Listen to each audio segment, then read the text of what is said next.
on YouTube too.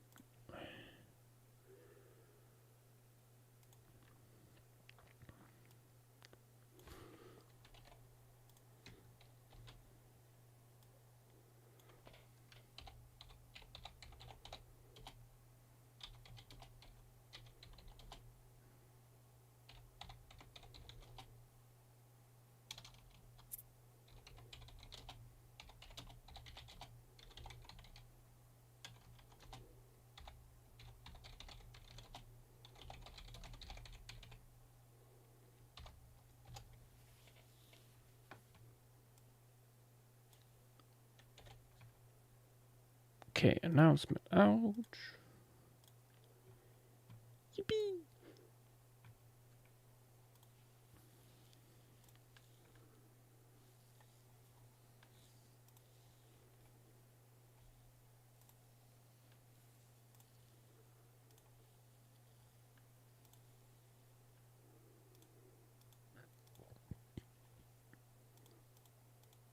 Oh, come on, Twitch.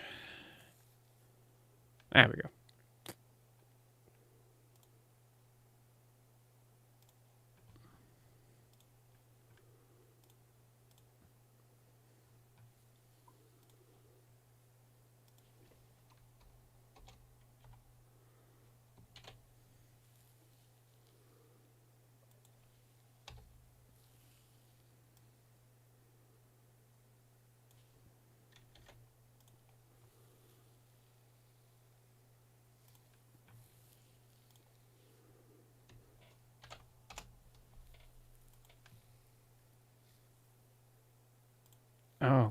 Okay, everything running.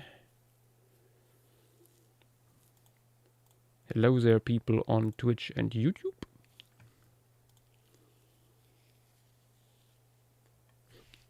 Exactly, fossilized. Explaining Cambrian Lagerstätten to an American is best done with burgers. Imagine a burger. Imagine a burger. The size of a mountain. Now cut it in half. And at the bottom there, just under the patty, you find animal carrots. The layers of shale are stacked like a McDonald's patty. Like thin slice of patty.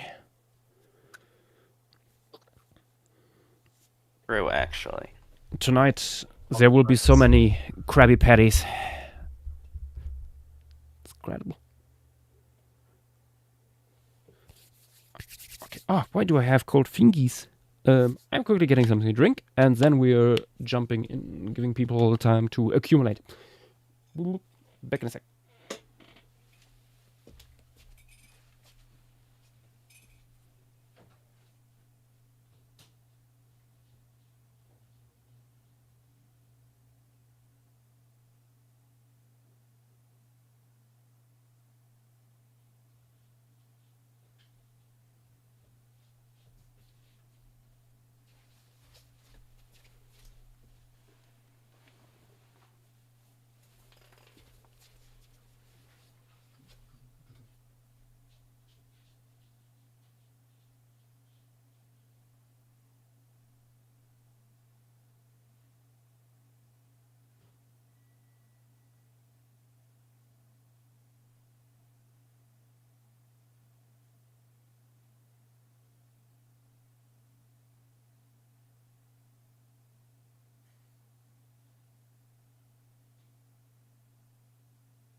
Oh, wait, you'll need to wait till, Yash gets back because I do not have access.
$500. You're out of your mind.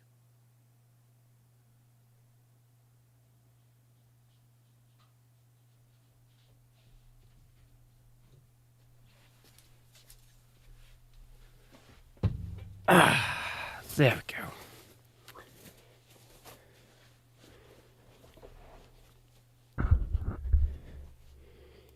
Got myself a blankie.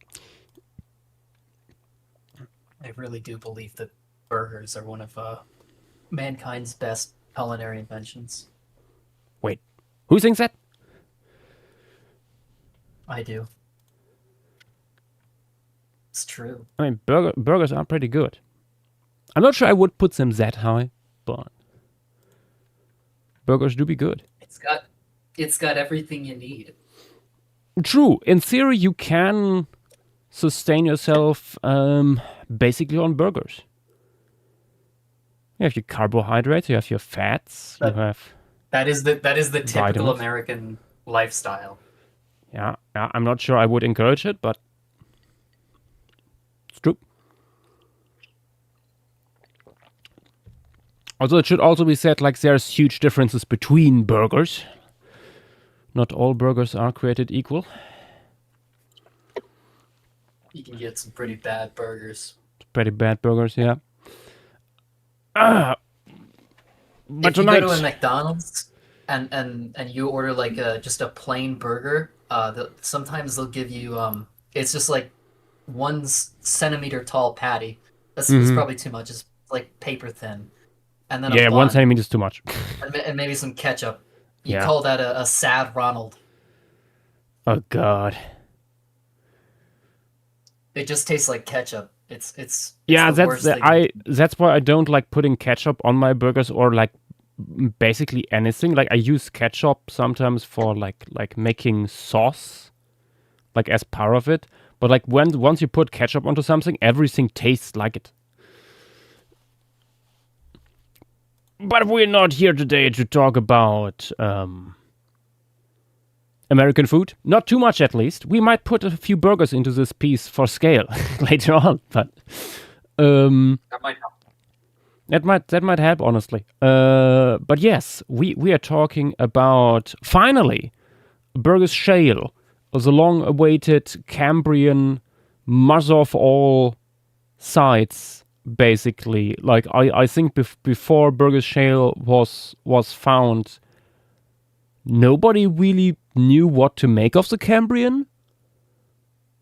I feel like when you look at like old paleo art and stuff like that, like the Cambrian is basically never a topic until the discovery of the Walcott Quarry, which is the quarry we will talk about tonight. On this funny little figure here, you can nicely see it. This is like a rough reconstruction of the topography back in the day. You see we have here the so-called Cathedral Escarpment, which is basically a sheer mountain wall that you can still basically see up to this day. And Walcott Quarry here, the orange dot, is suited quite close to it, with like other quarries here surrounding it, with different types of environments here, and different faunas and stuff preserved. So there is not one Burgess Shale fauna, really. There is a bunch of different ones.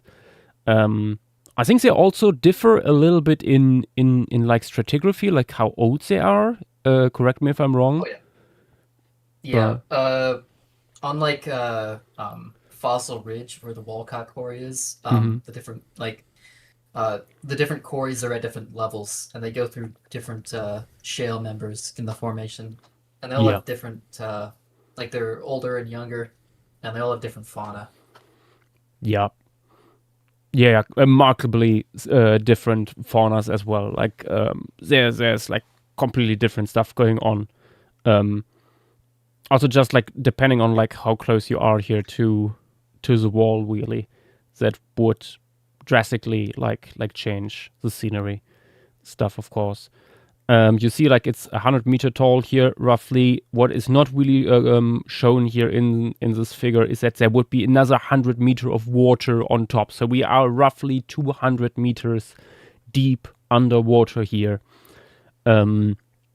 making this, after Sirius Passage, like one of the deepest pieces we have done on these streams so far. We don't know for sure how much water was above the cathedral escarpment, but it was like pretty far out from land. It's like kilometers away from the shore. Yeah. At the same time, we also have like algae, a lot of algae, so there must be some sunlight getting through. Yeah. Although, of course, like we don't know where the algae died, so probably they could have died no. further most up. of it was almost all of it was what do you call it? Oh, you mean the encrusting stuff? Autochthonous. Oh, Or however you call it. Almost everything in the Burgess Shale was buried where it was. Mm-hmm. There's very little transportation, even of the algae. Interesting. But yeah, so algae still did a little bit here, at least. But yeah, overall, it would be probably quite dark. I mean, even after 100 meters depth, like if you like Google 100 meter deep environments today, the images you get once people like flick off their light down there isn't much to see. So that is why we once again will need artificial light to really illuminate this environment. Unless you want to just work with dark silhouettes, basically. Yeah, when it comes to the fauna here, there is a lot. It's not as much as if we would take all of Burgess Shale together, but as mentioned, that is not really possible. But we still have a huge amount of fauna to work with here. This is just fauna, not including the algae. If remember correctly, you mentioned there was like one encrusting algae. There's algae in the bottom corner. I just the stuff here, the branching. The majority of the algae though is that. Oh, okay, yeah. I mean, it's like taking up only a small space of the whole thing, but yeah. You get an idea here for the overall size dimensions we work with. Like here's a 20 centimeter scale bar that is like a little bit larger than hand-sized for most people. So yeah, obviously you see here dominating is like radiodons and stuff. When it comes to the size, we have here Anomalocaris and Hordia in the center. Down below, soft Astropod, Ticopelta gigas that basically looks like a softer, less segmented trilobite.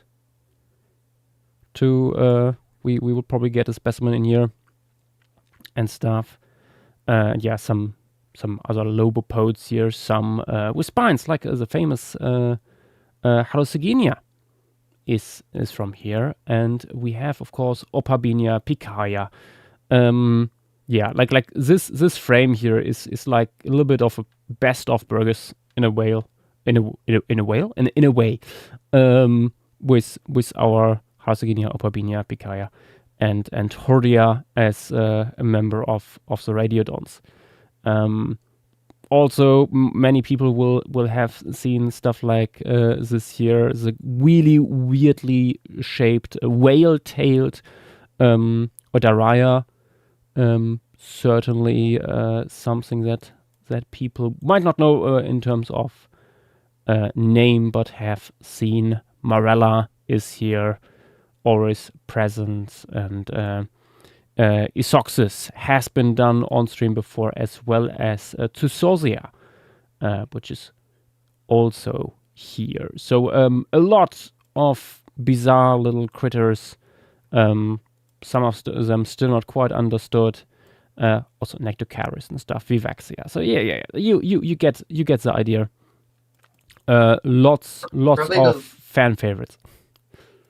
probably the least understood is one that takes up like, what is it, 5 to 10% of the fauna. It's that Polingaria, and it's just this little bean-shaped thing.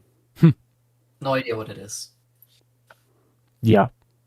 No, I'm very much expecting like in the coming years a lot more to be published that will change our way how we look at this fauna and specific taxa. I mean, there's at least one taxon excluded from this one, this chart, because there's stuff on it still on the way. So doesn't really make sense to already put it in. But yeah, you can also see I made this this pink outline here already. This is a large portion of the sponges. There's a few more sponges throughout, but this is like the majority of them, I think. For me to have like already a marker, okay, this is stuff to put into the landscape part into the sessile part, really. There is, as you can see, a lot of different shapes, morphotypes here, also different sizes and stuff. You have your typical like horn or cup shaped things. You have these really cool looking Hazelia specimens. I would suspect that they're like rings forming on the outside. I mean, it's not 3D preserved, but is that all like lumpy stuff? A little bit hard to tell. Very, very slender on the other hand, and then these very round cup-shaped things with larger openings. Also like these, I think, glass sponges with these needle-like spherules stuff. Very cool. Here we have one like growing on top of a brachiopod. Yeah. Really, really cool stuff. Incredible preservation. Like you only see it like here in this form, but like there's ways to like get even more details out of it, like on the molecular level, if I remember correctly, even things not visible to the naked eye. But yeah, incredibly important site for paleontology overall and our understanding of Earth's history. This is basically where the idea of the Cambrian explosion comes from. Like you have beforehand, not really much. Like you have the Ediacaran, but that is like all slow to not moving stuff without eyes, and then here in the mid-Cambrian, suddenly an absolute shit ton of critters from basically all sorts of phyla just appearing. Yeah, I know that there's some examples of stuff appearing a little bit earlier. Like I know about the Lobopodian trackways, and stuff like that. If it I is can that, test those now, unfortunately. There might still be Lobopods. But we haven't found them yet. yeah. I mean, basing stuff like that on like ichnofossils is always tricky. Yeah. There's a certain point where there needed to be some of these clades. I know that there's been some like, is this a ctenophore? Is this I know there's the like maybe tunicate thing from the Ediacaran. Yeah. I think I think there's probably enough examples of things that we know should be there, but we just can't find. That I think it's probably just a preservation thing. Yeah. Many of these early ones would have been probably so so soft bodied that the likelihood of their preservation is like a minuscule. Also very small probably too. Like, well, it's also just like the kinds of preservation that are in the Cambrian. Mm-hmm. They have very small windows that only show up for a certain time. Like for a while in the middle of the Cambrian, you can find small shelly fossils that are basically all around the world, and there's like lobopods and tons of stuff in there, and they only show up for like a few million years in the middle of the Cambrian, and then they're gone. Yeah. This reminds me that that preservation window. There was very interesting videos by Eons recently on the potential one potential reason for that with huge central Pangaean super mountains eroding away, and all that sediment like flowing into the sea, not only like burying stuff, but also like fueling like these radiations because so much nutrients would be swept out into the ocean.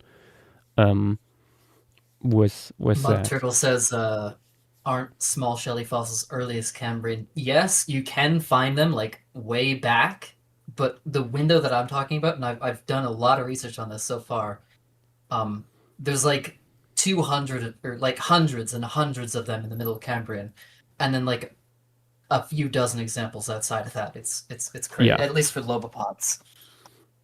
Yeah, there's certainly a stark contrast in abundance and diversity of these things that cannot be explained just by taphonomy.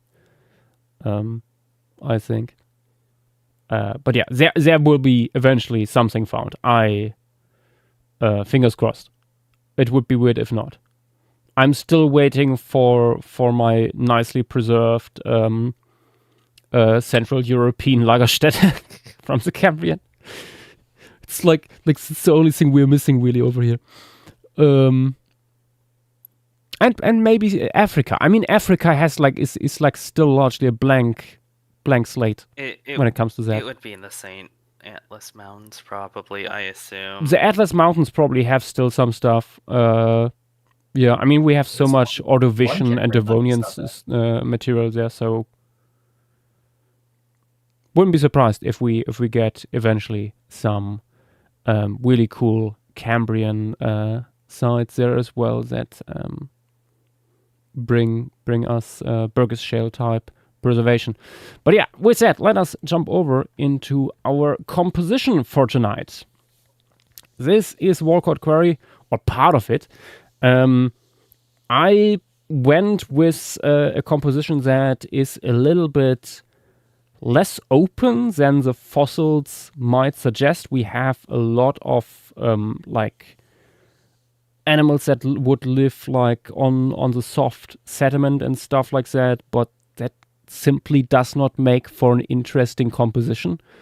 So this is like a little bit more cluttered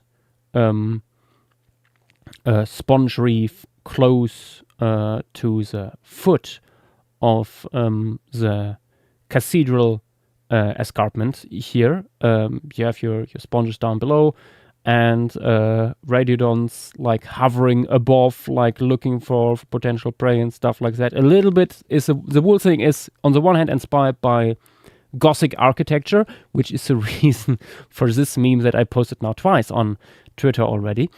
And on the other hand, World War I airship raids, where you have like airships hovering over cities and stuff like that, with like spotlights going up into the sky and stuff like that, and having like Hurdia, a bunch of them hovering overhead, I think is an interesting thing. I first thought this could be Anomalocaris, but as I was informed, Anomalocaris itself is apparently very rare at Walcott Quarry, which might explain why it took us so long to realize how Anomalocaris looked like. Anomalocaris is super rare in the Walcott Quarry. Yeah. It's absurdly common in the trilobite beds on Mount Mhm. Stephen and in the tulip beds, which is a completely different biota. I mean, Yeah. it's still part of the Burgess Shale, but yeah. The complete bodies that we find of Anomalocaris, I think we have like maybe 6 of them that are like really nice. They all come from the Raymond Quarry, which is just slightly above the Walcott Quarry. Mm-hmm. But yeah, when I peel back the layers here a little bit, you see like I thought a long time about like the frame, like from where to place the camera and stuff like that, because it's down there, getting a feeling for the size of the whole thing and making it interesting in the first place is really, really hard, because underwater you only get a certain amount of visibility. the light only reaches that far. You don't really have. Actually, have here some inspiration images still in there here. For like these deep sea sponge reefs and stuff like that.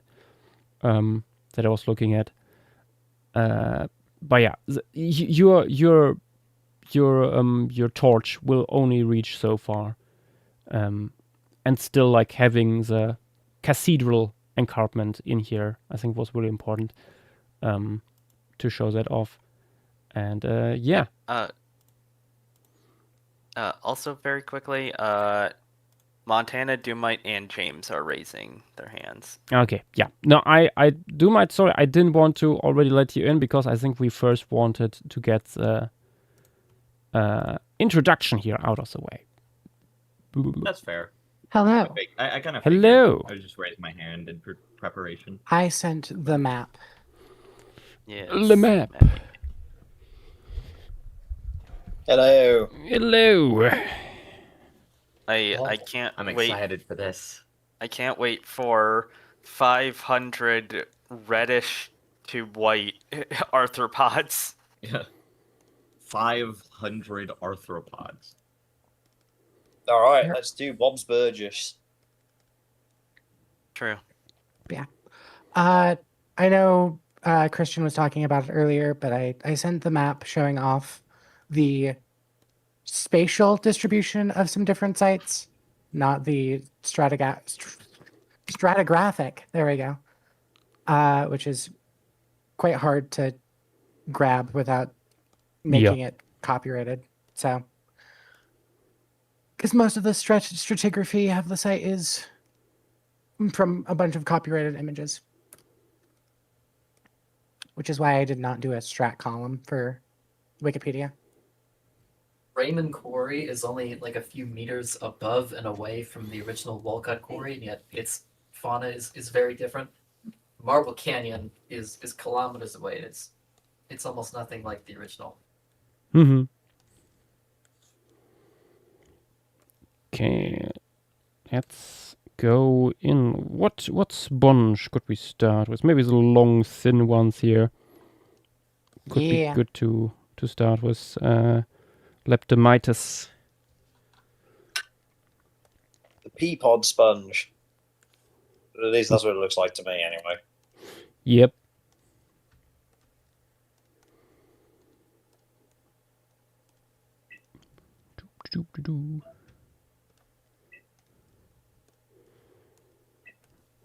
Let's start with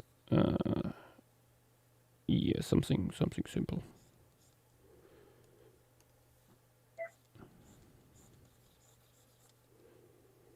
I'm gonna quickly heat up some leftovers. I will be back. Yep.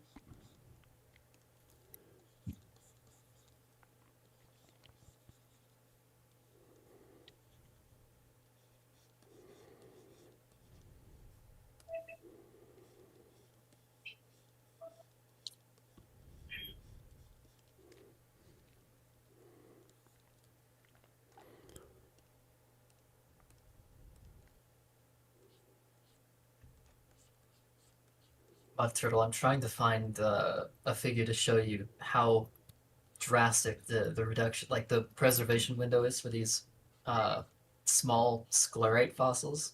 Unfortunately, I can't access the public version, so I'm going to send you the one that I made for the lobopods.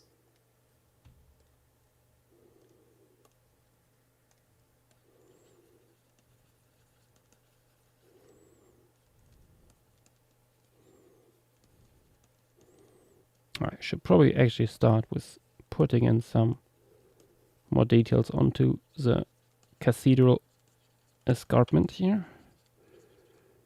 Will help. I know we were talking about this during research, but I am glad we are able to show off the escarpment itself because Yep. a surprising number of Burgess pieces do not include it. I mean, I get it. Like you wouldn't see like the escarpment all the time. It's like depending on like visibility underwater and stuff like that. Well, yeah, But, and it varies from biota to biota. This Yeah, one's yeah, right yeah, like- at the butt of the escarpment, so it's kind of important. But Yeah. the escarpment itself is quite important for just how the Burgess itself works. Yeah, I think many As a people are site. not aware, like how that the escarpment is actually like part of the Carboniferous landscape itself, and that it's not just a modern feature. Carboniferous. Did I say Carboniferous? You said Carboniferous. Yippee! I think you're just a few million years too Too early for Just that. just a little bit. Yeah, no, that happens when you paint and talk at the same time.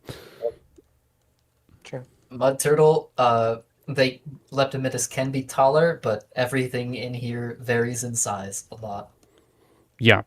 I mean, like, depending, like, how old specimens are and stuff like that, what the growing Living conditions are, like, things. food availability, yada, yada, yada. For example, Anomalocaris, we have hundreds and hundreds of fossils of Anomalocaris from like the trilobite beds, and there they only get to about 30 centimeters long.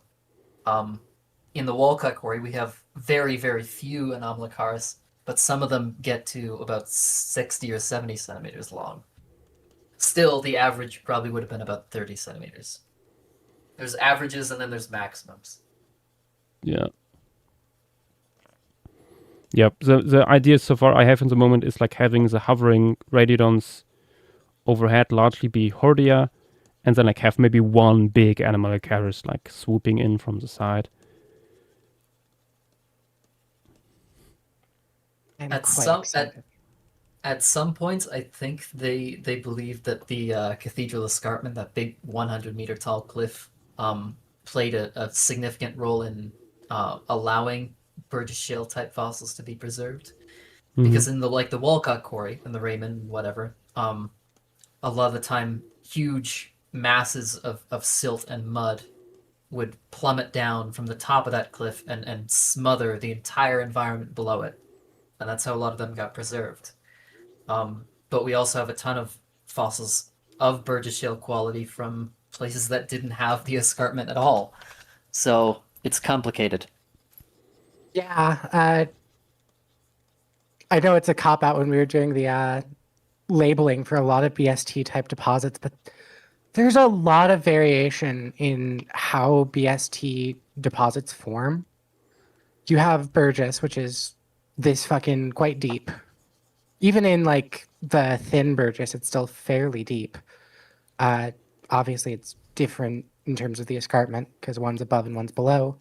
But then you also have shit like Changjiang, which is very shallow.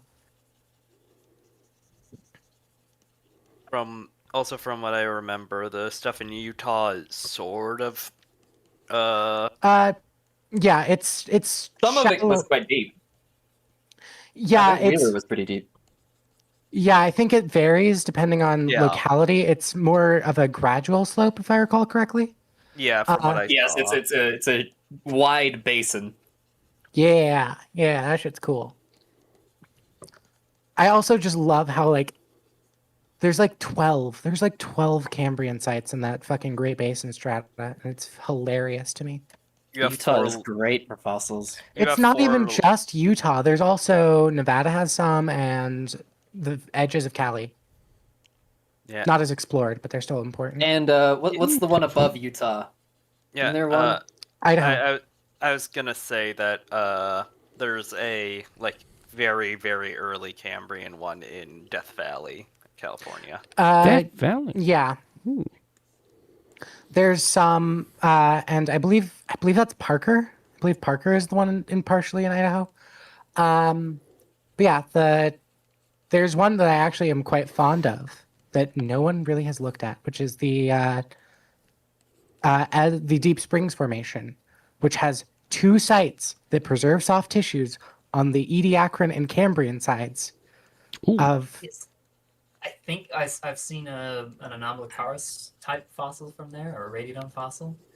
Maybe I really wish it was more work was done on it because there's two members of importance that are in that formation. One's at the terminal-ish Ediacaran, and then one's at the very, very beginning of the Cambrian.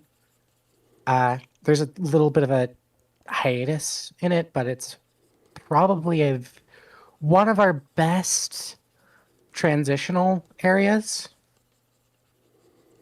Let's that get we know of. Let's get that Ediacaran Radiodon. Let's go! But yeah, I mean, other that side would of be the incredible. country, other side of the That'd be country, sick. you really just get Kinzers. Kinzer's and Parker Slate. Yeah, But yeah. nobody really touches Parker. I also found out since I was looking into it that Kinzer's is multiple faunas. Kinzer's is awesome. It's like I think 3 faunas, Yeah, I told but you. like only one is properly known, so it doesn't matter Yeah. too much. It's because the other two I read about this a while back, but like the other two are not as well, doesn't have as well preservation quality, Yeah. unfortunately. But I love Kinzers. It's like oops, all radiodonts. Yeah, and a good amount of benthic stuff too. I didn't realize how much benthic stuff there was until Oh, I yeah. looked into it. Did you not see the photo I have of the Kinzers material on Wikipedia? That shit's so many really pretty trilobites. Yeah, yeah. I really like one area, the really big wide trilobite from Kinzer's. Yeah, I like that one too. Kinzers in general is very cool.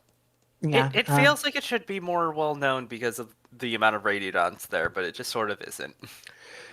It's not as great for full body. We get a lot of the appendages and oral cones from there, but Yeah, I mean, heck, we had one named at the start of the year.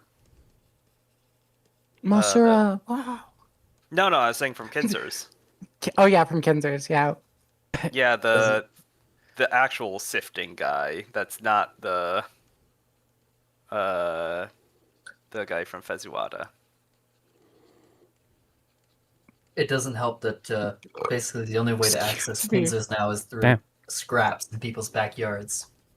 Yeah, because most of Kinzers is what fucking built over / no longer accessible in one way or another. Oh joy. The fate of most sites. True. Yeah. Yes, I will I was fill the quarry I was with so water. sad to learn that the big Euryprid quarry in Aramosa in Ontario that was filled in. It was like a housing development basically. What? Yeah, happens. Yeah. At least with Aramosa, we have a couple different sites because Aramosa spans a fucking absurd distance. This is only going to make sense to people from who have been to Ontario or live here. Did you know that all those en routes are built using Aramosa quarried material? Oh, I did not know that. I learned that. That's kind of cool. That is kind of cool. I've been on those. I love the en routes. True.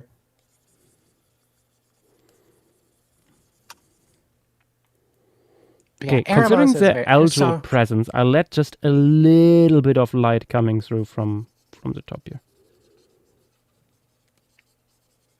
Okay. I like the green. It's really It nice is. color. Green. It is so cool how many amazing sites are in Ontario. Yeah. We even get a bit of Rochester. True. You guys took all of them from Michigan. You guys got. You get Big Hill. Take it or leave it. There's probably more. Like unironically, it's just Oh, yeah, probably no, everything is built 100%. on. Because like the area that Detroit's built on is like where you would expect some silica formation stuff. And Sure. like there's even Euryptrids from the Detroit area. It's just like can't do much because it's all built on. Yeah, Joyous. you still run into that issue in parts of Ontario because a lot of Ontario is built on. Yeah. obviously, if you get to certain areas, it's less. Like the fucking areas between like London and Toronto are one quite flat, and two not very built on, but still. There's like, I don't know what this would be in meters or feet, really. But there's like a lot of topsoil on top of that rock. Yeah, it's Yeah, absurd. I love glaciers. Yeah. I mean, otherwise, if it wasn't so like developed, we probably wouldn't have found many of these outcrops in the first place. I True. mean, there's also just the chance that like people are finding super nice sites, but it's rock companies that don't want to call geologists or paleontologists, and they just throw them into the grinder. Oh yeah. Ontario does have a really pretty stratigraphy, though. If you look at a map, it's like a very clean gradient from old to young across southern Ontario. It's really gorgeous. Until you get to northern Ontario, where everything got scraped away by those glaciers. Fuck you, Ice Ages. It's all granite. Fuck you in particular. The humble Canadian shield. Yeah.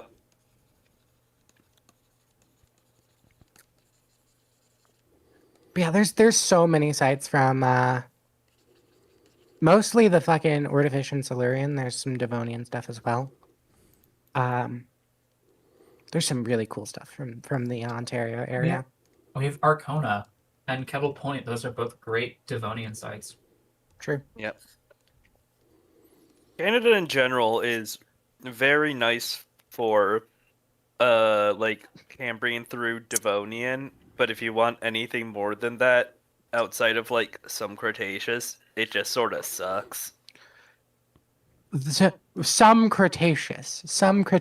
I mean, baby. yeah, Dinosaur Park or whatever. Dinosaur Park, Whatever Horseshoe you say. Canyon, St. Mary River, Wapati. But that's all localized. That's all localized within one like little period of the Cretaceous. That's Who what I'm cares saying. about that? How cares? Like Fernie's a big one. Like you have the little taste of weirdness in the Triassic, and then you just suffered through the Jurassic.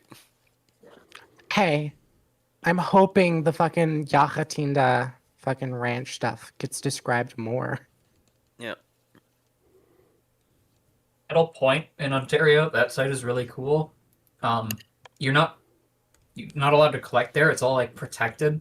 Because the indigenous people, the traditional belief is that these are like thunderbird eggs. These massive concretions, like perfectly spherical. However, if you take a boat out way off the shore of that little point, you can occasionally fish up some of those concretions, and they're really cool. I've got a big chunk of one that's got presumably Dunkleosteus in it. I don't know. Oh wow. Nice. Hell yeah. I think the rock is kind of cool. I didn't mind that it came in a giant boulder.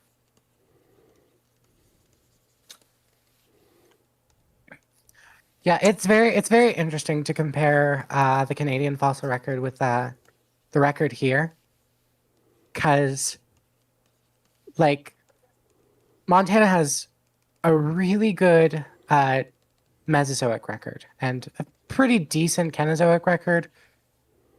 It's just unfortunately not well described. Paleozoic though, outside of Bear Gulch, there's a couple sites I'm aware of. Oh, There's a you're couple. gulching it. Some You articulated. have some small shelly sites or carbonaceous, yeah? Yeah. Bear Gulch is really cool. That kind of makes up for it. Bear Gulch.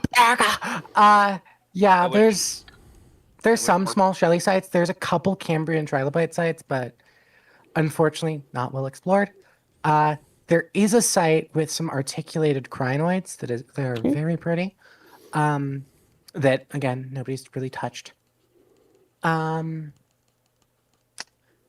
would expect more fucking Cambrian stuff because the fucking we have the same orogeny that goes up into fucking British Columbia, but we do not have very good Cambrian records.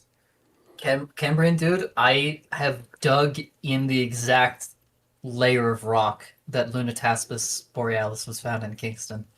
Really, it's easy to find the quarry. Actually, it's like right in the city. The Oh, that's layer handy. though is almost impossible to get to. It is like paper thin. It took me so long to find.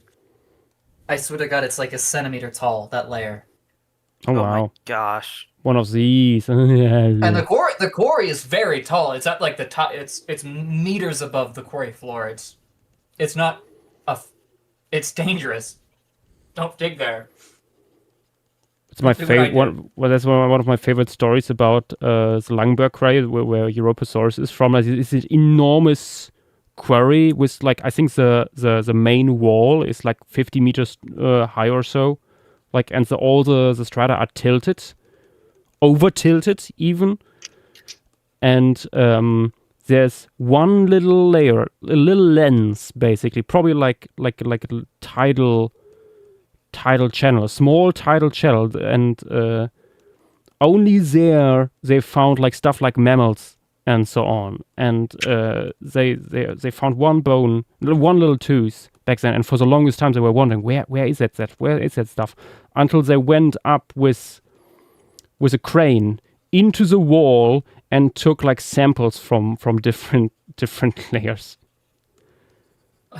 And it's like a few centimeters on this enormous wall, and only there this small but really important stuff comes out of. The fossils that come out of that layer in Kingston are like the actual like shale bedding layers are literally paper thin. They'd be so easy to break. I sent a few in the Oh my other gosh. talk. I only found trilobites, but presumably there could be more Lunataspis in there. Oh I don't god, know yeah. how people find. I don't know how people find these sort of like super thin layers. I don't mean, know how- luckily, just mechanically, they do. Chiseling does like to split along those layers, but still. I'm more saying like finding that layer is good for fossils in the first place when it's just within a quarry. Yeah. Powerful. You have to hope that the quarry cares about fossils, or goodbye. In this case, the layer is almost completely gone. It's just a bit on the wall of the property. You hate to see it. You hate to see it. You can only imagine how big it used to be. Yeah. And I presume that it's starting to like peter out at that wall layer. So Yeah, I mean, I didn't find any Lunataspis. Really would have been nice. Yeah, no Lunataspis for you. we have like one Cambrian thing here in Michigan, and there's barely any work on it. The fate of so many places.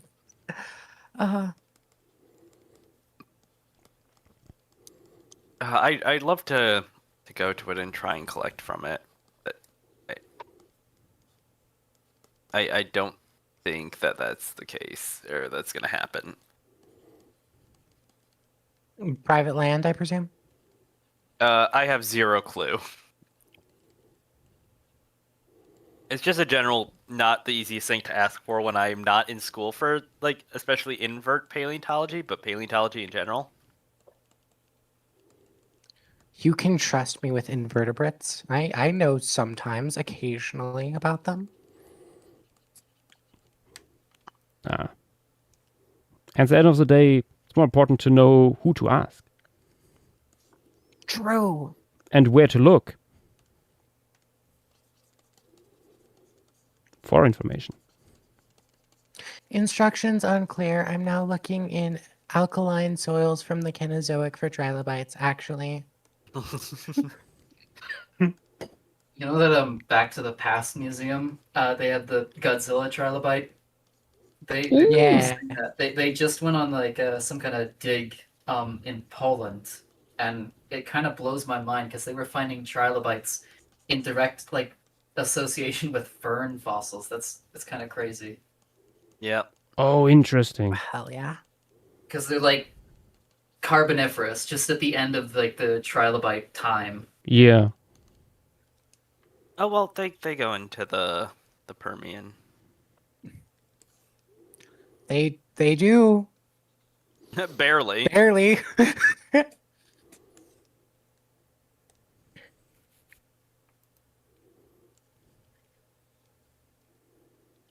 It's like saying that I'm hunting for I love Permian Eurypterids, all two of them. Mhm.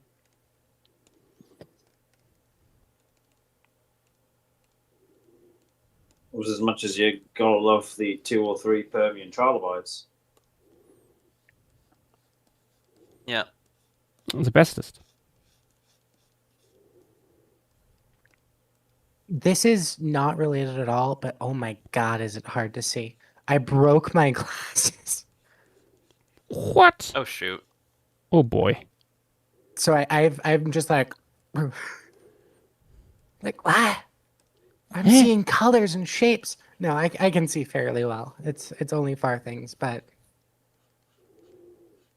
Yeah, I actually want to see if I can try and get or figure out where the Eurypterus material in the Detroit area was collected from.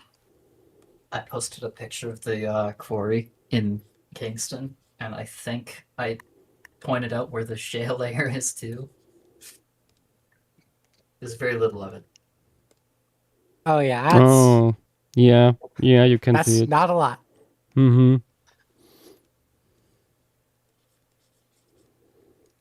I need to go hunting in the Ontario area next time I'm there. Yeah. Unfortunately, it's very hard to actually get out of the Toronto metro because that's where I'm usually at. Let's take Vapkia for the next one You here. kind of need a car to get around. I know that very well. Oh, never mind. The one in the Detroit area is from a borehole. Oh. Yeah, that might be tricky. First time. 750 feet too. No one's getting to that. I We have- love. we have-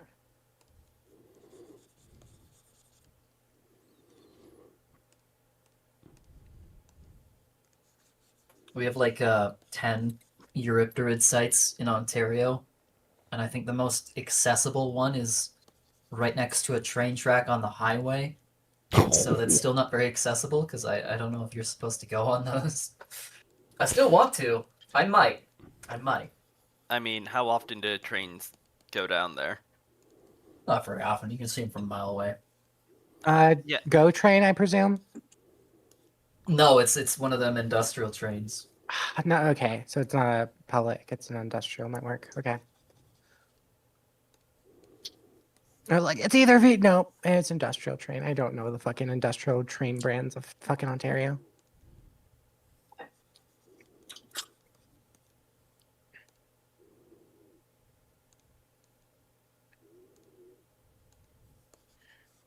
Some shit like Can Rail or something. Eurovinator, you're kind of correct. It's all the Paleozoic except for the Permian, but for the Permian, Ontario just exports or imports the Permian from fucking Oklahoma. Fucking bajillion Richard Spur taxa. Oh, true, because, yeah. Mhm. Yeah, I have a bunch of photos of the material from Permian, Oklahoma, because Because of him. I wonder why. I wonder why the fucking Royal Ontario Museum has a bunch of Permian material from Oklahoma. Who could say? Who could say? But yeah, there is a couple Permian localities in Canada. Not well explored though. Sorry, Nova Scotia.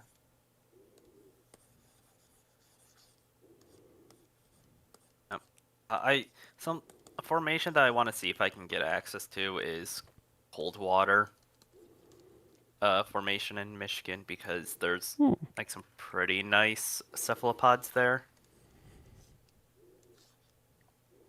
Cold water? Why don't you buy a kettle?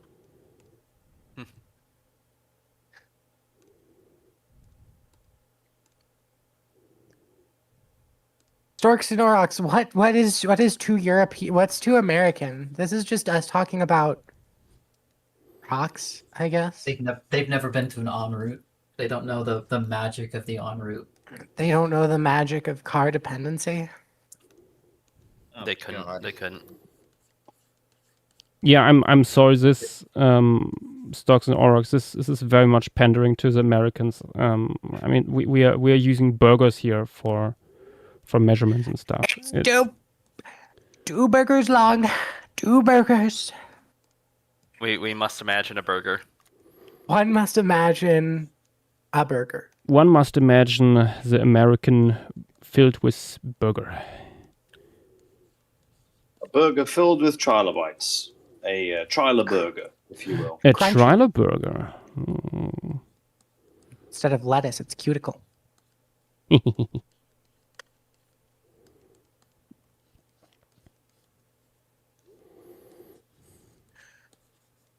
So on your burger stand, the ravenous radiodont. It Oh. just plays the same part of the tribute to Kamala Harris video. Yes. Gets so annoying after 3 seconds. You get the I Nava have cards no to idea what you're elapse talking about. I could watch You that can video flip it for perfect. hours every day.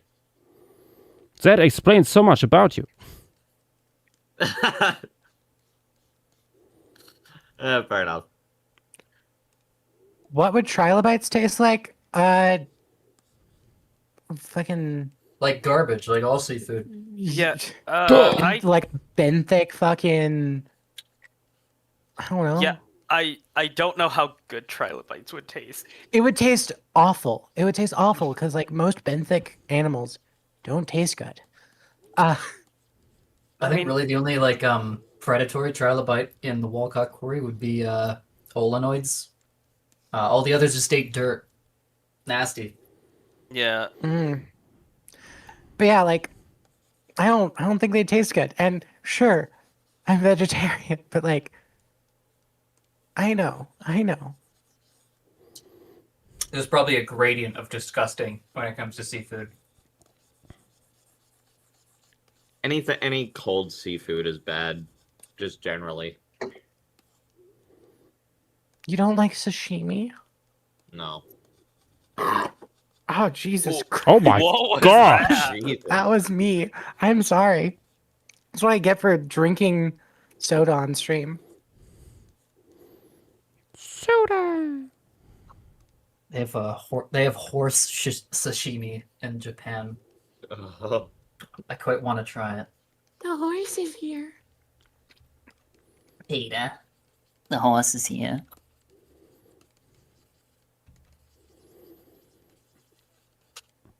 There's no horse in the Cambrian. Only that rabbits. attitude. I mean, they got so weird somehow.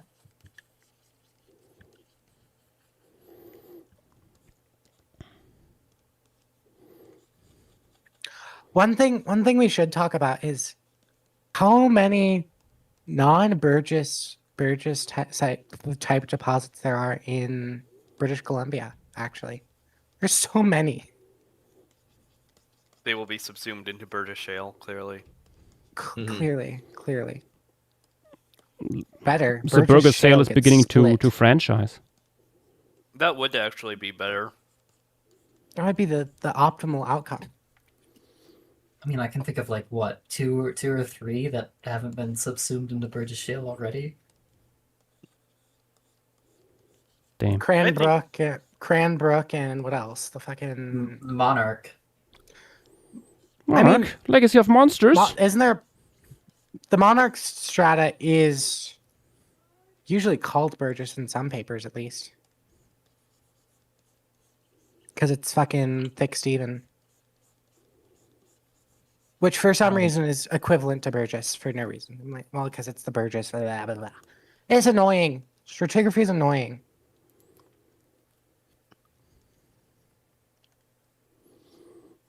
Burgess is not a very useful distinction often. Mhm. No. It's like, yes, let's call all of these Cambrian sites in 2 different formations with multiple different environments. Let's just call Marble it the same Canyon thing. is not even in the same national park. It's completely on its Why- own. Why is it? I mean, Why is it put into Burgess then? What's the Uh, point? No. it's all because it's in the fucking thick Steven, aka the Burgess formation, but even still Stanley fucking Glacier is in the thin Steven, which is not the Burgess formation. I love this shit. But yeah, you have For those Go not ahead. in the know, the thin and thick Steven are like kind of the difference between stuff that's buried at the bottom of that big cliff and stuff that's on the top. So you got the Walcott Quarry in the thick, which is like way at the bottom, packed against this big escarpment, and then the Stanley Glacier stuff is way away from the escarpment. There might not even be an escarpment over there, and it's just like way close to the shore in like the shallows. Mm. Huh. And it's kilometers and kilometers away. It's from a different time. It's got a different kind Joy. of like animal composition, and it's still called Burgess Shale. So Ooh. it's awful actually. But yeah, like I'm pretty sure you have fucking Yoho National Park and Kootenai, and I think you might have some material in what's the national park below Kootenai? I don't know. I don't remember. I think there might be I don't- some. I don't know. Let me open fucking Google Maps. I don't know. That's scary. I didn't know you could go below Kootenai. That's where I live. I'm not showing that. One shall never go below that. There's too much shit.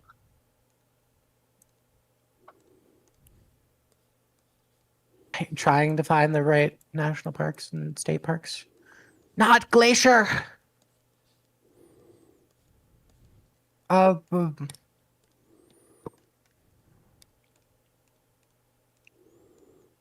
Oh, thank you, Capinator Cultist, for sharing my quote from the Invert server. Inverts. Yeah, I need seafood. Yeah, I It's feel like- like It's like the main question everyone asks for, like, oh, what did an omelet cars taste like? I don't care, garbage. Why would you eat anything from the ocean? You really hate seafood, don't you? Yes. it's What did seafood ever do to you? I mean, I don't really particularly like it either, but like, dang. I was Okay. was on top of a mountain in Japan, and I thought it would be a fun idea to have a little bowl of udon or noodles. I guess it was soba, and I did not realize that the bowl would come with 2 things of dried fermented herring in it. Yeah, Okay. fermented food will do that to you, I guess. I got it. It's Mount Assiniboine Provincial Park. I think there might be some Burgess strata there, but Mount Assiniboine Provincial Park is quite small. let me just say I can't wait till we kill Christian live on stream when we spin the only other Cambrian formation on the wheel. It's gonna be Burgess Shale changing back to back. It's so funny. I mean, you got would- Milia between them. It's not next week. True. A little mercy. See, that one's gonna be even harder because like there's maybe 10 animals in there that are over half a meter long, and then there's also like 100 that are like a centimeter long. So I don't know how you're gonna do that composition. And then the other 200 are less than a centimeter long. We pop off. You said to we. Actually, I would bet that the largest animal in Chengxing is probably over 2 meters long, and it's not What? described yet. What? It's that Mega GLS. Whatever that Mega GLS belongs to is probably fucking enormous. It's awesome, actually. I love Chang. Omnidens is found dead in a... I believe it. The Cambrian Chinese sites are always so funny. I mean, we just got one this year described where it's like, oops, it was super diverse, thousands of specimens, 60-something% of which are like There's not known from other. there's over 60 Cambrian Lagerstätte in China. It's absurd. It's so funny. I counted them all. It's It's so hilarious. We got the Qingjiang. That was like what 5-7 years ago, and we've barely gotten a break before we already discovered this Huayan biome. Yeah. That's like also 100 new species that are like as good as the Burgess Shale. So funny. It's so Burgess. funny. It's Burgess Shale was truly found dead in a ditch. let me literally count all of the Chinese ones real quick from the Cambrian. I mean, if you want to count the Cathedral Escarpment as a giant ditch, then yeah. The entire escarpment fauna, both top and bottom, don't equal like just the Xinjiang biota. No, they don't, yeah.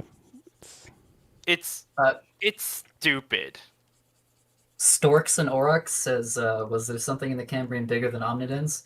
That Mega GLS that I'm talking about? I don't know how big it was. I have no idea what it came from, really. But something in the Xinjiang biota, you know what, Emplectabelloa, that 1 meter long radiodont, something was leaving behind tooth plates, or like GLS, that were 5 times bigger than the ones it had. And I don't know what it is. Maybe it It's just so had big, cool. Maybe it just had big tooth plates, and the thing was Maybe it actually really did. small. It's still got to be at least like 1.5 meters. No matter what, it's Dang. gonna be the largest animal ever. on the Dang. Cambrian. It's so cool. That is kind of awesome. I can't even lie. But yeah, it's really funny with the Cambrian because it's sort of like when it rains and you get one biota in the Cambrian, you're kind of getting like at least a few more from that area. It's really funny. Honestly, that There's is- only a that's few awesome. there's only a few places where you don't get like a collection of several biotas from the Cambrian. Mhm. Junipon, I mean- some radiodonts, mainly the Emplectabelloids, they had an oral cone, which is like the one you know from Anomalocaris. And then behind that, on their neck, there's a ton more of like weird little complex tooth parts, including big claw-like elements called GLS, Natha-based-like structures. That's what I'm talking about here. Is there has this giant specimen like been shown in a paper but just not described? Never. I've only seen it in private collections, but it's super distinctive. It's enormous and it's shaped like a boot. Okay, so Huh. there's multiple specimens even. Yes. Oh my Can't wait for that gosh. to be God described. I assume some of them are in like museum collections. If just they no are one's looked common at them enough yet. to end up like multiple specimen wise in a private, then yeah, probably. I mean, literally anything there, you're gonna get multiple specimens with how many things that's pumping. Yeah, out. Yeah. Crazy Yeah. shit. Hello, It's kind of Sally. annoying. It's 66 degrees with the I can see the temperature on the like window unit in the room I'm in right now, and I'm sweating. This is annoying. I hate it here. I gotta go turn the air on, or I gotta go turn the fan on. I'll be right back. Simply there's- leave Florida. Trulalulu, could you describe a species from those private parts? Phrasing. It's frowned upon. You probably shouldn't. That's like the last Yeah, you don't. refuse. Yeah, you can try and convince someone to donate to a museum. All right, I'm back. Basically, you want to avoid private specimens as much as possible. Yeah, there are countries there where there are laws against like owning important specimens, But there's also countries where you can, where people can still own important specimens, but there must be like contracts, basically, that allow these specimens to be accessed and stuff like that. I'm not sure how it is in China. these China days. has some pretty strict regulations. I know when for it comes fossil to law. their own At least for stuff. exporting. At least for Yeah. exporting, I know that for sure. Yeah, for export. Less and familiar stuff like with that. with internal matters. Yeah. Frankly, like different countries' laws aside, I have no problem with people owning the majority of invertebrate fossils. It doesn't Yeah. bother me. We'll find another one. Yeah, that's fair. Yeah, but if it's like a single lens, Shinsk, exactly. Yeah, that's a bit unfortunate. get fucked. No more. What confuses me is they say that they destroyed that site for private collections, and I've never seen one. Wait. Where'd they all go? Wait, what do you mean they destroyed the site for private collections? Like it was all like a commercial fossil collection, like to sell them, I guess. But I've never seen one. I don't know where It's they all it's went. a mystery to me because I've never seen anything from the algal lens showing up privately. Are we sure that it actually went into a private collection and it's just not evaporated? Explode. Like I also know that like Shinsk is really out of the way. Yeah, What? I don't know how anyone gets to those sites in like remote northern Yeah, Siberia. and does it at a commercial scale. You get like 5 people a year. They have to like airdrop one of those like a John Deere over there. Fucking SEAL Team 6 of destroying fossil sites over there. Welcome back, Bone Wars. Oh shit! It sometimes feels like that, honestly. I do really want to see Shins because it's a really cool biota, but Wait, The Bone Wars I- and like certain comments by Roy Chapman Andrews back in the day have done incredible damage to paleontology. I In mean, the long run. I'm happy that people aren't blowing up sites so someone else can't collect the material anymore. I'm happy that that's not happening. They maybe used I'm to just dynamite maybe the Walcott I'm just quarry. hiding my exploded fossils, JW. Maybe I'm just making it so you can never collect anything from Michigan. It's so funny that they just blew up fossils. Back in the day when like Walcott was just starting that quarry in the Burgess Shale, he used a lot of dynamite. It's also kind of funny that he would make like little news flyers, basically like little advertisements, telling people to come collect fossils in the area. That's where a lot of them come from in like the private market. Damn. I was trying to use that that like cladogram maker website earlier, and it's I Which don't one? know why The you the one can't we just- we use for Lemuria? Yeah, I think so. I think it was the one. Hold on. The Miro board. Yeah, No, no, it was No. it We was we a website called cladogrammaker.com. Crazy. Yeah. I was trying to use that, and it's like It's not very I intuitive. don't know why you can't just. Yeah, I was noticing that. I don't know why you can't just like if you. I would want to be able to like drag things into like other parts of the tree as I'm working on it instead of planning out ahead of time where I need to put everything, because if I have to plan it out ahead of time, what's even the point? I like if I have to. Yeah, no, I recommend with stuff like that, first like draw it on paper and then Yeah. try to implement it. Yeah, Also- and I just don't think you should have to. Is the thing. I feel like know, it would be I a know. really easy change. one minor nitpick I had with it was that you can't I guess enlarge the actual part of the cladogram thing you're working on. It's this tiny side of the screen on the right, and you can't actually like enlarge that Mm. at all. That's Yep. a kind of tiny. Yeah. nitpick, It's but hard to get an overview of your own stuff. Yeah. It's cool regardless, though, I suppose. Yeah. No, I looked for some alternatives, stuff like that. The thing is, all these softwares and stuff like that are made for people making like actual research. So you plonk in data sets. Usually, we don't have a data Yeah. set. So yeah. Yeah. Unfortunately, like the way to do that without a data set is Cladogram Maker or literally coding it yourself on like a Wikipedia spreadsheet. TreeGraph can help, but it's a Tree- bit tedious on TreeGraph. TreeGraph's awful. I mean, I love maybe we should do like but a Lemuria wiki, but True. That would be True. fun. it would be cool, Uh, but too much work, honestly, too much. There is something that I was actually fiddling around with recently that was interesting.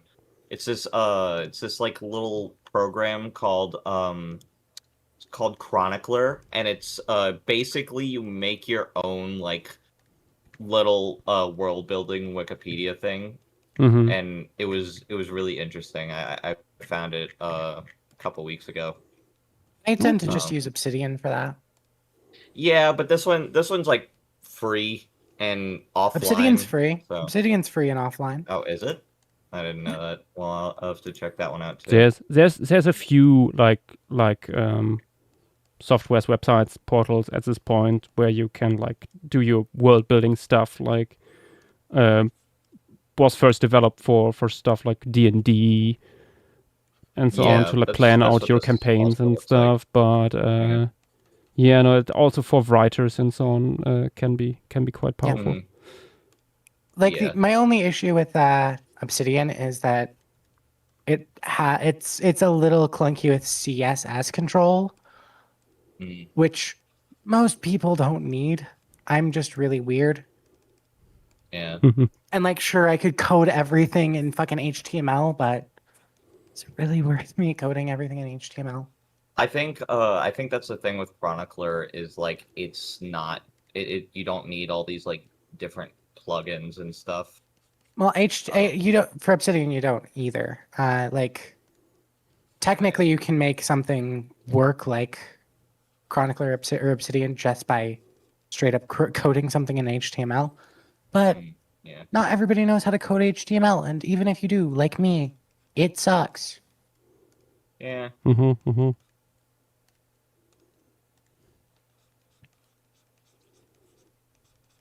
Honestly, when I was fiddling around with it the other day, it was still kind of fun to learn what I was doing as I was like, because I have no experience with coding, but like as I was like figuring out how to do the little like info boxes and stuff, it was like, oh, that's cool, and just like fiddling with everything.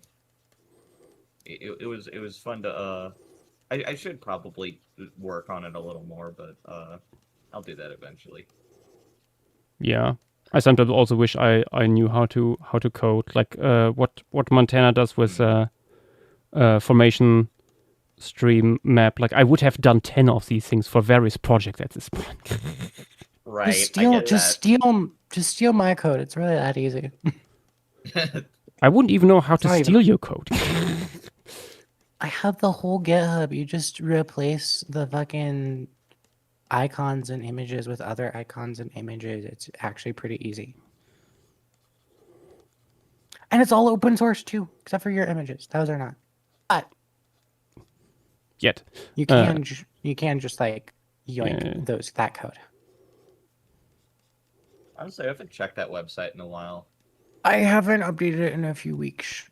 I'm sorry. Yeah, there's a That's few fair. things that are not on there, I'm but I busy. mean most of it is.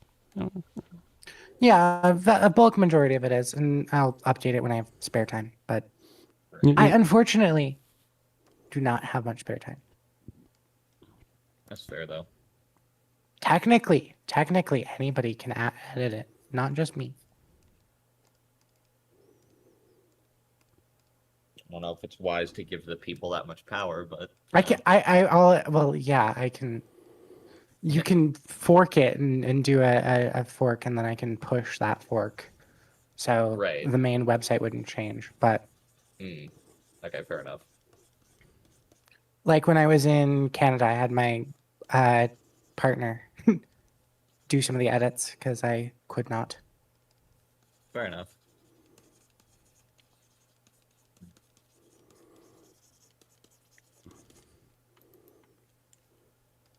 Here we go. Maybe the top here a little bit darker. Yeah. Ooh, I quite dig the vibe so far. Yeah. We Very need nice. more variety in the sponges, so here.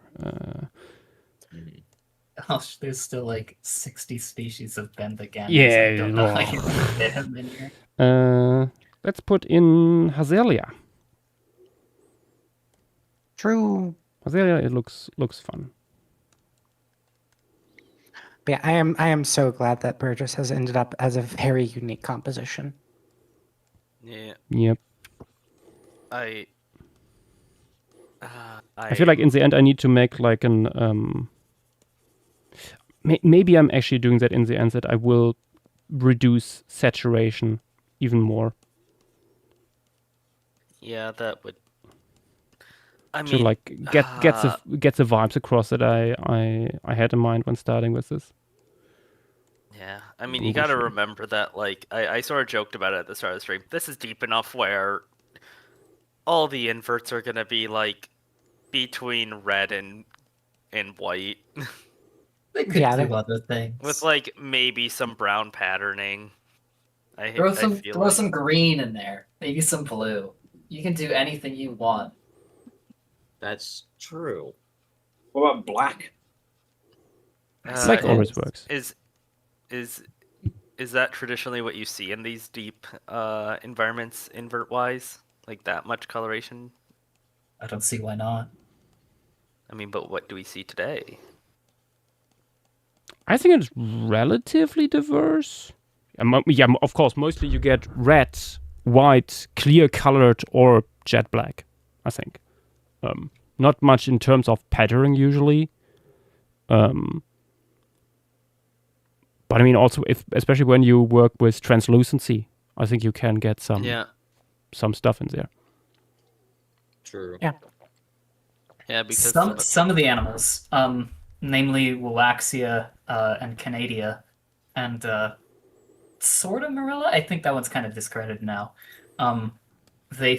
There was a study that examined it under like electron microscope, and they found that like the sclerates of Willaxia and Canadia, the polychaete, they had really tiny micro gratings that they think. Again, this isn't like known for sure, but it might have been what do you call it?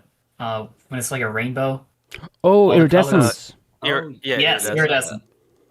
Ooh, that's cool. Yeah, honestly, That that makes sense. Like looking at Vivaxia, that always reminded me a little bit of these bristly iridescent worms we have also in very deep sea settings. Definitely makes sense for Canadia. Yeah. Canadia is a very cool polychaete.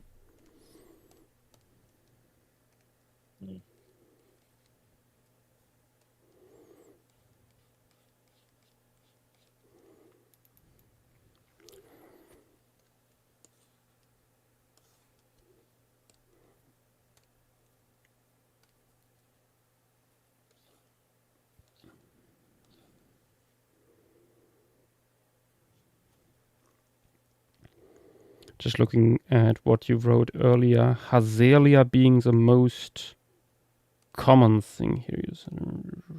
Yeah, it's like 10% of the fauna.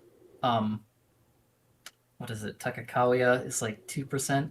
Mm-hmm.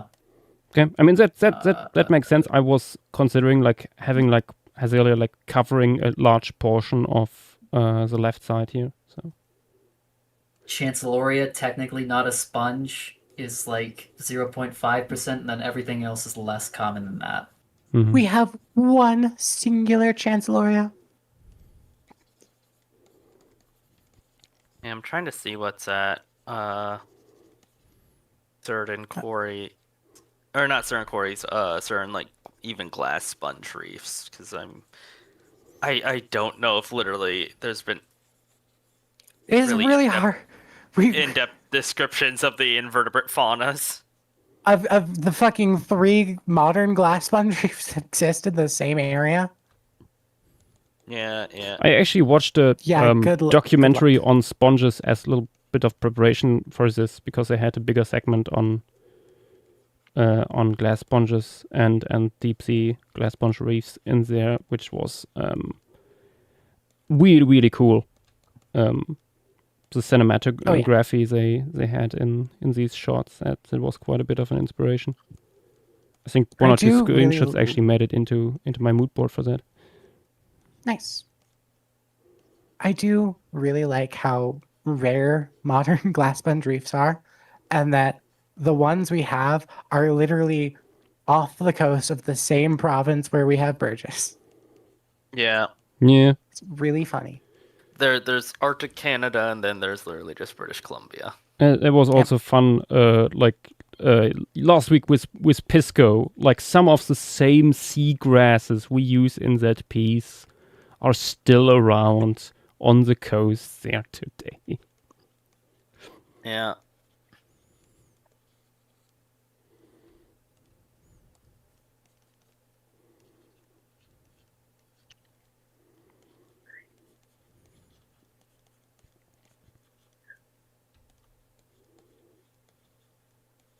Now this piece is reminding me of that one Phase 1 Lemuria piece, kinda. The The lighting. Runists? The Deep Yeah, Lake the- one. The Yeah, Deep the Lake. Deep Lake one. I was just looking at that earlier. Okay. Yeah. Like the lighting is reminding me of it, and I love it, honestly. Yeah. No, the Deep Lake piece from Phase 1 is still one of my favorites of the Wood Yeah. Project. True. It was really good. Was Great also I have very fond impromptu piece. memories because it was the fastest to do. Fair. Yeah. Also, Yash, I didn't get to tell you, like when you guys were talking about, but a certain phylogeny is completely done. Nice. Hooray. Excellent. Exciting. Lemuria people, we are getting fish. I rub my hands together. All of them are done. Doomite is Ooh. scheming.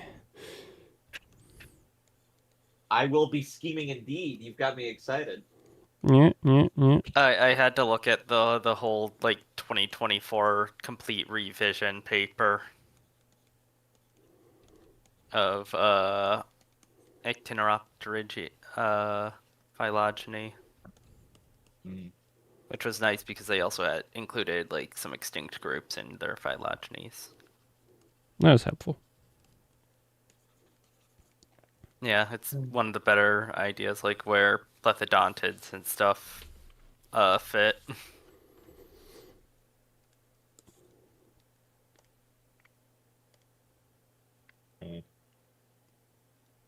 The Hazelia here work really well with the lighting. I have to True. say. The light coming from below really works well with these ridges and stuff. If it looked like that. Mm. Yeah.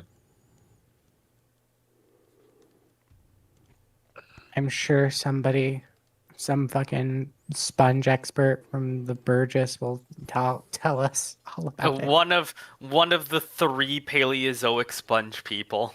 They'll find it. They'll find it. I'm sure they will. Just Only looking at the one. next larger conference, if the piece will be in any talk or not. Oh, passive not an if. feedback. You know what? The one person who does Paleozoic sponge stuff is too busy with the Angie biota still to flip the True. piece. Mhm.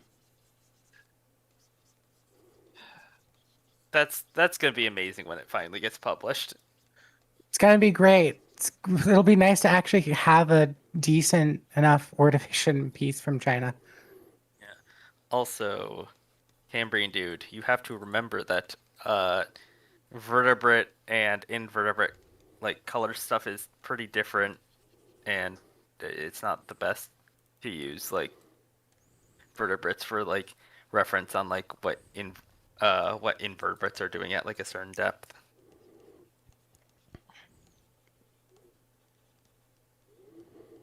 Yeah, the comparisons only bring you so far. Yeah. Especially when we do see what the invertebrates look like in that biota. Yeah. Oh, fossilized. Yeah. That's the thing I had in mind. The sea mouse. That's the name. I love that thing. That thing Yeah. is crazy looking. Yeah. I only That's have the 6. polychaete. Yeah. What it looks like. I only have 6 species in my giant list of like genera that have Z at the beginning of their name. There's only 6 of them. That's kind of crazy. Actually, no, that's not. Z is not really that common, is it? I was about to say that. Nope. Not very I common. had to do a fair amount of research on those amphinomid polychaetes, like the sea mouse, when we did Paleocampa, Mm-hmm. and they're kind of crazy. We don't, as far as I'm aware, we don't even actually know how their spines work for like hurting people, like stinging. Oh, interesting. They do sting, and they do have genes for creating venom. However, there is no obvious mechanism for delivery. We don't know how they work, or if they even have weird. venom. That is weird, yeah. And I suspect there are not many people looking into that. There's actually like 10 papers on that at least. Oh, really? Damn. Yeah, and we just still don't know. Like well into the 2020s, I suppose.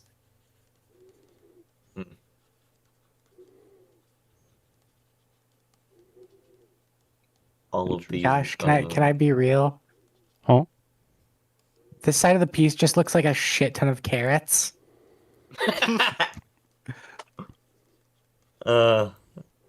Maybe. Like it's really funny to me. Maybe that's actually what I True. want. They're carrots, but they grow out of the ground upside down. The humble Canadian farmers market. What do you mean upside down? Carrots are with their tip down in They- the earth. No, but I meant like they grow. They don't look like they have leaves on the top. They look like they have leaves where where they. I don't know what I'm talking about. Okay, don't look Is at it- me. Fair enough. Fair These enough. are the evil carrots.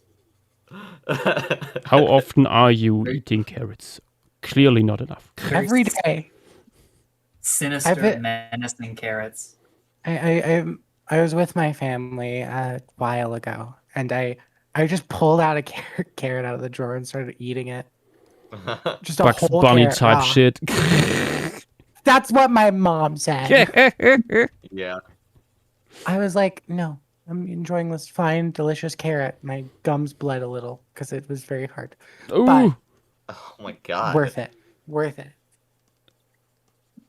Um, I felt all a of the f- disease f- leaving fellow, my body the second I had any protein and vitamins. a fellow student back in art school. Also, I think vegan or vegetarian. I don't quite remember. But she was eating carrots like candy, basically. to the point where her skin became orangey. Oh my gosh. You can actually What? eat enough carrots to change your skin color. Yes. That is kind of awesome. I can't That's the even lie. magic of beta carotene. That's why it's called that. Yeah, I can't even lie. That's just kind of awesome.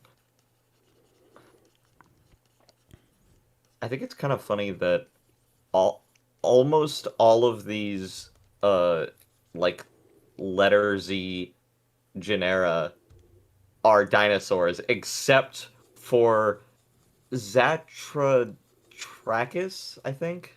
However you pronounce that. It's a temnospondyl, I think. Oh, the Trachis. Yeah, Zatrachus. Yeah, there you go. Temnospondyl. It's a good Yeah. one. The big-headed fucker. Yeah. Yeah, he's got a weird head. He's cool. Yeah.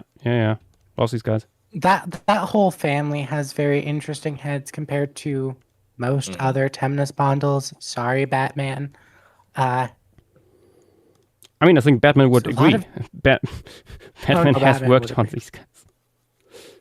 They all have the same head, like 3 head shape morphs, except for a couple. I mean, I'd say compared to all the other ones, yeah, they are like much weirder. I mentioned them yesterday. Plagiosauridae is fun. There's some fun Plagiosaurus. Oh, stuff Pelagius. there. yeah, Pelagius. Plagiosaurs are just on a Plagiosaur. different level. Yeah.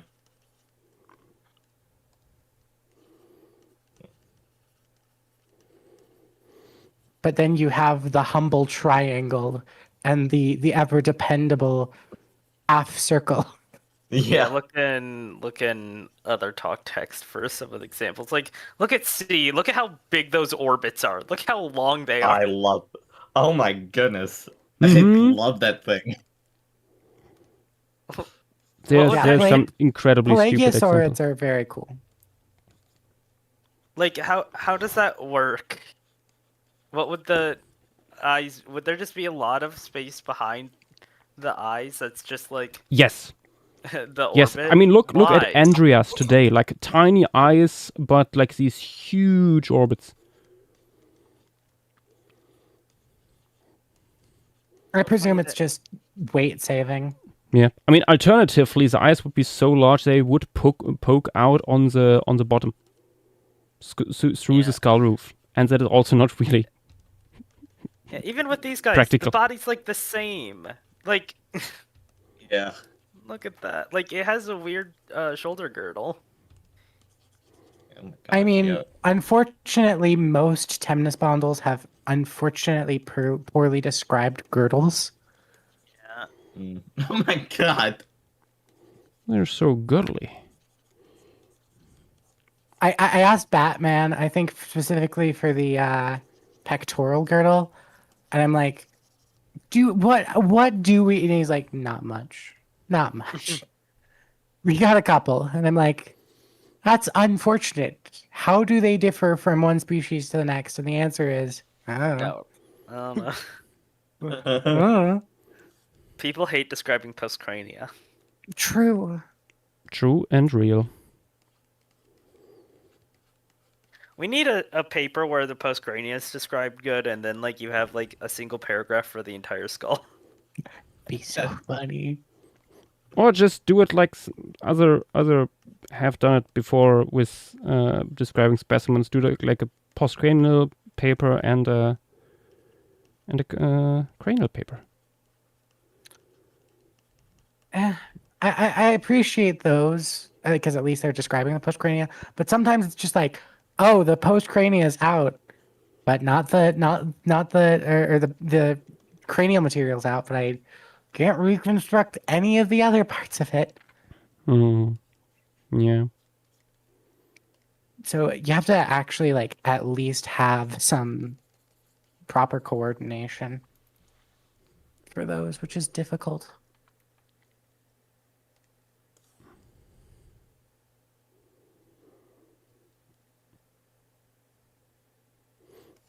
Oh, this stuff here let's give that some more definition.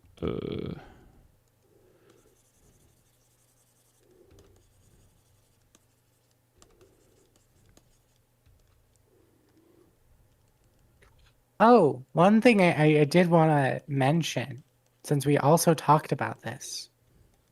I think the Cedar Mountain clause might apply here. I mean, seeing as it's not a single biota, I feel like.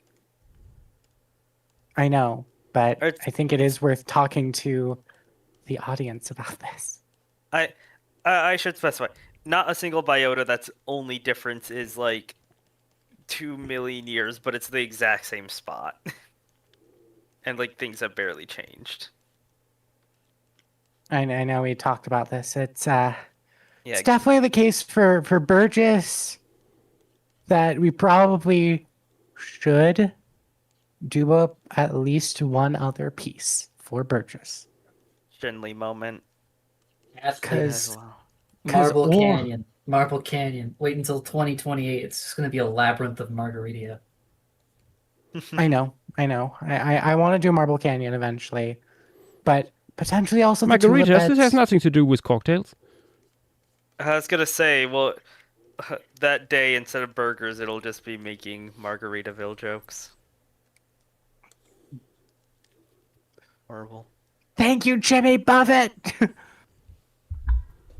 Let's save. Good idea. But yeah, They've also got a new Burgess Shell site that No, we're going to be don't need- activating it this summer probably. we don't need another. We don't. we need another- 5 more. Unpublished or more obscure but published. As far as I can recall, like 50% of the animals there are new. Hell yeah. I'm quite excited. It's gonna be like 4 hours of hiking every day for weeks. Oh, It's gonna kill me. You're. I mean, your legs are gonna be buff by the end of that. I'm just gonna have to Jedi mind trick you into sending me photos of the shit. I'm gonna be able to kick a football into orbit. True. Just don't send me pictures of Meat Hook when I ask for things that aren't NDA.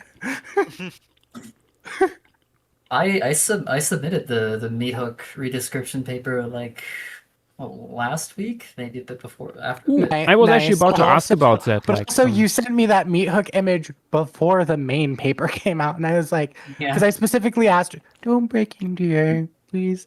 And I was like, so I assumed that the Meat Hook image was public. I didn't send it. Luckily. Technically not NDA, but I did want to keep it hush hush. Yeah, I it was a bit funny. I do appreciate it, but Yeah. I was very close at points because I thought it was fine. No, it's unfortunate because it's like it's just gonna be forever known as Meat Hook. No one, I feel like no one who knows it That's hasn't known awesome. about it. No one who knows about it for like an extended period of time will call it by its actual name. No, I will never because I forgot what it's called. I forgot. It's called Fulcus Carus, which is kind of close to what I would have named it, but Meat Hook is just. I love calling it Meat Hook. it's just It's so a much good more name. endearing. Yeah. It's too similar to Falcata Caris for me. Yeah, I can see that. Yeah, it's just a short paper that I submitted, reinterpreting the claw, and we also have a lot of the stuff outside of the claws. They missed like half the fossils. I am quite excited to see the rest of that material. I assume you've seen specimens in person then. I have really good pictures of them, and I'm comfortable doing that for the Fezwata, where I would not be comfortable doing that for the Burgess Shale. Yeah, I mean it's also cool that with that paper it appeared in like a random Chinese biota too, from what I remember. The humble random Chinese biota. Burgess Shale fossils are like so complicated to interpret. They can change like into 3 different appearances just by how you point the light at it. Yeah, and they're also you really have to like see them in person and be able to like almost dig into them to even know which side of the fossil you're looking at. Yeah. I remember reading in an old magazine that burger shell is not completely 2D preserved, but more like very flattened 3D.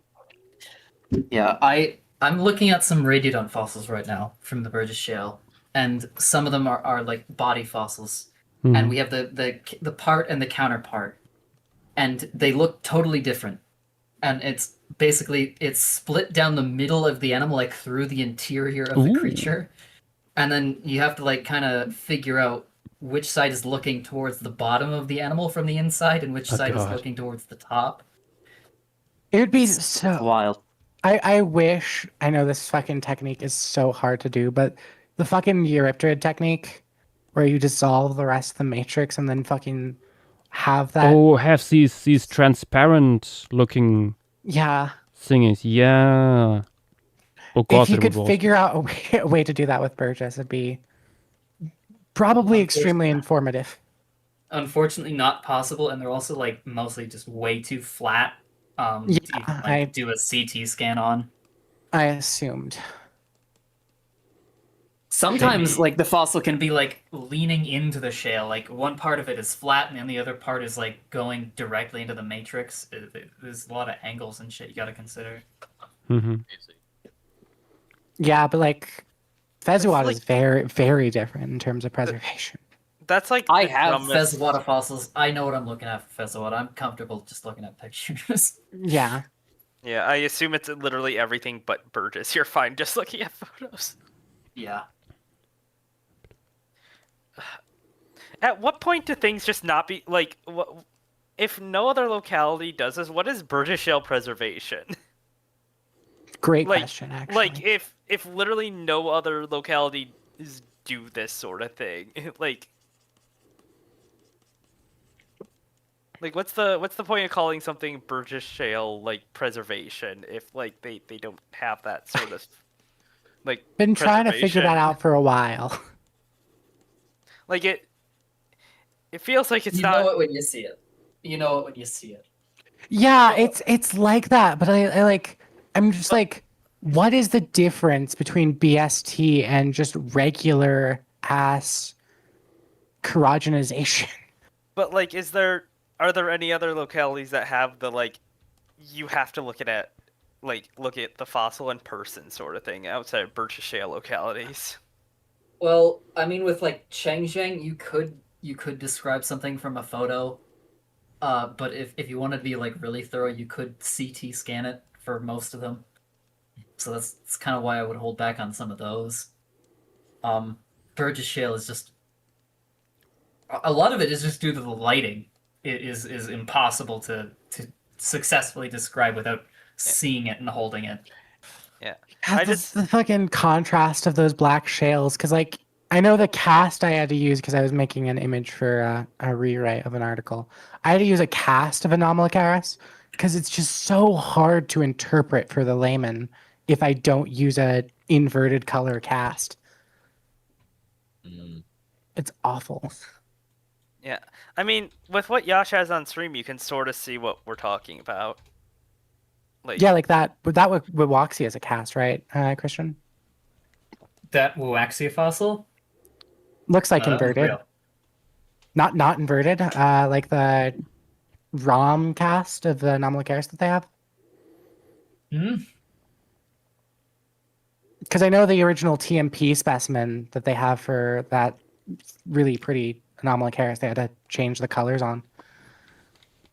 Because it was just so fucking hard to get out of the matrix color. Which fossil are we talking about? Vivaxia on what's on the scale bar size chart. The Anomalocaris? The Anomalocaris Vivaxia. one. Let me. Oh, fucking you remember. meant the TMP 20.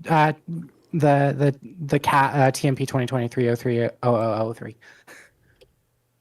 The very famous one, the one on the Wikipedia article. I know the Anomalocaris on the Wikipedia article is a cast, but I haven't seen a cast of the ROM. I'm pretty sure they have a ROM cast of that material. I've held the real one. The one in the scale bar is real. Okay.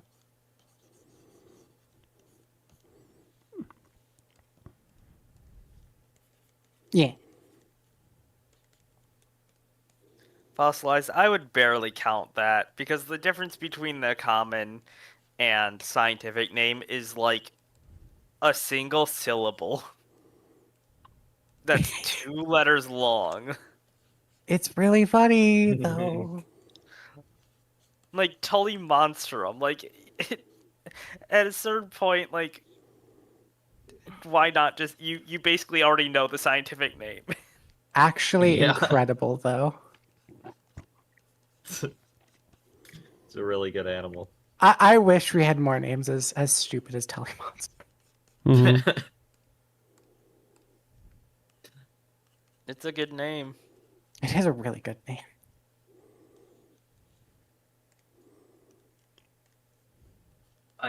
I'm trying to find an example of how these like the lighting conditions can change. Someone else can probably find a better one, but here's a picture that I took the last time I was at the ROM. Yeah, I probably have some ROM photos somewhere in my fucking camera roll. This one Wait. is a Waptia and a Morella, and they're just at slightly different camera angles. I was gonna Oh, yeah. Christian, do you have Burgess Shale fossils with you right now? I have one. You could take pictures of that at different angles. I could. You could. You could indeed. I do not have any Burgess on me. Wait. Which is a shame because the Burgess is not very far away from where I live. But you have to like go up a mountain to get anything. I mean, I mean, yeah, far Yeah. away is relative in this case. Yeah. I mean, Well- I'm saying even if you get to the national park and you're able to collect fossils from there. no for the well, at least the Walcott. Yeah. The Walcott you can't without like some pretty specific stuff that you have to do in advance. I'm saying like even if you get all that, it's I know it's a nightmare to get up to Burgess. I think even when I go, I'm not going to be able to visit the Walcott Quarry because we only get 1 day of a break, and that's after so much hiking. I don't think I can do another 9-hour hike on the break day.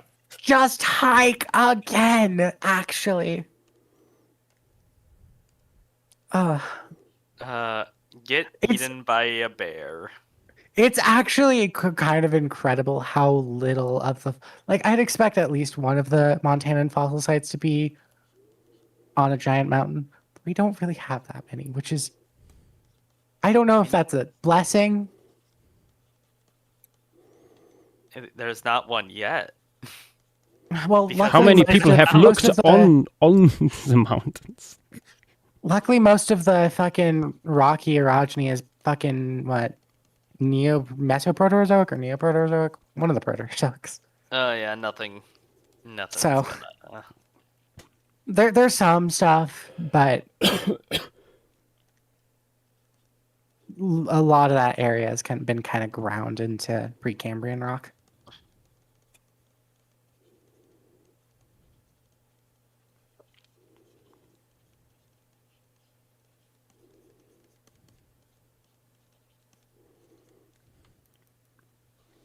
At least we have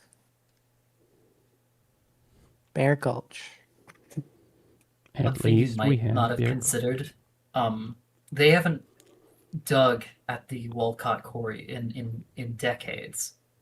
No, They did recently visit it on one of their expeditions to collect some more small stuff. But back in the day, every year that they went back to the Walcott Quarry or any of those major quarries into the side of the mountain where you have to really dig into it, the first step of that is clearing like a ton of snow. The entire Yeah. quarry fills up with snow, and when you get there, you just have to shovel it all out. Oh, God. yeah. I'm glad I don't have to do that. Thankfully. Scary. Yeah, I would love to visit, at the very least, Mount Stephen.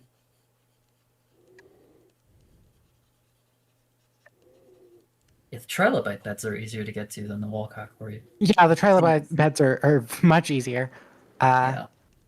But still, there's just so many sites up that way that are quite cool. Unfortunately, all of them require some crazy hikes.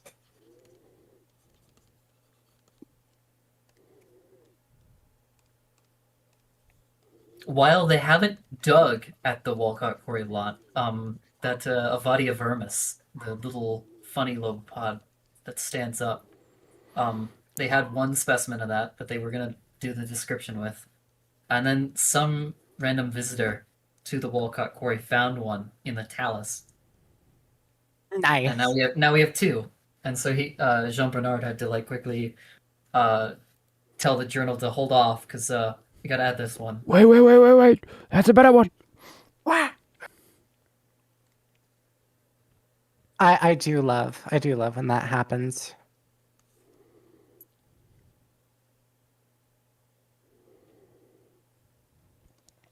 Unfortunately, not that common in sites down here, because most of the sites are not reasonably collectible, unfortunately.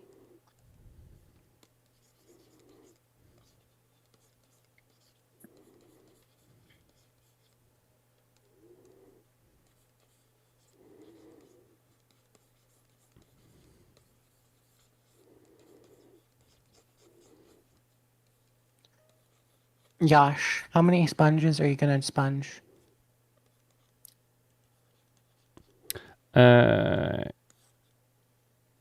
Yes. Well, Also, we have are you considered approaching not the putting end. sponge on your burgers? Sorry.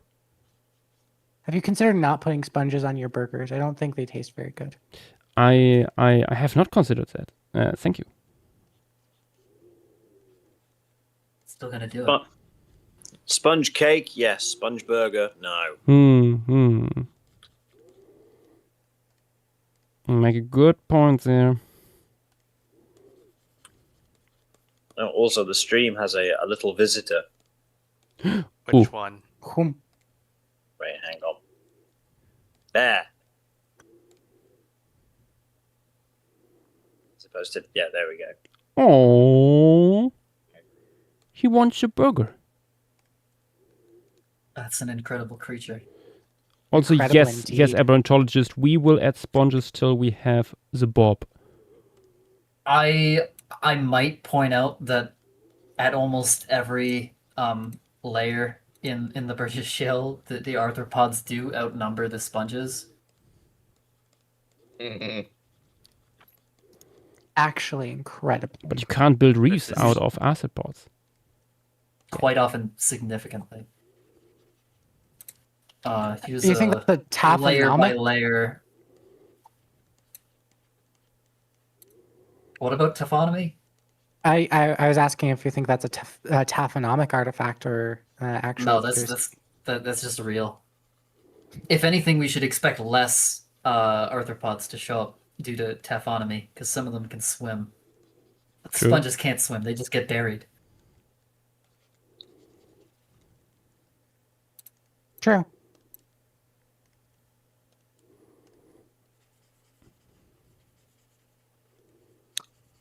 But I do know some sites that just don't have a lot of sponges when you'd expect them to have a few.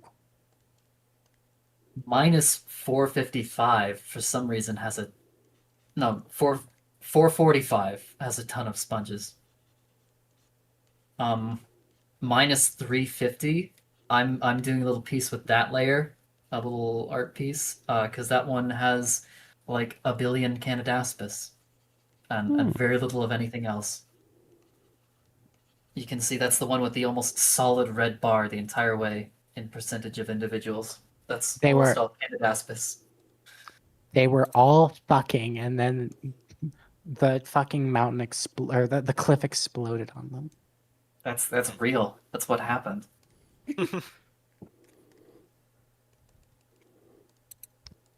A lot of these arthropods and radiodonts, they do the same thing that like they all gather to molt and then mate at the same time.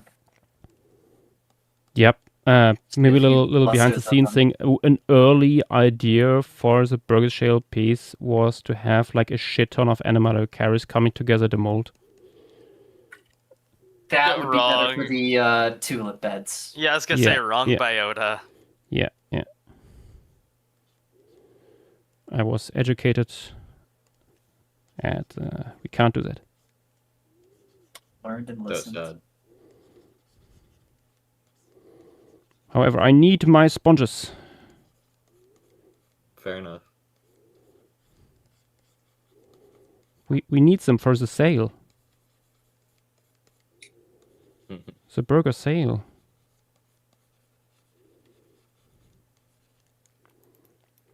But we are approaching the end here. British shell fossils are so cool. I posted it in the when we were preparing it. But I've personally seen and held a slab of British shell fossils, like one slab that had molted elements of Peytoia, an Odoria, a Waptia, a Leoncolia, Morella, Voxia, and a few other things on it, all in one like tiny area. Oh damn. The seafloor was a mess here.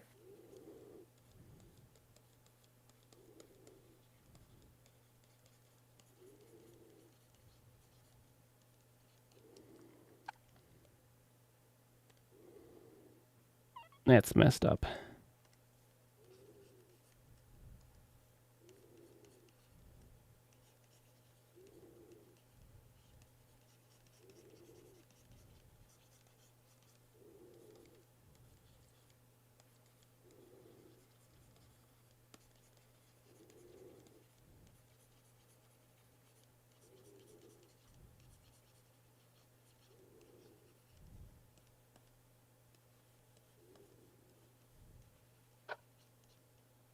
Now, how are you gonna fit a Tega Pelty in here?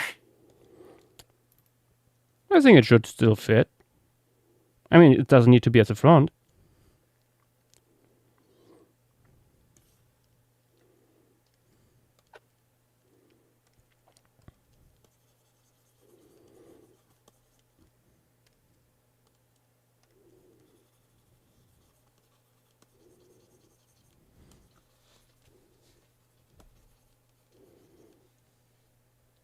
Glorious news. My glasses have been fixed. Good. They've been taped together. Fair enough. Everything can be fixed with tape. That's true. And if not, you haven't used enough tape. True. Oh yeah. Golopithecus does bring up something that JW and I discussed earlier. Oh. Which is probably something in honor of Benjamin Bartlett this week or an upcoming week. Formation piece-wise.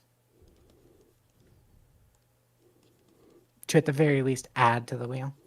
Yep. I think adding to it is more doable than making one be spun. I mean, there was an idea we had where we just do a I small know, subset of the wheel first half, but I think adding one's better. Yeah. That wheel is a nightmare. Like The selection That is wheel not is really cool. hilarious, actually, though. it's all giant faunas. It's Yash suffers. Yeah, it also makes matter it much what. more likely for a Christian here to suffer. So I think What if I in want- many what if I people's want him to interest, we suffer? shouldn't do that. Put Shell Shiba on it and just have like 30 Omnidents. We actually add every single Cambrian Lagostrata from China, even though most of them really are about to probably get like 50 new species. Yeah, especially we are simply going for all the undescribed stuff. Yeah. True. We're just I'm we're just holding out. guessing. I'm waiting so patiently for all of those biotas to get enough descriptions.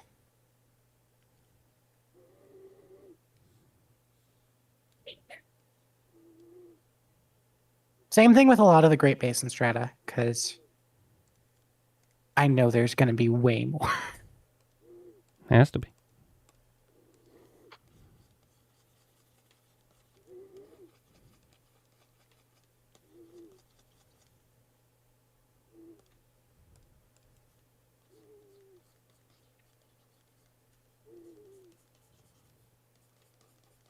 Speaking of formations, I actually should open up my map. I have not done so in like 3 or 4 weeks.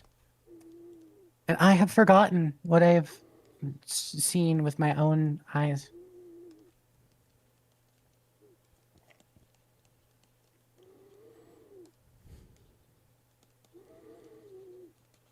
Actually, we can already put in here a bunch of quote-unquote ichnotaxa, these worms that would leave traces at the surface.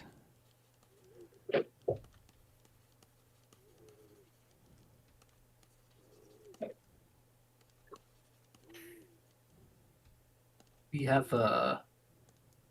trackways. I think that they said they were from probably Tegapelti.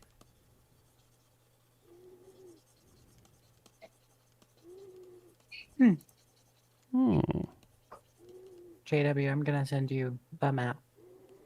Enjoy.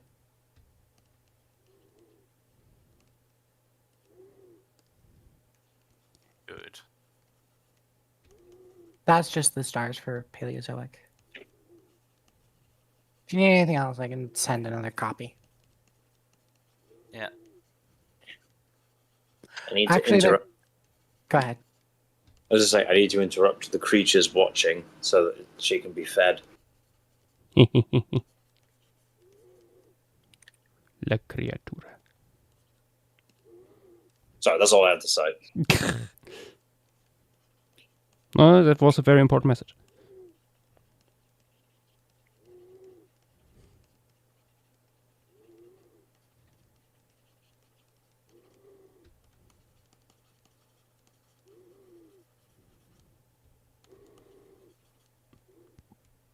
Maybe let's turn this stuff into less of a reef structure in the back here, more like into rubble.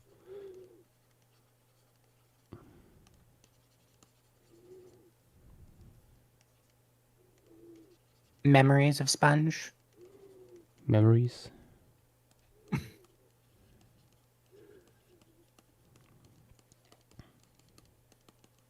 Yeah, Like, adding a little. Go About ahead. 100 Spartobranchus here. Yeah, definitely adding some rubble would be quite nice because I know we have some pretty large, or I think we also have some smaller cathedral inclusions in Thick Steven and various parts. You should put very little rubble in here. Yeah, this layer there's not a lot, but there would be some. Sean Bernard will not be happy with you. There's a bunch of breccia, how do you say that? At the bottom of the column. But by the time you get to Walcott Quarry, it's basically it's all mud. Mm-hmm. There's basically no rocks at all. The slop. Slap. Yeah, which is why I said not too much because the Yeah, breccia, just a little bit there. just a little for flavor. For flavor. Yeah, and to have it not too overbearing in terms of sponges. Just a few remnants. Yeah, especially since like the rubble is right up against the escarpment. Well, Walcott's still a little few bit less close to that. It's still very, very close, but not. I don't think it's right against it. No. I mean, this is all for like sake of the Like- composition, because like you wouldn't be able to see it otherwise. They were Yeah, all. the That's why it's creature- also like when I switch this layer off, you're like this wool part. You're like jutting out towards the viewer and stuff like that. On the one hand, yes, it's inspired by literal Gothic A buttress. cathedrals, but also to bring the escarpment closer to us. Actually, this is not an exact one-for-one recreation of the escarpment we see today. You're wrong, and I'm gonna cancel you on Twitter.com.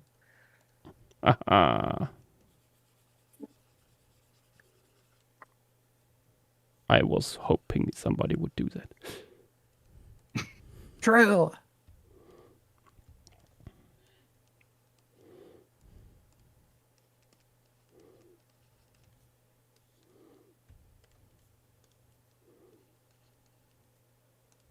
Have you drawn and quartered next to the McDonald's by the ROM? On the I was- streets of Toronto? Was I in that McDonald's? I think I was in that McDonald's Probably. a couple months ago. Oh boy. It was either that or the other fucking restaurant right next to the ROM. No, it was the fucking Tim Hortons. I think I was in the Tim Hortons next to the ROM. It was very cold that day. It's like really late because I think me and my girlfriend were out quite late after the ROM closed, just existing before we had to go back up to the undisclosed location where she lives.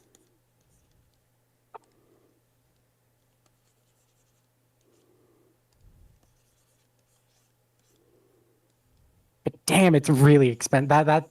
That Tim Hortons is really expensive. Yeah. It's Toronto. It's downtown Toronto to boot. Getting a shale burger at the McDonald's next to the ROM. Yeah. Unfortunately, it's not very good. Oh yeah, it's McDonald's. Yeah, I tend to avoid McDonald's. I have not had the shale burger.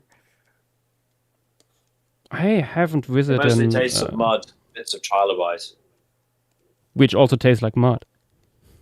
Which also tastes like McDonald's normally tastes. Exactly. Nothing It goes full nothing circle. ever changes. It happens. True. Yeah, it's such a weird comparison comparing the ROM to the UK's Natural History Museum.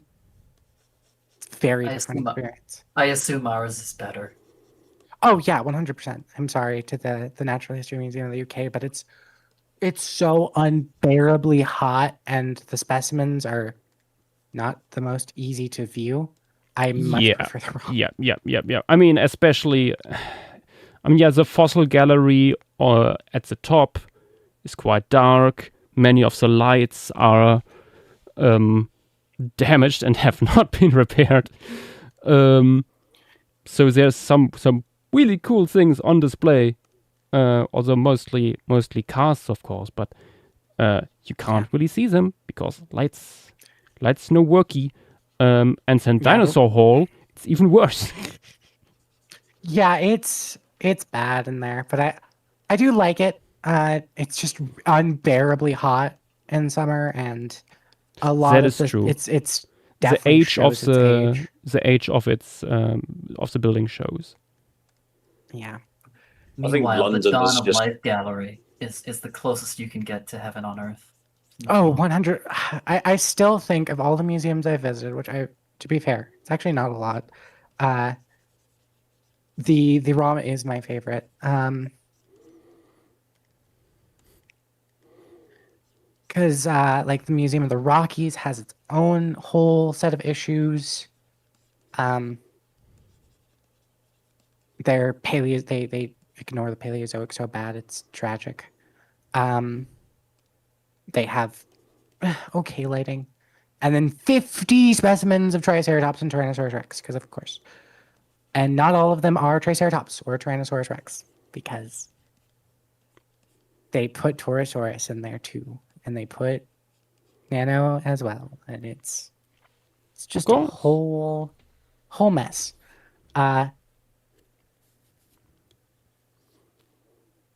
And the Museum of the Rockies is a little just it's a little dated in some regards.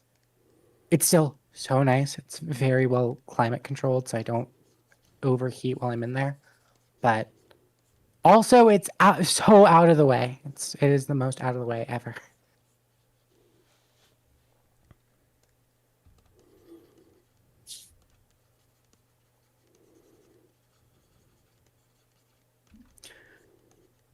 If it wasn't a nightmare to go to the other museums in Canada, like the the CMN, the Canadian National Museum, I would.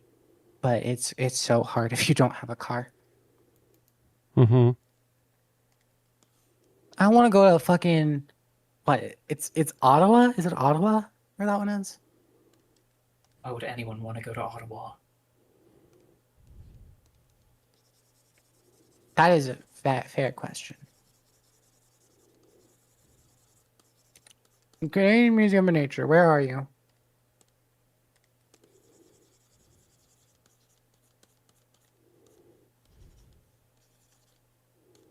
Oh, it's even worse. Where is it? Oh yeah, I was right. It is in Ottawa. Horrible. It's still worse. It's still awful. I thought for a second it was in Quebec, and I was like, no. Ugh! Quebec City does have some charm. I'll give it that. I do not condone Quebec. However, A little bit of Frenchness they carried over. Mhm.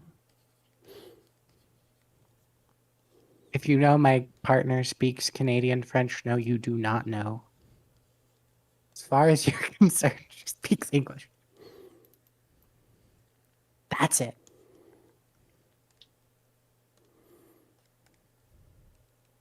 But no, yeah, like fucking Ottawa's so out of the way that's like never in the itinerary to take a train, because it'd have to be through a train to go all the way from, like Toronto to fucking Ottawa. It's just awful.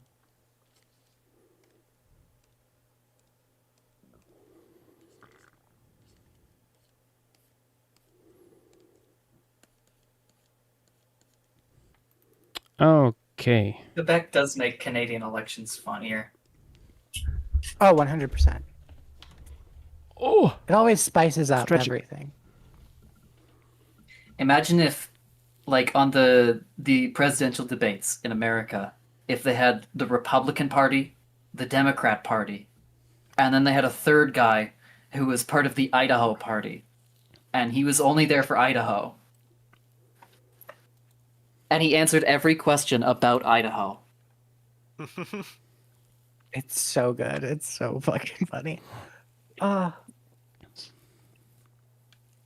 They could True. ask the candidates at the Canadian like electoral debates, like, oh, what's your favorite restaurant, and then they'll go through all of them, and then they'll get to the Bloc Québécois guy, and they'll be like, well, a restaurant is a lot like Quebec in a way.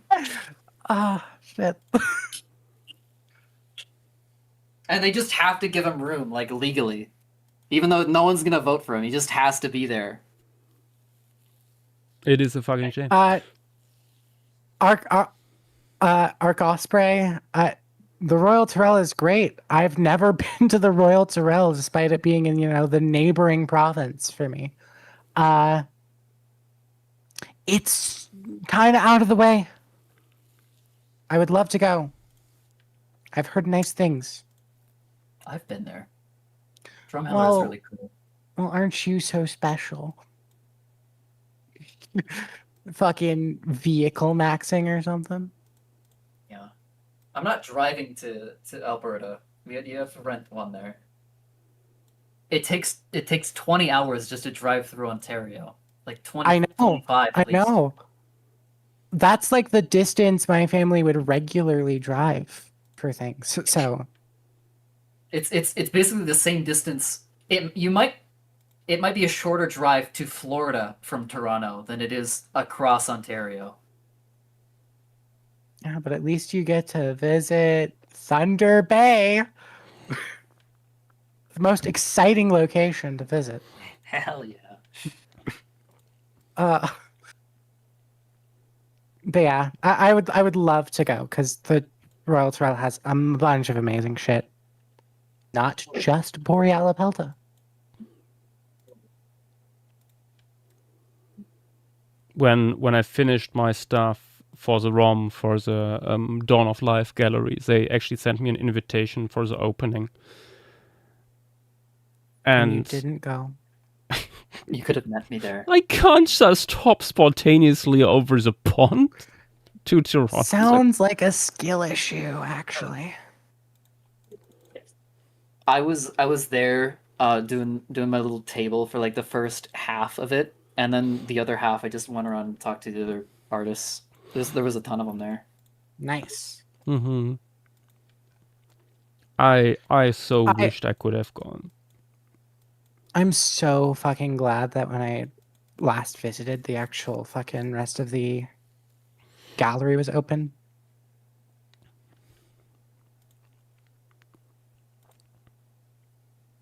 Because the time before I was unfortunately during the renovation period.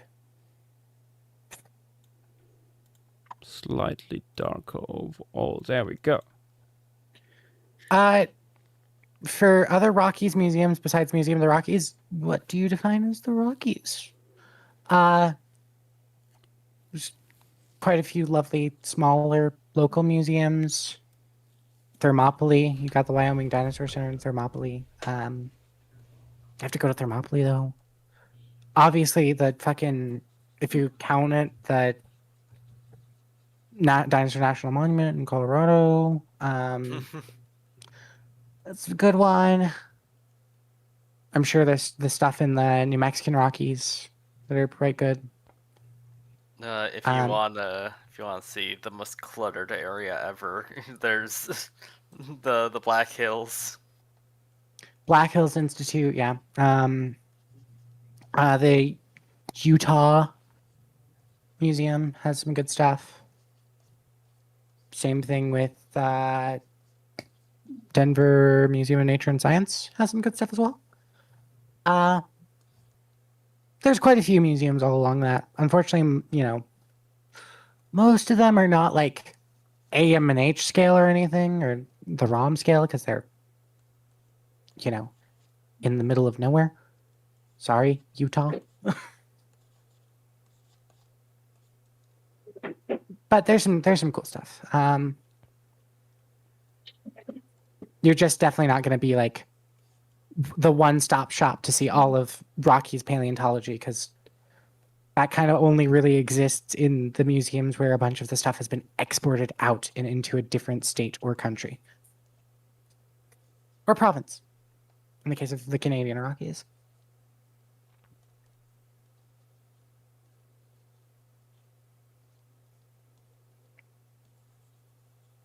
And I will also be honest, most of those museums focus on the Mesozoic of the representative states.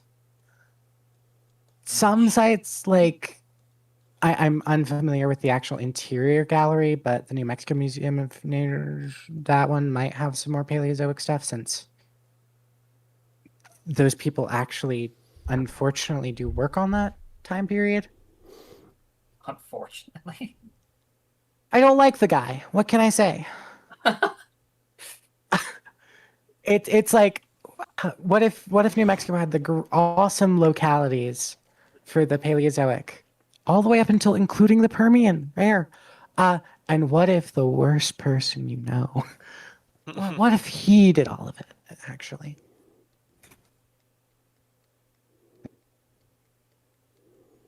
Yep. But I don't know if they have that shit on display. I know they have some of the Mesozoic stuff on display, but I don't know about the Paleozoic. Which is a shame. I wish more museums displayed their Paleozoic stuff, like the ROM does. Okay. I think we have Also sponges. At least the bigger ones. I might add later on a few of these prickly ones like choya, Good. which is just very fun looking. So that would be cool to have. Or piranha Some here. chancel in there. Piranha Yeah. is also common. Yeah, it's just a fun little thing to have in there. What are you doing, cat? There's a cat. And she's messing up all my shit. Oh, what the cat doing? The cat doing indeed. It's time to Ooh, those arthropod the reference place up. images are really cool. Yeah. I will not rest until the entire sky is covered in arthropods. So many burgers. Sometimes that happens here, and it's terrifying every time. I need to check something. When the sky is Okay, covered that in would- burgers? The sky is covered in arthropods. I mean, that feels like that's pretty often the case. More proof that we need to do Marble Canyon because of Masura. Over Good. here, the sky is currently mostly covered in pollen and related stuff. I was hanging out in my my friend's front yard one day, and it was getting about sunset, probably like 9 p.m. And we started noticing there's like a bunch of June bugs at the top of that tree, just kind of flying around. Occasionally, some in the grass. And over the course of the next like 10 minutes, thousands of June bugs started emerging from the ground all at once and swarming. It Scary. was Nice. terrifying. I did not enjoy that. The opposite thing happened here where everything was like, oh yay, it's finally spring. And then we were hit with like a fucking blizzard yesterday. Oh, God. yep. And we had no snow for the entirety of winter, pretty much. Fucking hell. It was crazy. I don't know the range of June bugs either, but for anyone who might not know, June bugs are like enormous beetles that just kind of collide into everything they see. Yep. They're friend shaped, actually. Really loud too. I know. They're friendship. Whatever. But in an offensive Mate my kind of way. scarabs.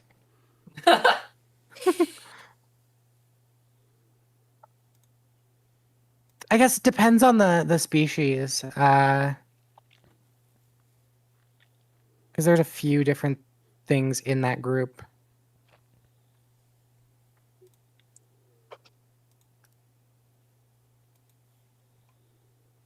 Because there's two different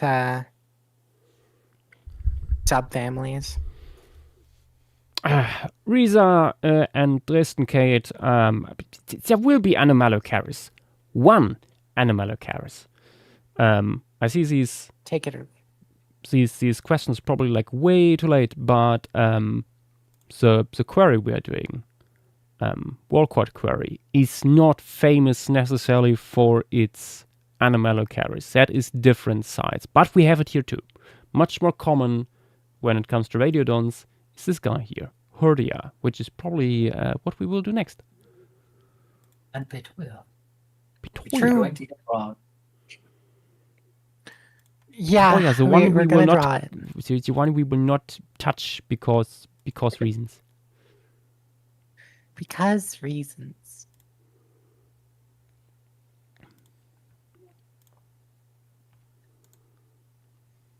Already is fun though.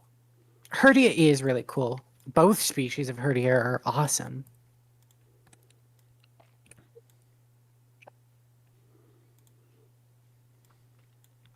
Let the grand gathering commence.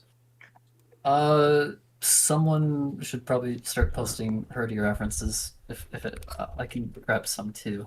Does June have a good one? June kind of does, yeah. Yes, I have one problem with theirs though. Of course you do. Of course you do. Yes. Can you talk about the problem you have with this, or is that problem also unpublished? Yun or Jun or however you, I don't know.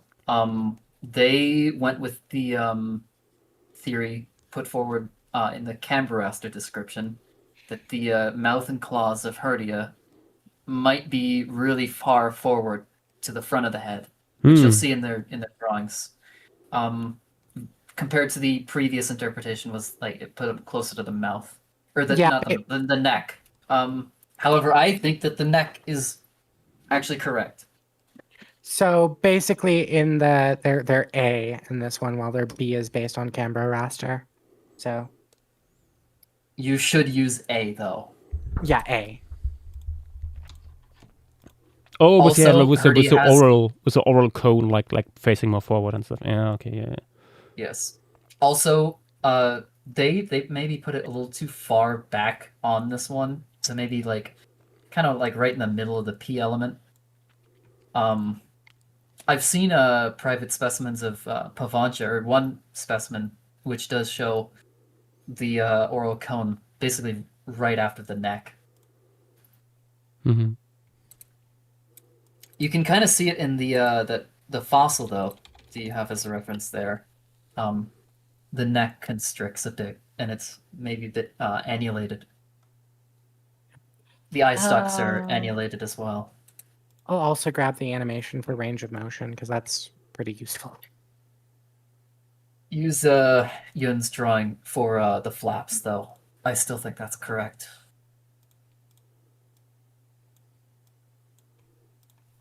Yeah. And I don't know if it'll be visible, but oral cone reference. Also Oral probably cone will useful. potentially be visible because we see these animals from below. True, actually. So yeah. In that case, when you're drawing the appendages around the mouth, keep in mind that they form a basket, basically. Yeah. The yeah. endites, the spines coming down from the bottom, they curl inward and make a little Mhm. basket. Mm-hmm.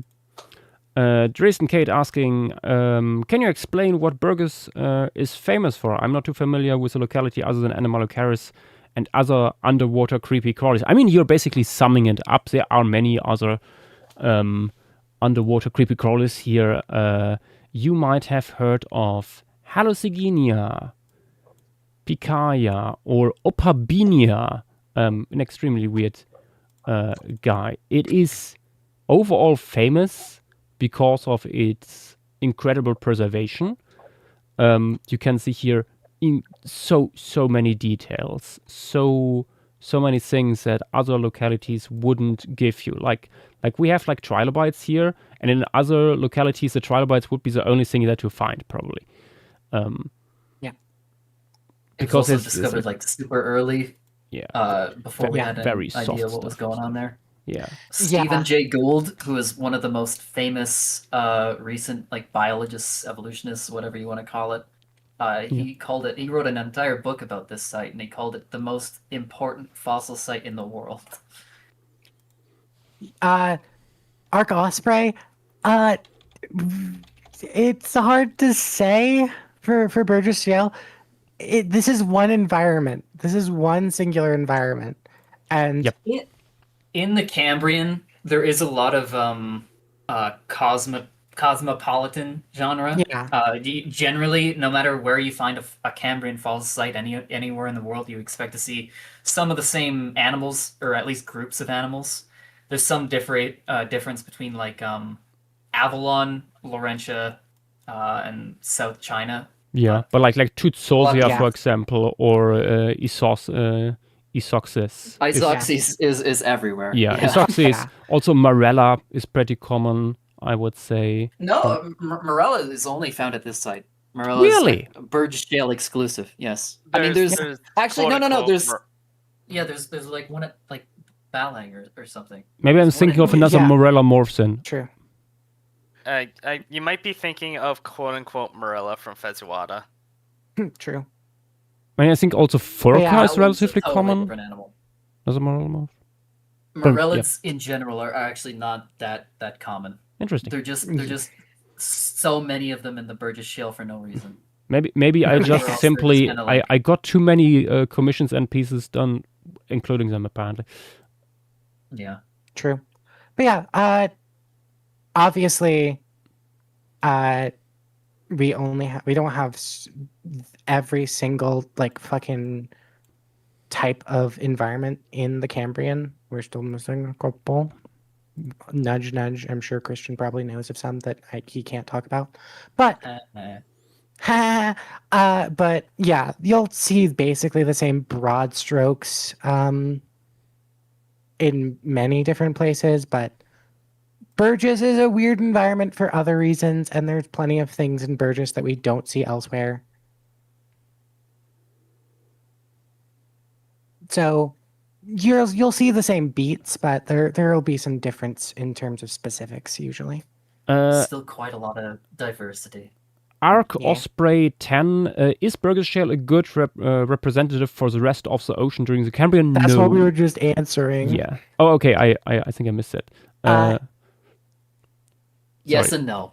Yes and no. Yes and no. Yeah. I mean, it's also because like what we have here is quite deep, and there's other localities that are much more shallow. You can go a few Yeah. kilometers away from the Burgess Shale at almost the same time, and 50% of the animals are the same, and 50% are totally different.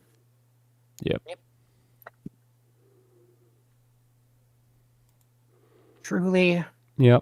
I also remember one of the recent the new fauna that has been described from China. Included some surprising Burgess type faunal elements that were not supposed to be there, quote unquote.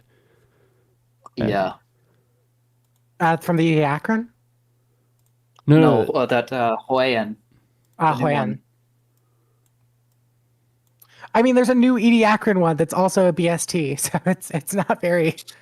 There's a site in North China called Mantou, or I don't know how to say it, but that's how Yeah. it's spelled. Yeah, And Mantos. they have I think both Sydnea and Camaraster, and at least the Camaraster is like the same species as the one in Canada. damn. So there's some connection there, even though they're on like opposite sides of the planet. Yeah. Very different from South China though, which is really disconnected from North China in the Cambrian. Yeah, I wish that including the North Chinese, but all of the Chinese Cambrian biotas had some, because they're all so recent, except for a couple, that there's going to be some really cool stuff coming out of that for sure. I am definitely excited mainly about Mantou because it's a North Chinese biota, and most of our stuff is from the same general South Chinese area.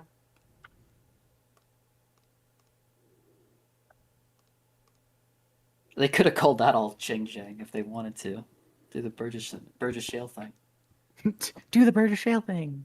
It pretty much is already. Like you can separate it into different spots, like Haiku and Erikai or whatever.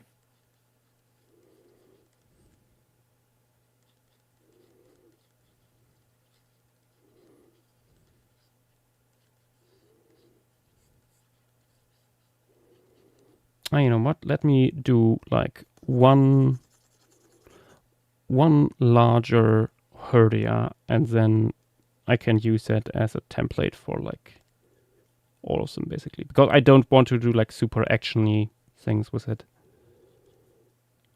Just floating up Victoria's the one there. with the long normal shaped sclerite, then Triangulata is the tinier one with the really short sclerite.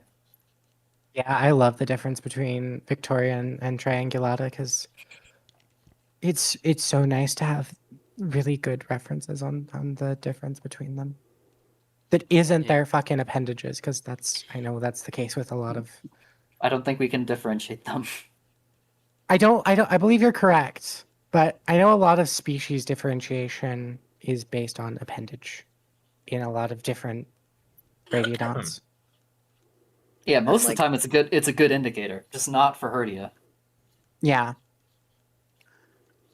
And I love how actually quite distinct they look to somebody who is not necessarily as deep in Cambrian animals, because you can at least tell that they have a different vibe going on with their what's the fucking why am I forgetting? Why am I forgetting? They're what? H element, head shield. Yeah, head shield.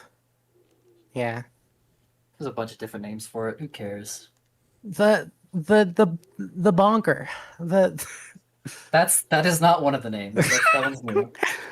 Maybe it Don't should care. be one of the names. We I don't know if I brought it up in this server. I might have. I have no idea. Chordaticaris from China in Shangxia. It has seemingly tusks coming out of the P elements, the lateral sclerites on its head. Oh. Really? Oh, Yeah. You sent interesting. an image of that one. Is there an image of that? I was gonna do already? a reconstruction, but I got bored. What do you mean you Just got like bored? me You have for a real. mammoth mammoth radiodon in front of you. And you got It's not because bored? the animal is. It's not because the animal is boring. It's because I don't know. Just fell out of it. I have the. Here's what I have though. I'll put it in other talk and text. Oh, that's like sick. Oh my gosh, that's awesome. I love when Oh. radiodons are just the head Oh, shield and they look that's this stupid looking. Very cool. That looks like I an. see this sick. thing. Might be I hate to say it, but that looks like an design for Ark. Yeah. Yeah. I see My- this my- thing and I think taser for some reason. This is Arc Herdia. true. I think Is that it rideable though? might be a thing for Sunday. It's possible.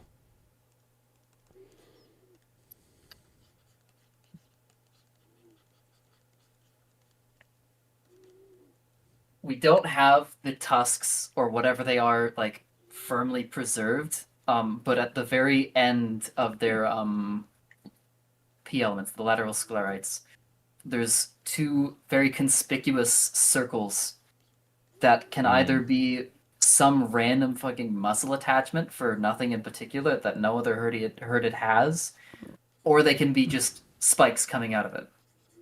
Hmm. So I'm gonna go with spikes. Fair enough.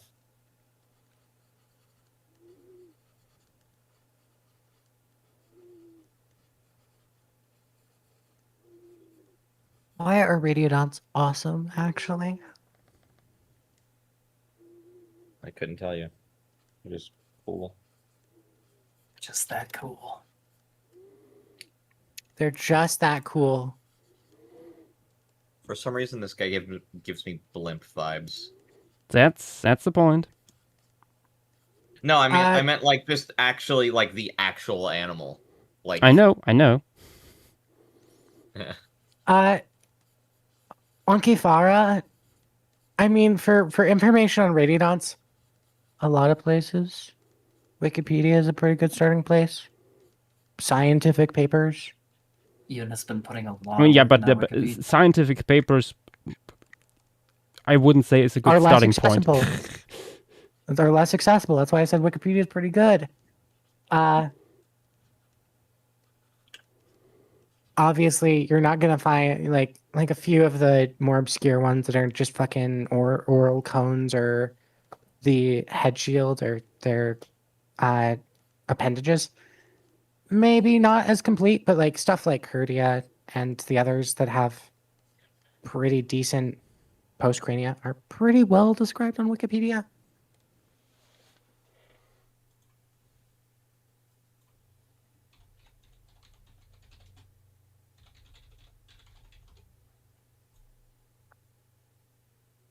Also, in general, a lot of lovely diagrams that do help illustrate these animals in a way that's fairly easy to understand. I'm gonna add a Herdia fossil to stream materials. I think this Nice. one helps with the body.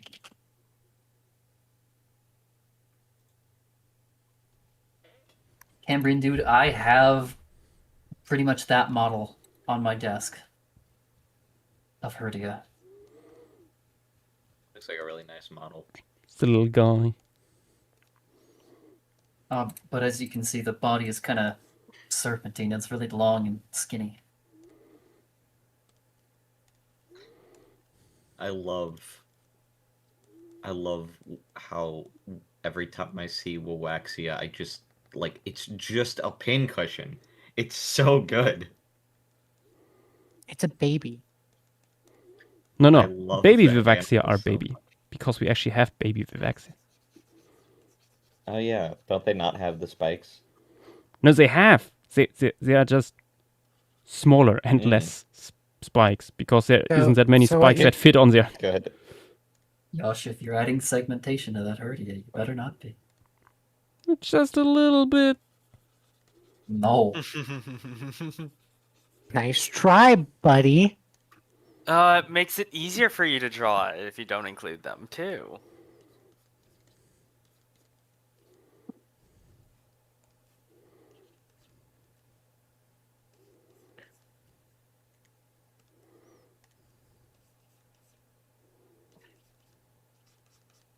We save that for the little Herdids.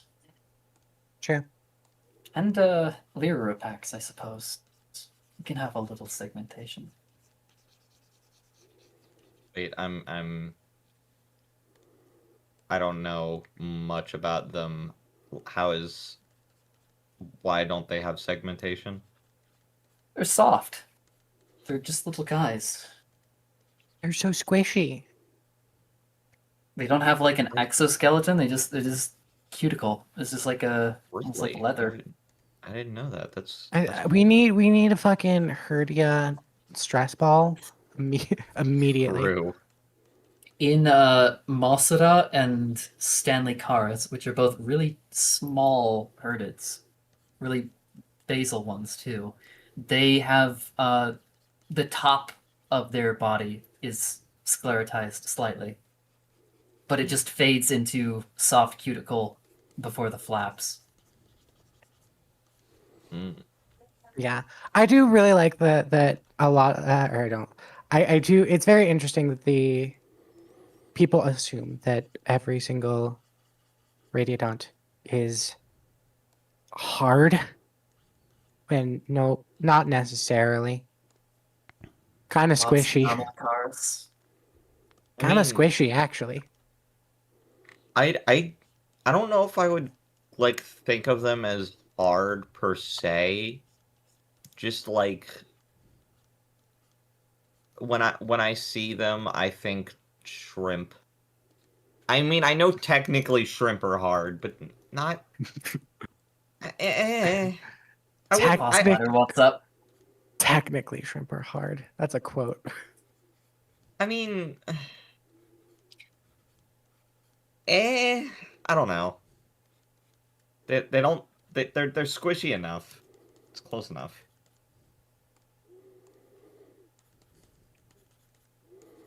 This goes into the same Anyway. folder as Life is Short, but Snakes Are Long. True. Anyway, I will. I unfortunately have to be going. I have things prepared. Yes, yes. Yeah. Life moves Boss on. ladder is here though. I will see you later.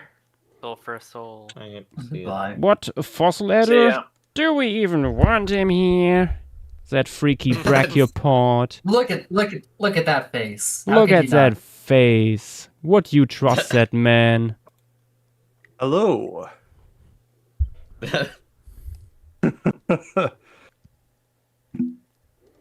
Hmm. Oh, we're hurting it. What about my face isn't trustworthy to you guys? Like, come on, look at it. It has to be the most trustworthy brachiopod you can ever think of. It's so friendly.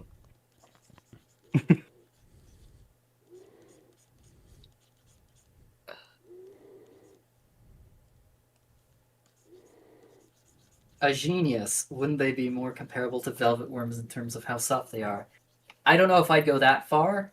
I think at Yeah. one point on Twitter, I think I compared it to like a balloon covered in chewed gum that's been soaked underwater for a bit. Just kind of rubbery. Yeah. Yeah, I honestly I don't know what I would like in terms of like animals. I don't know what I would compare it to. Animal texture wise. Like they're too soft to be compared to polychaetes, but like they're not as derived as velvet worms. It's weird. Yeah, and we can't really be certain if all of our comparisons even hold true because well we can't touch them.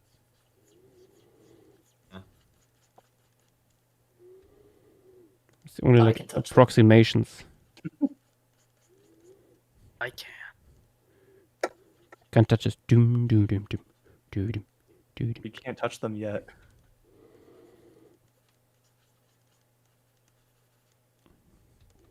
Maybe we Sonic can Fire. one day Supposed when we to have throw enough four billionaires at it.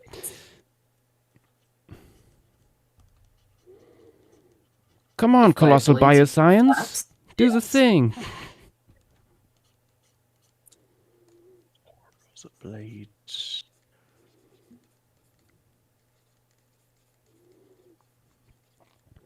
Maybe I should show one giving birth. Daring today, are we? What do you mean? That is a normal stream topic. I think that was the joke. Like sarcastic. Yes. Yeah. It would be very cool if you did show one doing that. It'd How be do so we- funny. It'd be so funny if tomorrow it's like, oh, we found this radiodot in the act of giving birth. Oh no, we find one laying eggs. And it's a fuck. Yeah. Genius, how do we know Radiodons gave birth? We don't. That's my guess. I'm patenting it. I think based on everything you told us, it's a pretty good guess. Yes. Oh, They don't get like super small, like they don't have a trilobite like larva stage. They come out fairly big. And Yeah. we've never seen like an egg or something. And also they have relatives that give live birth, so it just seems like a good idea for them to do. It seems kind of safe. Plus, we know some of them were growing up pretty fast, so it would make sense for them to give live birth. Yeah.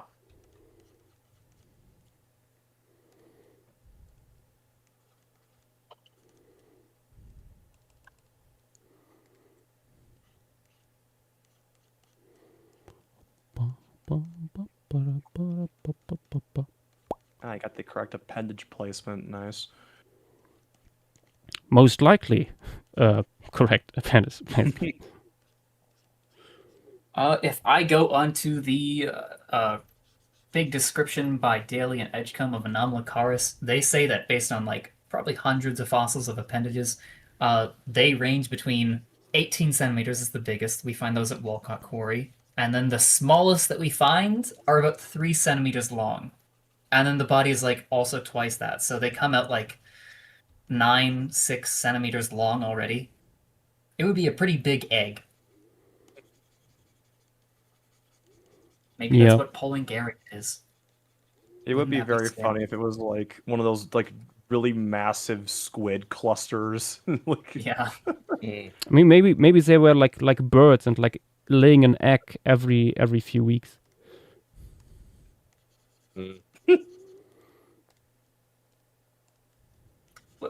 Yeah, I guess chickens. Or ostriches, they have communal nests. man.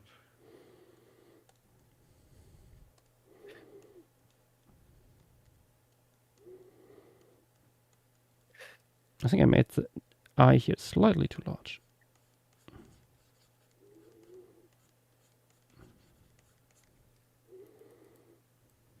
Blimp. The Blimbus. The blimp. Sea blimp. Sea blimp. The Zeppelins are taking flight.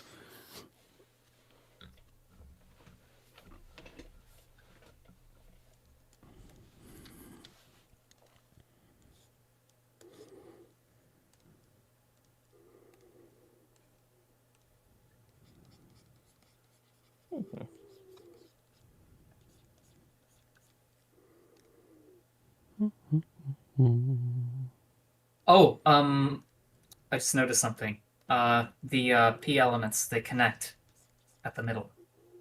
Oh, true, they do. In the at the front there. Yes. Ooh, how would that actually? Let me get the Herdy description. 'Cause It's not an we issue of find like not them- believing you. It's just like Yeah, I'm trying to no, visualize I'm gonna show you a picture because we have we a lot have of one. Okay. them do that. Okay. Where is it? Show me the P elements. Oh, there we are.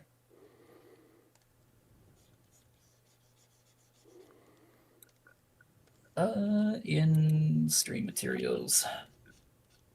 I don't know if the contrast on that isn't great, but you can see they just Let's see. merge right at the middle there. Oh, one of these specimens.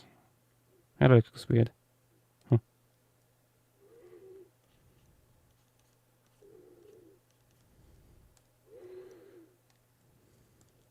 I'm wondering if any panarthropod has something convergent to radiodont elements. If you mean like the sclerites, then a lot of basal arthropods have an ocular sclerite that's probably homologous to the radiodont one.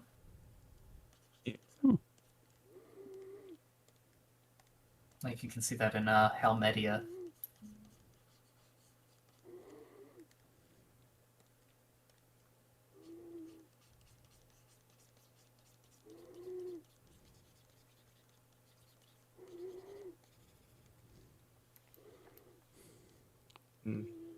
There we Plus, go. Myra. Ooh, nice. Horseshoe crabs are kind of convergent with Camparaster. But what if horseshoes are convergent on Cambroraster? Maybe the horse evolved first. Cambrian What horse. evolved? What was first, the horse or the shoe?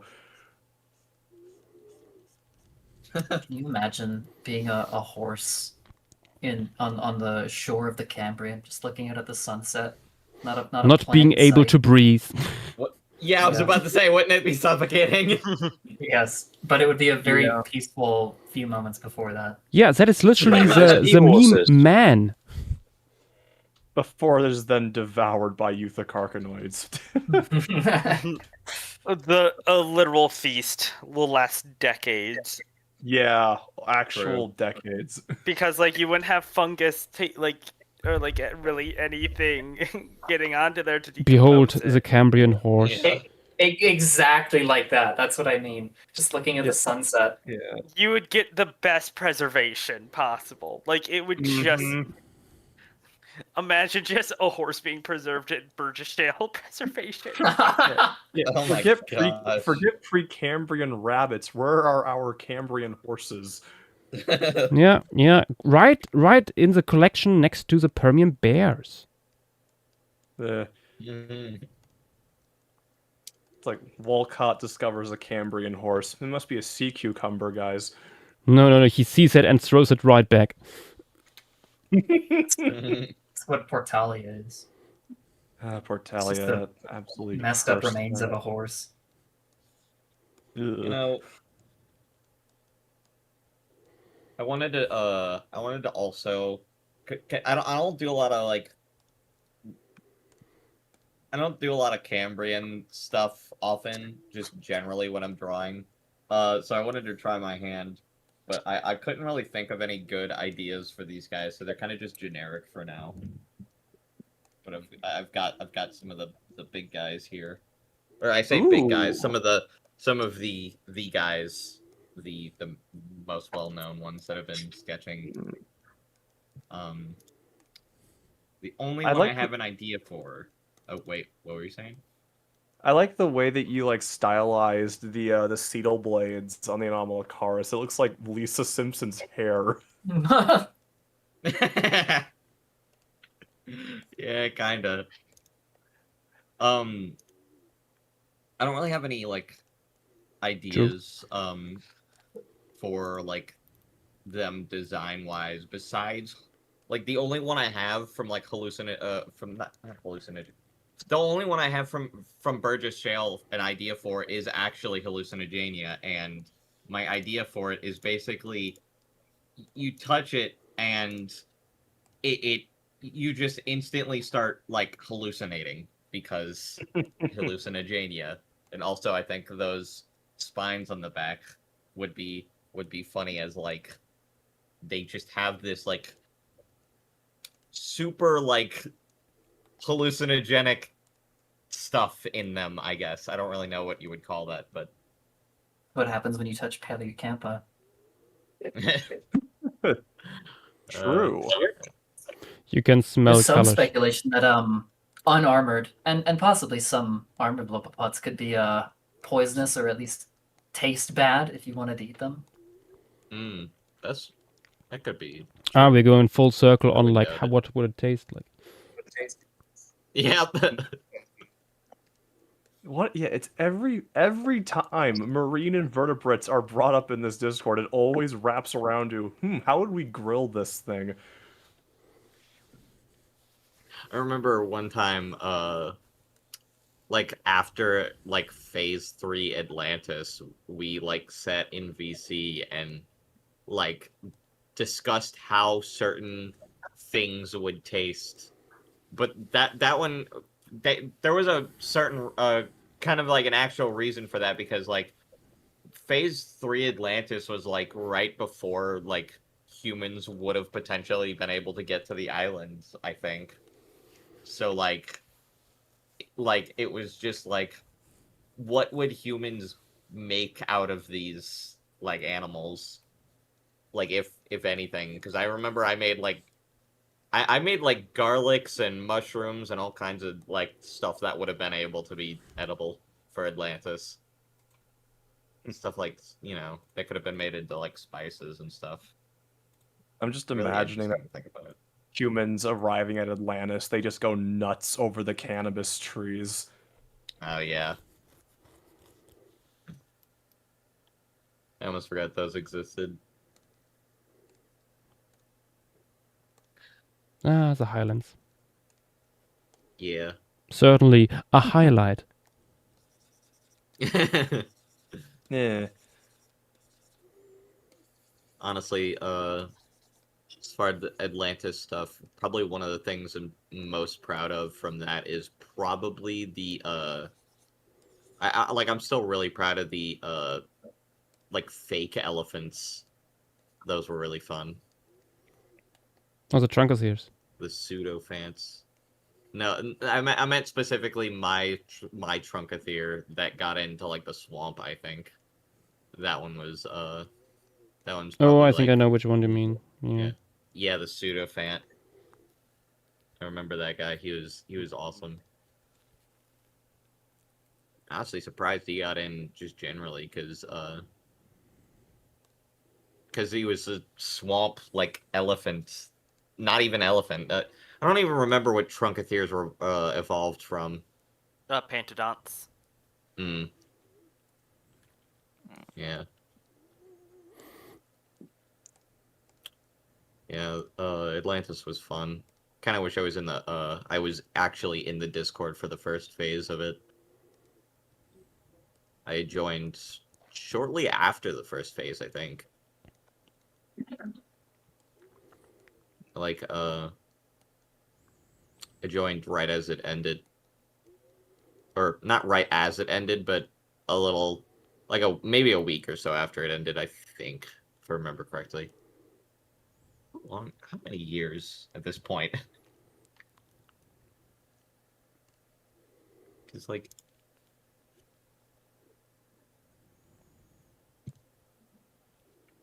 oh my god, it's almost been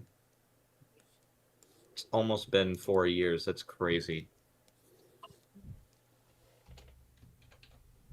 Does Panarthropoda exist, or is it just Panarthropoda with water bears and velvet worms alongside arthropods? Well, that's what Panarthropoda is. So it Yeah. exists. That's what it is. Yeah. It's all the ecdysozoans with legs, and sometimes they de-evolve the legs. Yeah. Like that one tardigrade, Apodidius. Mm. The We devious. must ask. We must ask. Have you heard of that one? There's a legless tardigrade. We, It's just we a must. tube. We must convince Yash to add Orsten to the wheel. 'Cause I'm pretty sure it's from there. Good. Never.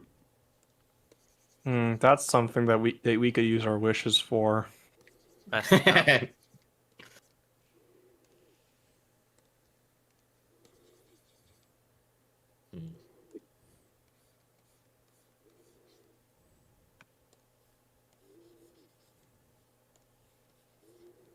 You know what? I'm not really doing anything else right now. Maybe I should finish. Maybe I should finish the concept I was working on. I wanted to start actually doing that concept for Dynamo Nathis because that idea is still really good that I had for it. Good. Good. Is there a name for a more exclusive clade that only includes crown arthropods and radiodonts? According to Moisiak and Caron, what is it, 2020 or 2021?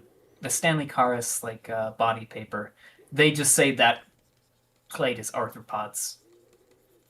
And unfortunately, there is not a great clade name for arthropods except for radiodonts, which is what I would call them. It used to be Deuteropoda, but Moisiak and Caron said they don't have any of those features, so that's a terrible name for it. It doesn't stop naming before. I mean, No. that hasn't stopped naming in some cases, I suppose. Ah, there we go. With the shadows, it works better. Oh yeah, that's very nice. Yeah, look, I love the sponges, the way they look. It's so nice. Mm-hmm. Like that gothic architecture, like that inspiration, really looking nice here. Mm-hmm. This looks like the way it's looking right now. It looks like a flash on like an older camera, and I kind of love it. Yeah. It's like you're in a submarine in the Cambrian, and you have like one of those, like 1900s cameras that you just like flash. Say 1900s. I don't really know what I'm talking. Yeah, whatever. This Onyx is what the- Farah, I need to know why some radiodonts have four Cetal blade rows. They don't. They have maximum 2. If you ask some people, there's a possibility they could have 3, but I don't think so. They're either split down the middle or they're merged. Just one band. Yeah.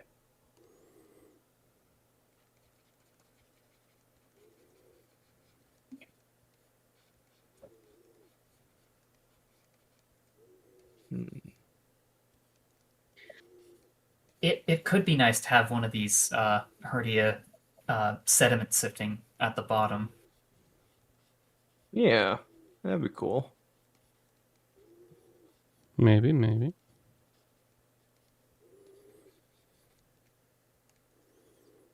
I just realized, is Paytoya appearing in this piece because of you know what? Kiosh said no. Oh, I mean, fair enough. I'm mean, not, I'm you not basically stopping said him. no. I'm just not helping him. Wait, so is Herdia gonna be the only Radiodont in this piece then? No, There's gonna be one Anomalocaris, one big one. Fair enough. I mean, that guy already got the showcase at Emu Bay. That guy got the spotlight already. It was a different species, but yeah. Really nice Crydrake, and I hope they have a gift shop. I want to buy a patch. I need patches. I hope they have a gift shop. Yeah. I feel so jealous you got a Morella and an Otatoya at an affordable price. No, those are not his. Oh. Oh, I saved. There's no such thing as an affordable Otoya. Which is still astounding to me, because that thing is like over a third of the specimens. But it's Burgess Shale. You get the name. Yeah. I've seen Anomalocaris appendages for sale on like Japanese auction sites. Of course, the And they go for Japanese. like $11,000. At Hey! least. Oh my god. It's a steal. Just imagine how much a full body might be worth on one of those. Oh my goodness. I just don't think that would go for sale. Yeah, At least probably not And it openly. shouldn't. True.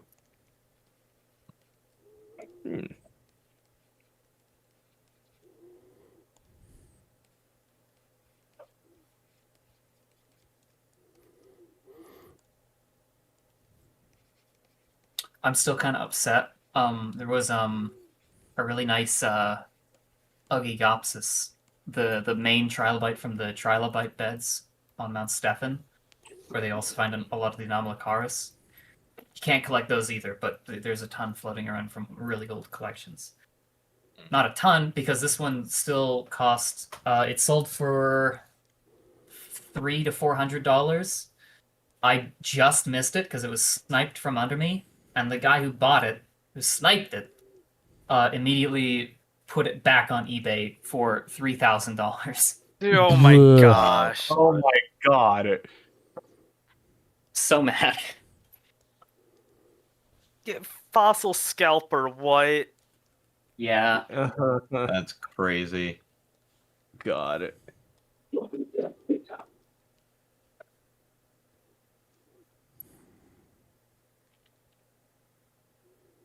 Do you know how much it was originally?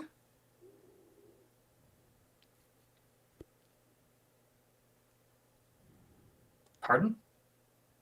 Do you know how much it was originally before the guy like put it back up? Well, it was being sold out of an old like estate collection, so the people selling it didn't know what it was. They just labeled it a trilobite on eBay, Oh. and it was just like an auction. So it Mm. could have gone for a really low price, but the guy sniped it for like $300 to $400. Mm. Damn. Damn.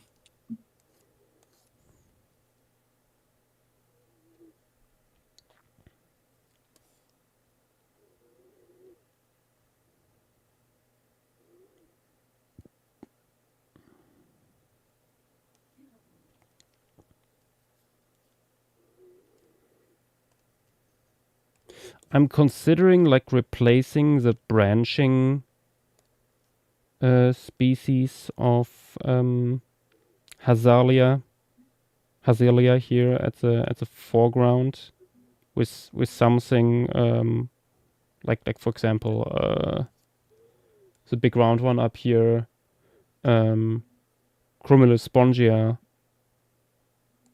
because I feel like it's a little bit too distracting, the branching stuff. A little bit too much Yeah. like drawing the eye towards it. Agreed. Yeah, that's fair. Despite not even really interesting stuff happening there. Hmm.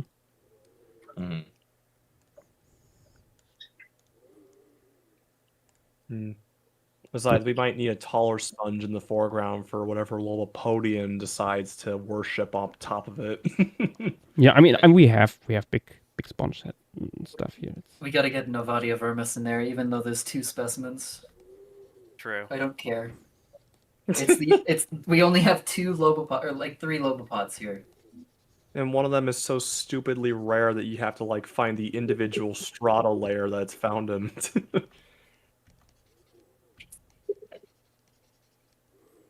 Yes, this is Walcott Quarry. Oh, we are wall cutting The it. Burgess Reality.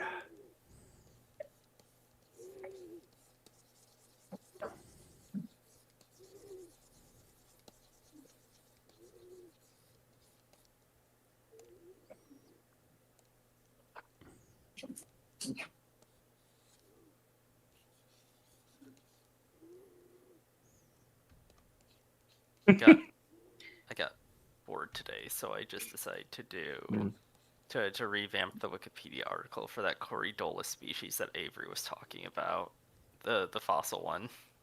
Oh yeah, the single Corridora species. Yeah, the current recon on the page sort of sucks. Dragon Thunder says, "How deep was this place? 50 meters or 200 meters?" So it's about 100 meters below the escarpment itself, and then there's an unknown amount of water above that. So probably 150 to 200 meters. Yeah. Quite a bit. It's like shallow mesopelagic zone, at least. Shallow in quotes. Yeah. A human would not dive this deep. Let's just say that. No. Like when you look up here, I added like the faintest of like sunlight, natural light coming down. Yeah. But yeah.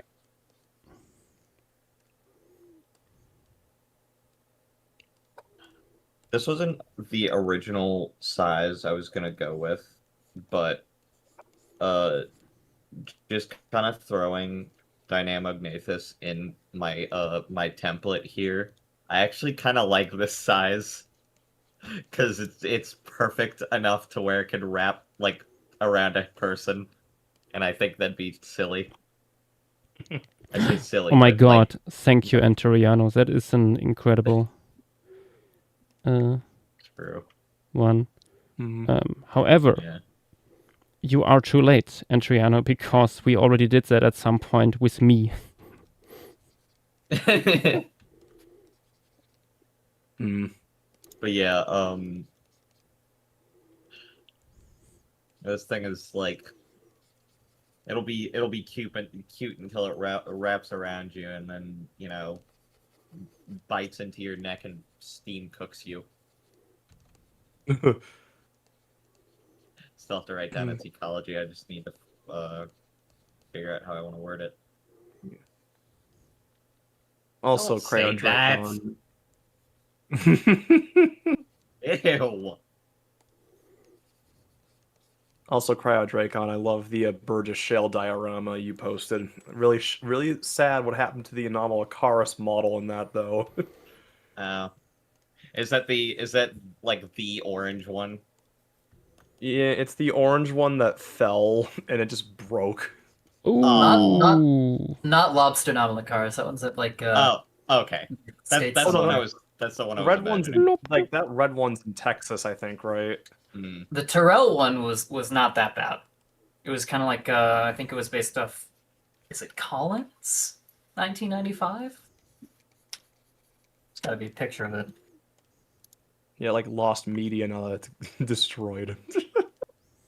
Honestly, I love that.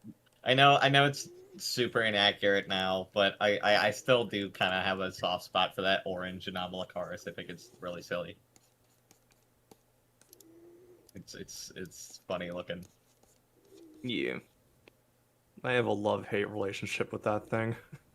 Fair enough. I see in that diorama of the Burgess Shale though, I see something that looks like it's coming out of a tube and it's got like these dot eyes.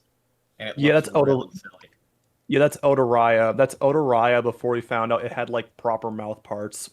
That's good. I like that thing. Also, oh my gosh, that Anomalocaris model is like those colors are really nice. Yeah. Its snail eyes are super silly, but I love it actually. Little telemonstrum eyes. Oh, that model. I'm looking at it now, and it's not quite Collins 1995. It's somewhere between that and Whittington 1985.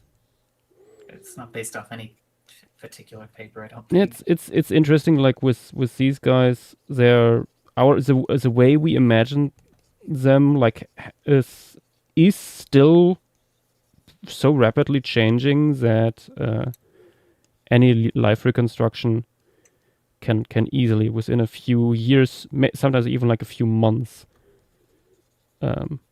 be obsolete again. Yeah. Like you can look at an illustration of Animal Alcaris and be like, yeah, that was made around this time, based on these features. Yeah. Oh my god, it does kind of look like that thing.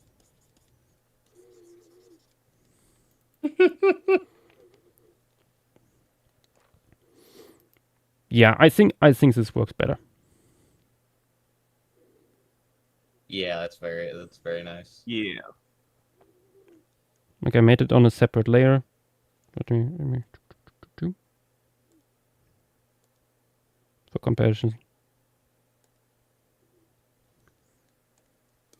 Hmm. Yeah. Yeah. Besides, we I have think this- that branching Hazelia species in the a little bit more front. It's so a not like little we're bit more in just the back too. Yeah. I mean, there's tons of Yeah. specimens all over the place here. Also Voxia. Yep. Let's actually check how it looks like in black and white. Oh yeah, Uh, good idea. I want to see that too. might still like fiddle a bit around with the values and stuff in the end. Yeah.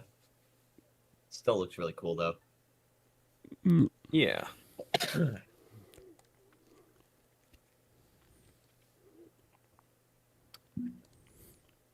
You know what the like the steam vents I put on the new Dynamognathus like design I'm working on.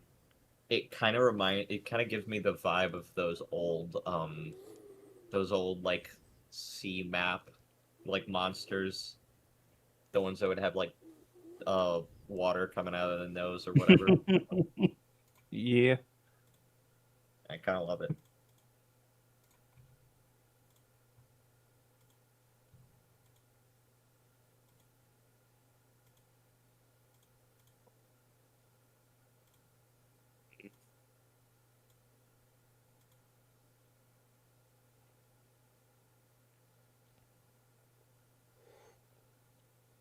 I have to change stuff because turns out it was moved into another genus 2 years ago. Oof.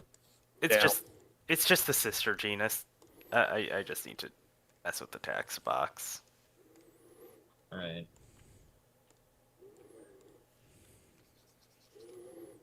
How did this guy Oh like no, wait. fall down and Oh. break again? Like, how did that happen? I don't know. Like all I know is that on the invert server, people were just talking about it, and then someone mentioned, "Oh yeah, this thing fell one time." Mm. But apparently it's back. It's back yeah. apparently. Yeah. I'm not really active in any of the like stuff like the invert server, or the mammal server, or the dinosaur or whatever. I mean, I'm in them. I'm just not like I don't talk. I kind of just lurk for skeletals and stuff. Just wait for Sassy to post like another Solnhofen skeletal. Yes, more or less. The other servers basically don't get any skeletals at all anymore. Perfect. What's the last time? Let me see. The last time anything was posted in the skeletal chat in Ornithischia was 9/26/2025. I think that September 26, 2025. That's the last time anything. It was like a Hadrosaurus skeletal. Last time anything was posted there, which is messed up. Oh no. Oh, Right, looking at the time, I get the feeling I should probably bounce. Spooky. All right. See you, James. I will See see you. you soon, guys. Yeah. Good night. Good night. I'm thinking we're best to put Anomalocaris here. Fair. Maybe that's actually like breaking a little bit too much the composition, having it. Maybe I should add it like instead of one of the Herdias up here. So like at first glance, it's like, oh, another one. It's wait a second. That could be a cool idea. Yeah, true. Like Like- one of the ones higher up, so like in the Yeah, water yeah, column, like perhaps. this one.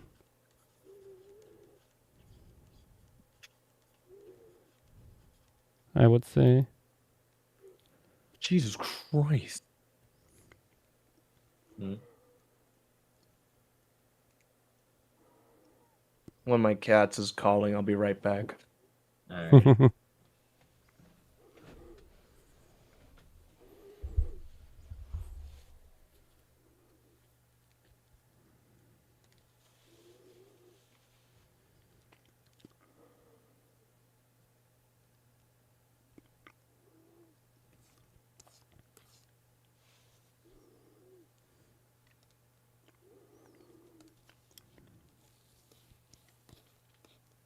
Muki.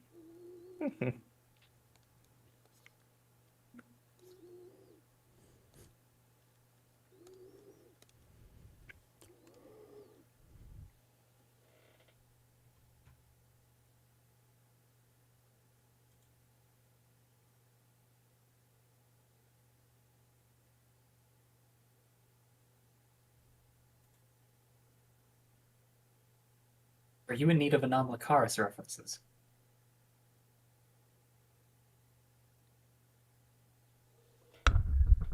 Anomalocaris would be great. Yes. Reza asking, Josh, what formation from the wheel do you really want to cover? I mean, basically all of them. If I mean, I don't want to cover it, it usually doesn't get onto the wheel. There is, however, of course, a few things on here that I'm itching to finally get done, especially stuff that is longer on here. Tender Guru has come up a few times. Hatak, also I would love to do, but I'm also dreading it a little bit because it is complicated to research, to figure it out. New Guinea rock shelter, with its marsupials, I think is super interesting and very, very much not shown outside of basically the artwork by Peter Shorten. What else? Is on here that would be really nice. Messel, also kind of dreading it. Idiakara, absolutely, because it will be very, very relaxing. And I just saw another one. I'm just looking over my list here. Posidonia Shale. Just had another one. I mean, Forney Dollarstone. I mean, I was very. I mean, we now have burgers, but I was also looking forward to that.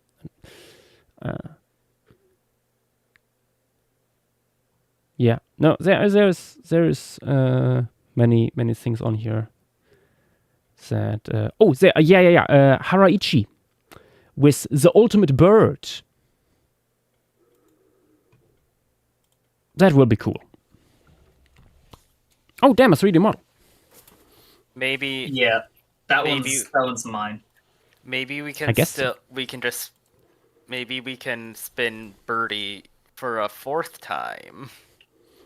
Oh my Finally god. Maybe, get maybe. it. I'm quickly going to the toilet, back and saying, also, I need to stretch.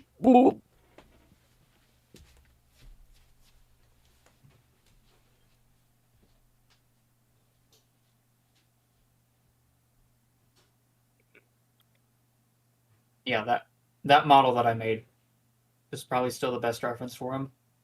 Other than that, Yeah, for some reason definitely. I have the gills turned off on that one.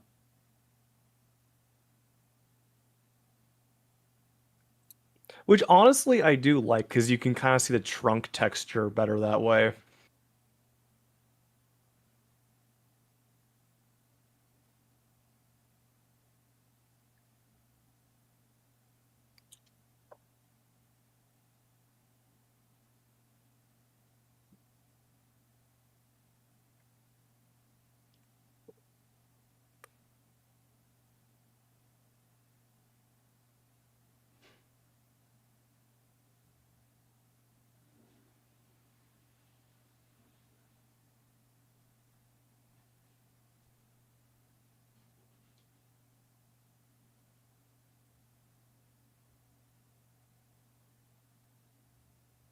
Oh shit! Yeah, I forgot about that.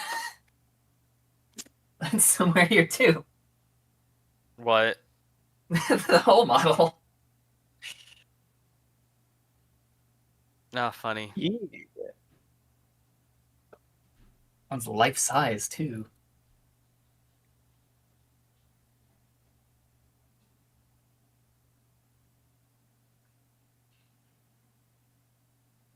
Crazy that the Um, gills are just kind of down the back, I guess.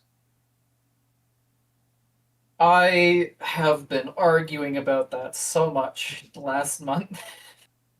Yeah. Or against.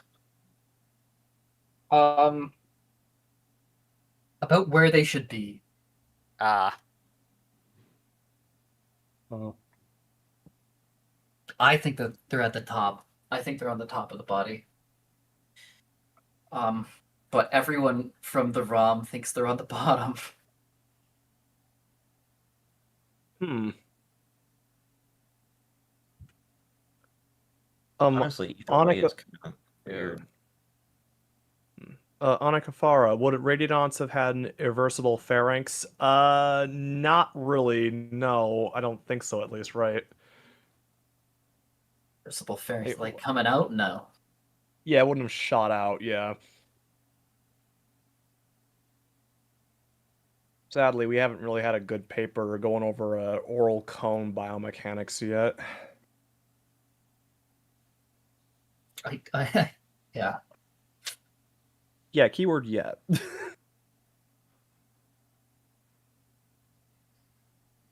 But things like Omnidens probably would have had one of those.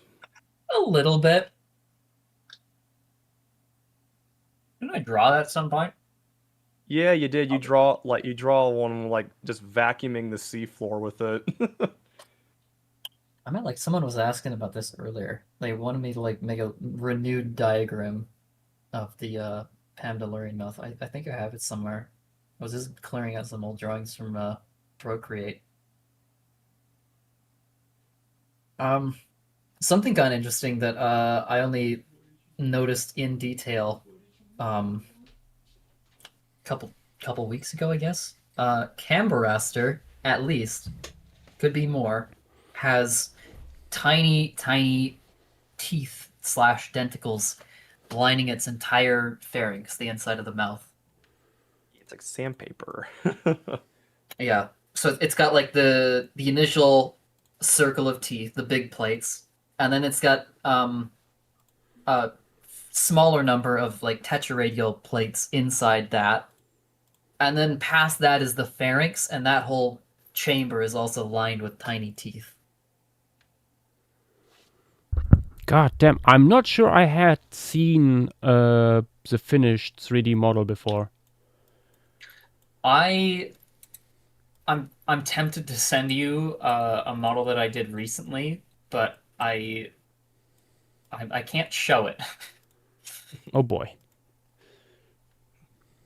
I remember you were like joking about creating like a single gold model and like doing like a giveaway or something. Originally, I was gonna make 10 of them and like paint them and then sell them. I might still do that. I have to get back into 3D printing. I intend to.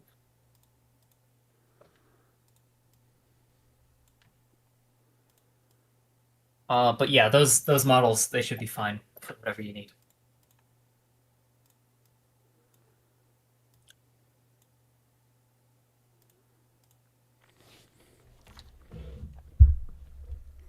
Yeah, you know what? I can just draw that separately, I think.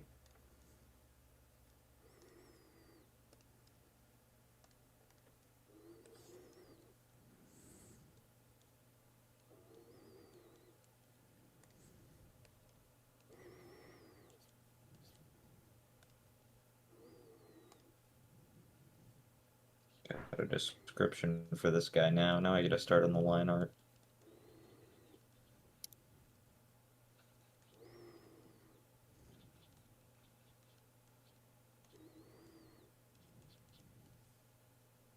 Okay, now the page is actually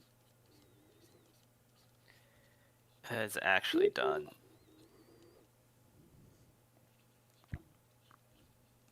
Hmm.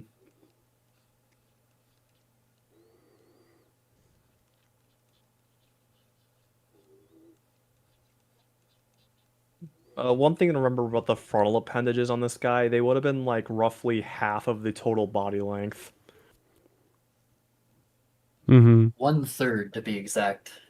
So they're pretty big when they're outstretched. Yeah.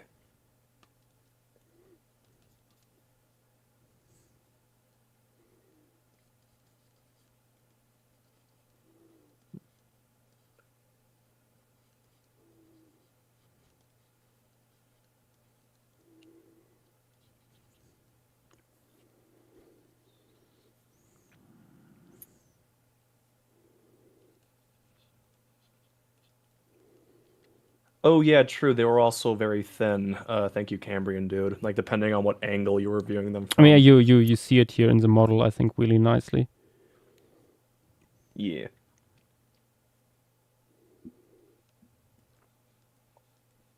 I'm just seeing if I need to run to the store to grab new batteries or not. Oh. I'm just seeing, are these the right battery? Okay, yeah, they are. My keyboard is just acting up, and I just need to see if I need to go to the store to buy AAA batteries or not. Hmm.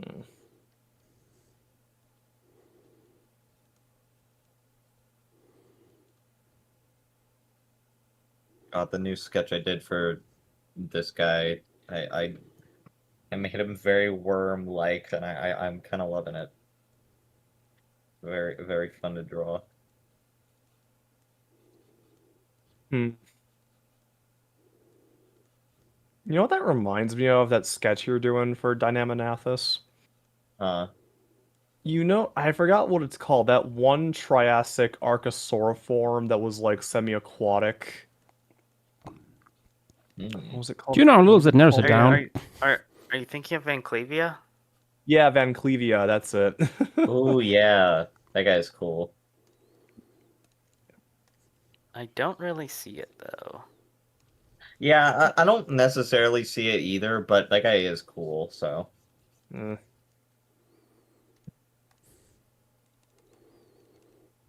Van Clevia is a goober. Sure. Yeah. Unfortunately, also largely just ossiderms. Yeah.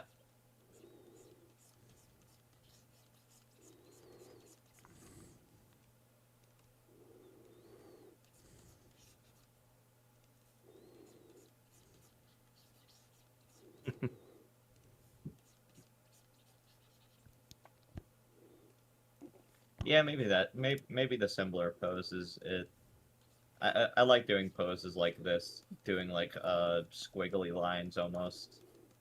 They're very easy for the longer creatures, especially reptiles and amphibians. Yep.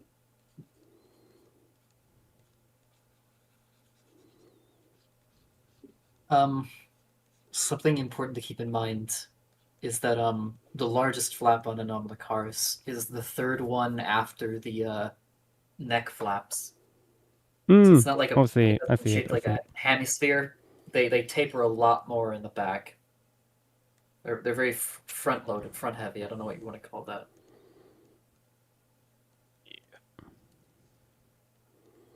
Also, I think I have to make the body overall a bit shorter.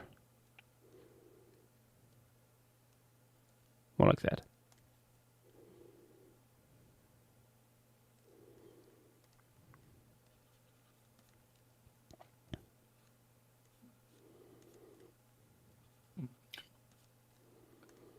So a genius. If Anomalocaris wasn't feeding on trilobites and was hunting more nectonic prey, what was preying on trilobites?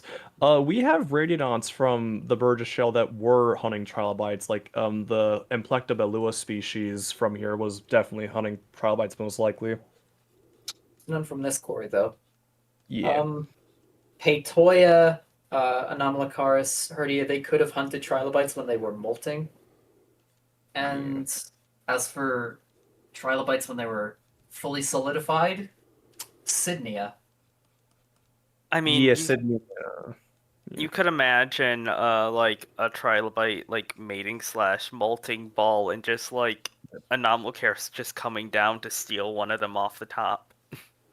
Yeah. We also have examples of like some Cambrian chelicerates, like Wysangocaris hunting them too. But not from here, of course. But just yeah.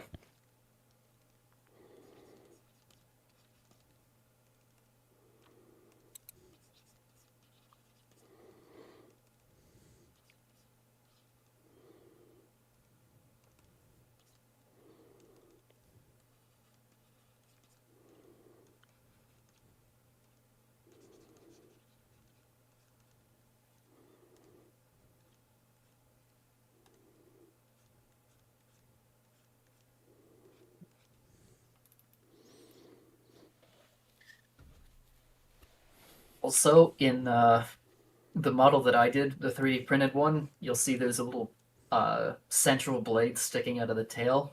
You can exclude that. Mm-hmm. I guess there's no evidence for it. That's not strong evidence anyway.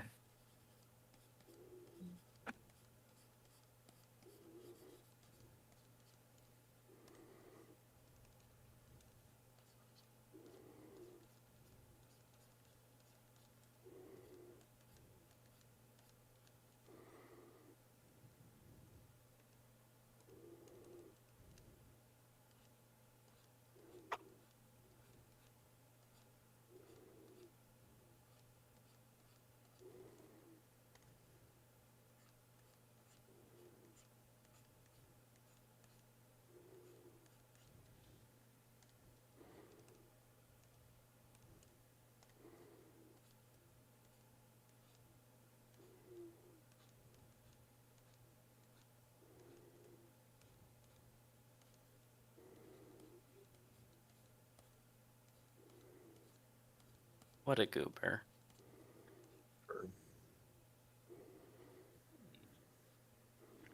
Extremely goober. Ooh, Dilo, I love the Desmostylion you're doing. That looks extremely goofy. What a creature. Oh, very nice. I gotta add What some of what those did guys Dala to my doing? list. Oh boy. Desmostallions are still kind of a mystery to me, especially when it comes to like not their faces necessarily. That's very fun to reconstruct, but like what do you do with a body? Yeah.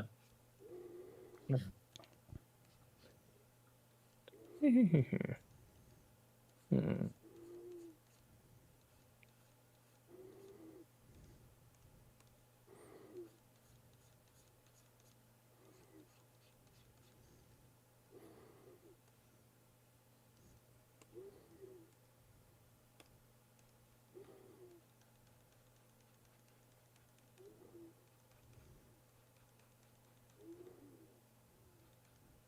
Now I gotta figure out how I'm gonna draw all these tiny teeth at this scale. I'm not putting too many details into the appendages and stuff like that here because like from this distance you can't really Yeah. tell. That's fair. That's not 14. I will not count. It's now a different species, clearly. It's an entirely different order of radiodonts. It could be Paranomalicaris. Ew. Oh, Lord.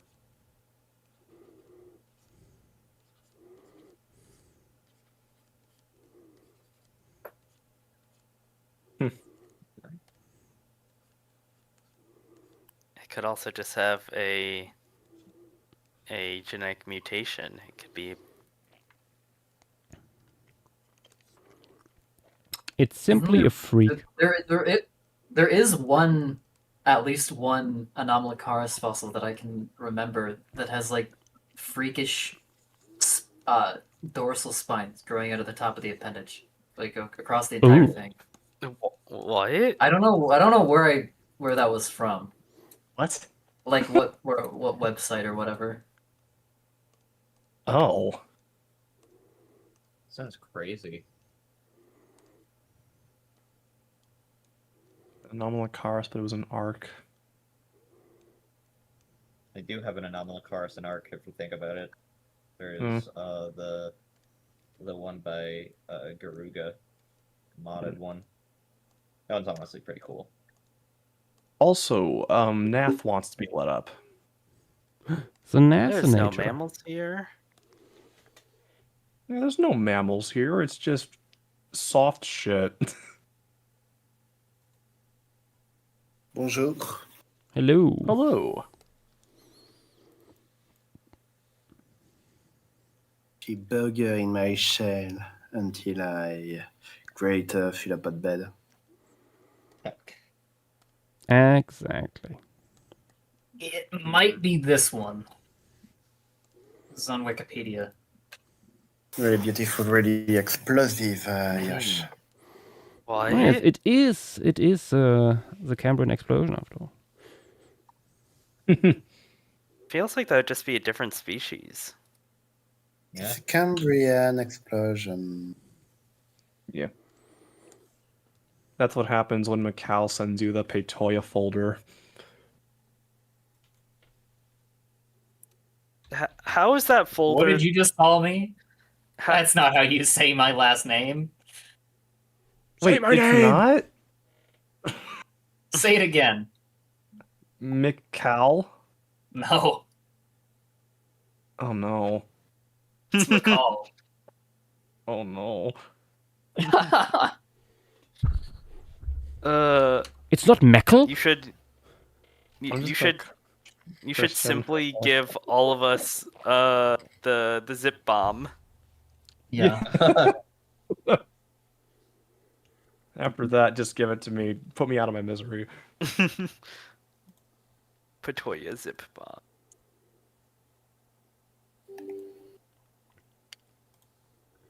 It's a good amount of fossils, but it's mostly just because I have like 20 different pictures of each one.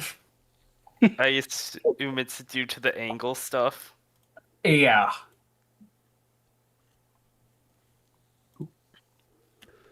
Hmm. Despite the fact that it's the same fossil, you can take like 10 different pictures and each one will look different. Hmm. You Joyous. got to do close-ups. Oh no.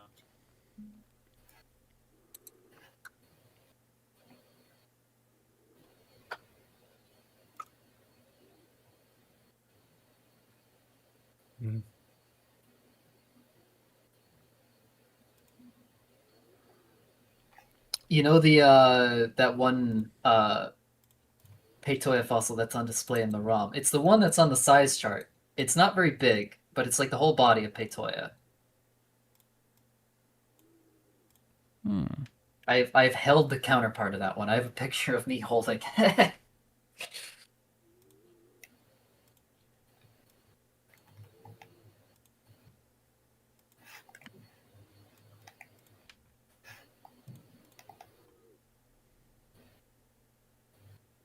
I haven't gotten to the limbs yet, and he kind of just looks like a worm.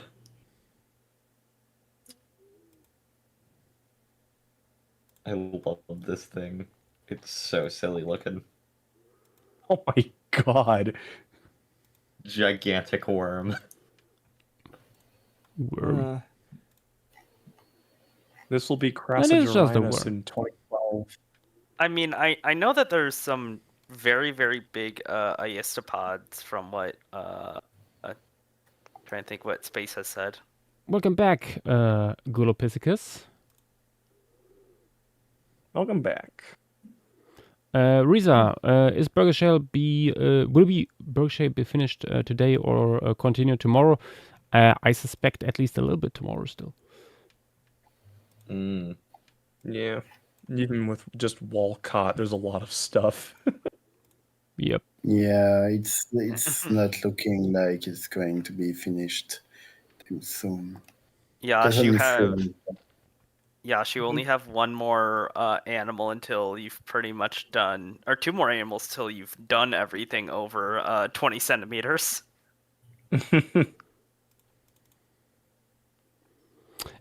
Speaking of big stuff, let's put in the Gigas. Yeah, Pelt that- Pelter. let's fucking go. The giant It- bath mat. I don't know if Where I can can call I it that because that see- title is kind of still held by Dickinsonia. Yeah, Yeah, that thing's yeah, even I mean, bigger than the thing. yeah, I was gonna say some of those species are massive. Boy. Trululu wants Opabinia. Yash, I'm curious. Did you ever add the frond organism? I don't remember. Yes. Yeah. In the Oh, you back added here. Oh, Oh, hell that's yeah. what those are. Okay, then this is the last animal over 20 centimeters. My Putting fucking God. putting 3 of them in there is kind of bold. We only have 2 in the entire shale. Listen, we're gonna find that third. We're gonna find it. Tomorrow, we'll find it tomorrow. I just realized, does that mark our first Ediacaran, like quote unquote grade or whatever you want to call it, animal, Yeah. or was there one at Emu Bay? No, that Unless was. it's I don't an think it was Nidarian. any- Yeah. Oh, wait, yeah. So that's fun. I think all the giant Ediacaran all the giant Cambrian animals are in Mount Yanshan. Oh yeah, Nath. Yesterday, like earlier in stream, we were talking about like a stupidly big undescribed thing at Chengjiang Biota. Yes, the Mega GLS. I mean, Oh, yep, that thing. Oh god. Opabinia will be found dead in a ditch. Omnidens found dead in a gutter. Or not Opabinia. Yeah, Omnidens. I mean that thing. Opabinia is Yeah, already that's it. small. Yeah, exactly. Whatever radiodont that thing belongs to is gargantuan. Yeah. At minimum, it could be Laminicaris, which means it would be like 1.5 meters, maybe 2 meters. Or it could be something that we have never seen before, and it could be much bigger. Uh-huh. Oh, I just noticed the I eyes mean, are on the we- underside, so I don't even have to portray that. Yeah, you've just gotta draw like a lump. semi like wide, a seed shape almost with like some little limb sticking out. Then that's it. I think it would have been like a honestly, little bit I longer. think Oh, right. You we could expect to find like an Aegiorchis size and shape radiodont in Cambrian layers at this point. Aegiorchis was clearly a body plan that was existing before the other vision. Yeah. Yash, you could make this guy a little bit transparent and have like the eyes like Yeah, I was about to slightly say, visible. Yeah. Mud Turtle, I've been Just telling him to add Spartabrachus. It's gotta be there. Oh yeah, Sparta Brank is just covering the entire seafloor. Let me grab a picture of the Mega GLS. I'll send it. This yeah. this is just gonna be similar to like some insect bearing formations where it's now like, now where do we put everything? Mm-hmm.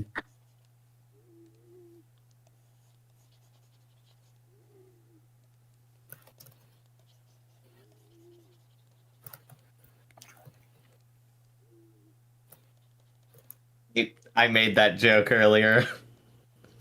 Oh my god, I'm so glad someone actually drew it though. It's awesome. Oh my goodness gracious! It's like that, you know what that is? That's the one like megalodon image where it's just the single giant. Exactly. It's so good.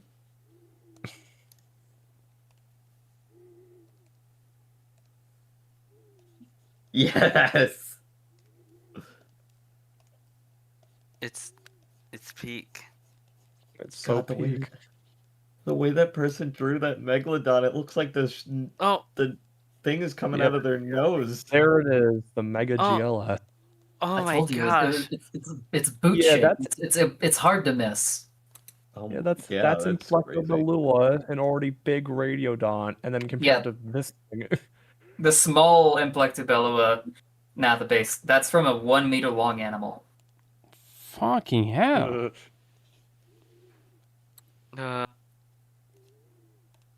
God. Yash, I think once this is described, Lord Omnidens is gonna be Oh, Lord unfortunately Omnidens will... dethroned. It could just be a very large. Where was this found? Was it just found in like the main Chenjiang strata, or was it like in a different area? It's changing. So Omnidens still lords over Zayoshiba. Yes.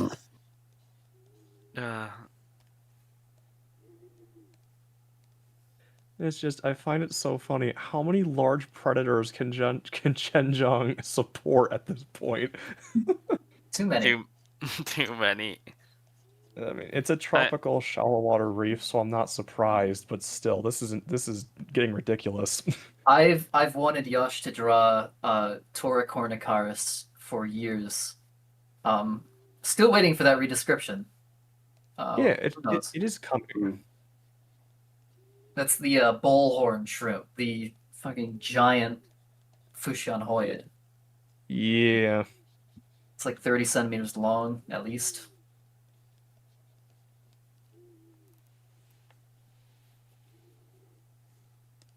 I remember you showed me like this image of like one of the Tergites of Guanghui Karis compared to like a single fragment from that guy. It's just massive.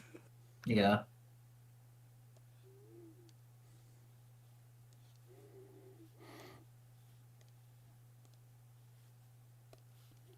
There we go. And there's just so many radiodonts from Chengsheng, all crammed in the same spot. Yeah. There's even an undescribed Temisia caridid from there, and I'm not talking about Hucaris. Not really surprised. Mm-hmm. And I just find it so funny. They're like crammed in like really shallow water as well. Maybe that's how they all died. Yeah, like some areas of that were just like a meter deep. It's so shallow.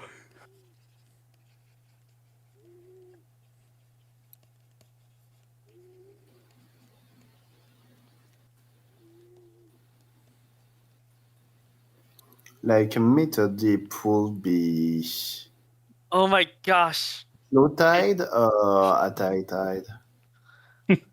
Oh my gosh, thank you. Thank you, Mud Turtle.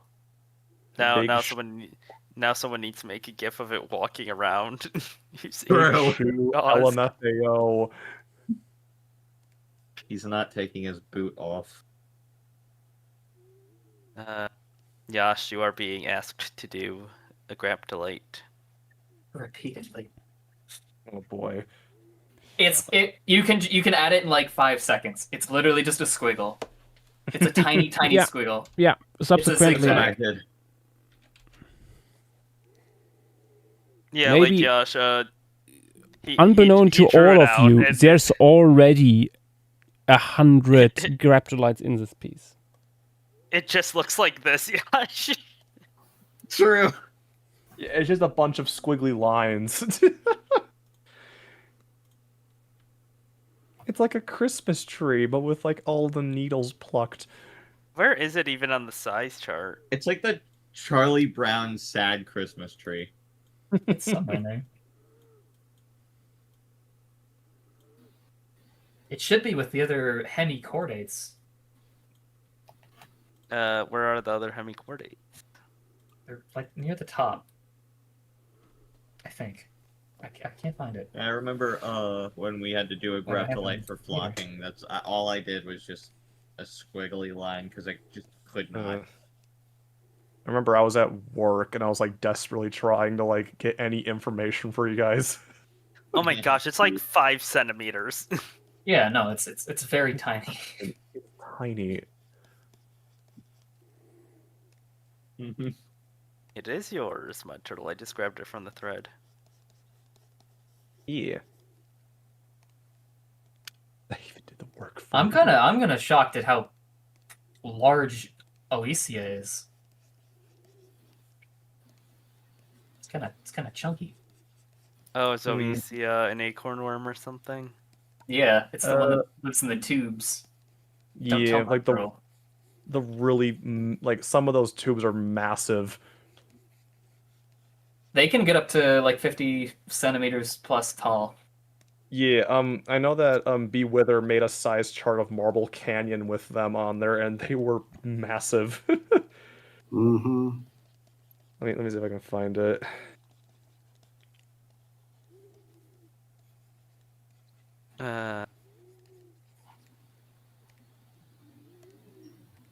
Oh wait, something I've been wanting to do. Nath, either me or you can do it. But Dolicopithecus is from the formation piece next week, and I found a thesis with a bunch of good images of postcrania.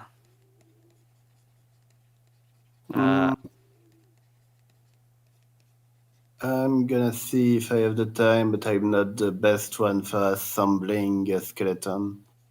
I So can do it's- it then. I've done it before. I haven't done skeletal diagrams, but I've had to do some similar stuff. Don't really like doing it because it's mostly it's a bit he says, she says, self-research. Yeah. Fair. I don't feel qualified enough for that kind of stuff. Fair. Yeah. Yeah, luckily the images are actually really nice quality. Post an example of the skull from Dendropithecus. Mm.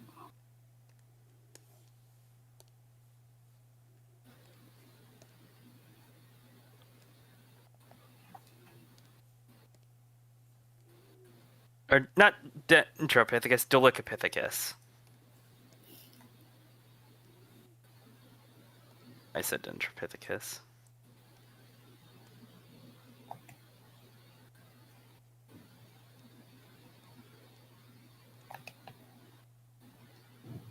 I hope we do draw Marble Canyon at some point. Because Oh, yeah, no. it's straight up going to be a labyrinth of Margaritia. Yeah. Like honestly, both Marble Canyon and the Tulip Beds would be the two localities I would like love to see next. Honestly.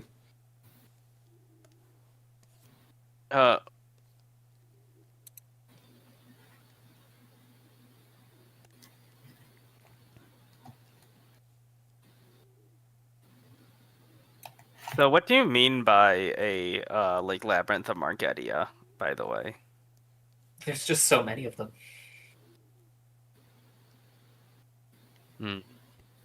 Where's the spreadsheet? Find we see What on the here? fuck is fasciculus?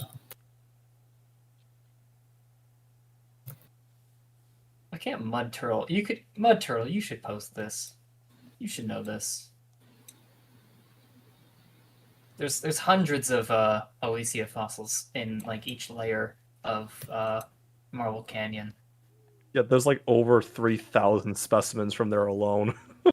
Oh, They have in Marble Canyon. There's basically no sponges. It's all just Margaritia. Why does it look like that?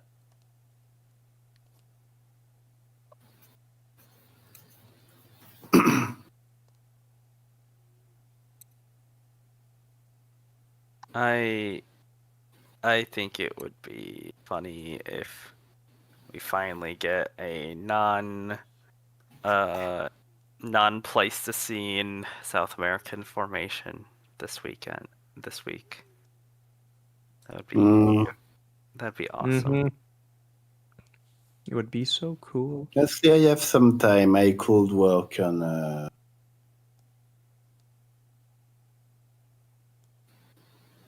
the dreaded one. There's a 1 in 4 chance that you wouldn't need to do anything because Santa Lucia got added, and I'm pretty much done with that since I worked on it in my own time, like a long time ago.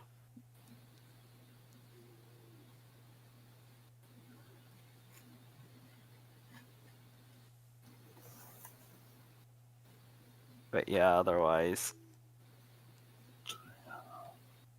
What you thinking of adding next? I'm thinking. I'm not sure. Maybe Opabinia. if I'm gonna be honest, Salamanca is gonna be something nice to finally get off the wheel eventually. A good thing to get off the wheel will probably be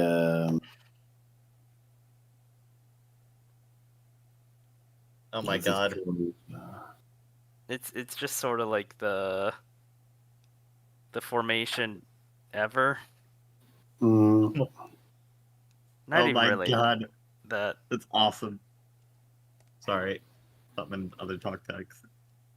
Trying to find my tutorial on Opabinia, and I'm realizing how far those images have spread. Yeah. They're everywhere except for my post. I mean, the main interesting thing about it is that we somehow have a Cenozoic Gondwanathere, which is pretty. We cool. do. Yeah, just from there. We do have some, but from India. Yeah, you know, Yes. we I have. think we also have some in America. I was gonna be excited about the Myelena form, but oh, that sucks. Thank you for pointing that out, by the way, Fossil Letter. Yeah. I was going to say Yeah. that part isn't. As far as I'm aware, it's not described in any paper, but it is something that I noticed while I was looking at like all the Opabinia pictures. Is that it only bends up and down? Oh yeah, that can't bend backwards. Yeah. Well, it can't Only- bend side to side. Oh. If you That's look not at like all the Opabinia fossils, they only bend to the side like by like 2 degrees. Mm. That's beautiful, Mud Turtle. Thank you. It's Big Shoe.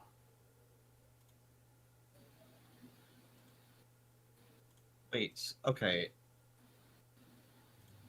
I didn't know, or I didn't realize Opabinia had legs, I guess. That's cool. Yeah. Also, Yeah. its mouth Depending is, on who you ask.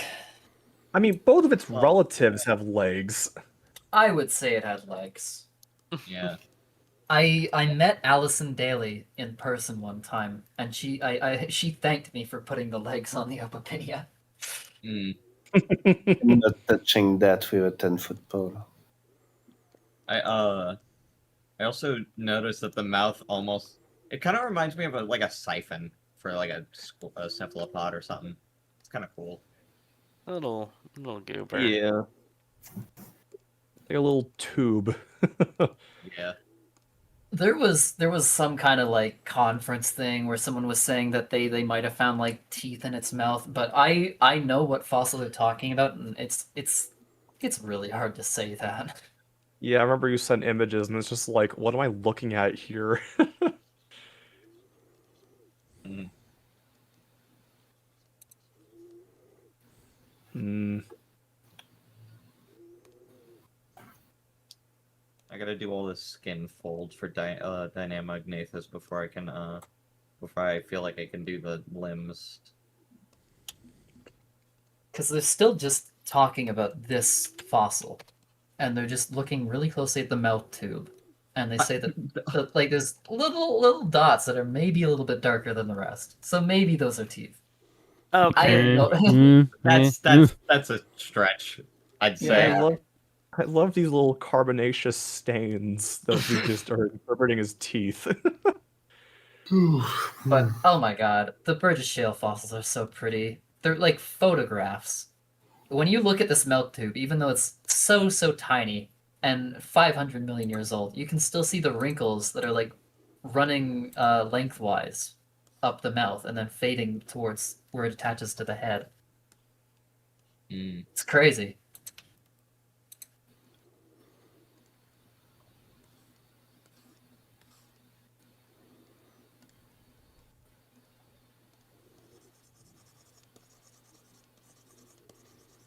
Opabinia is like you can look at all the fossils and get so many details out of it.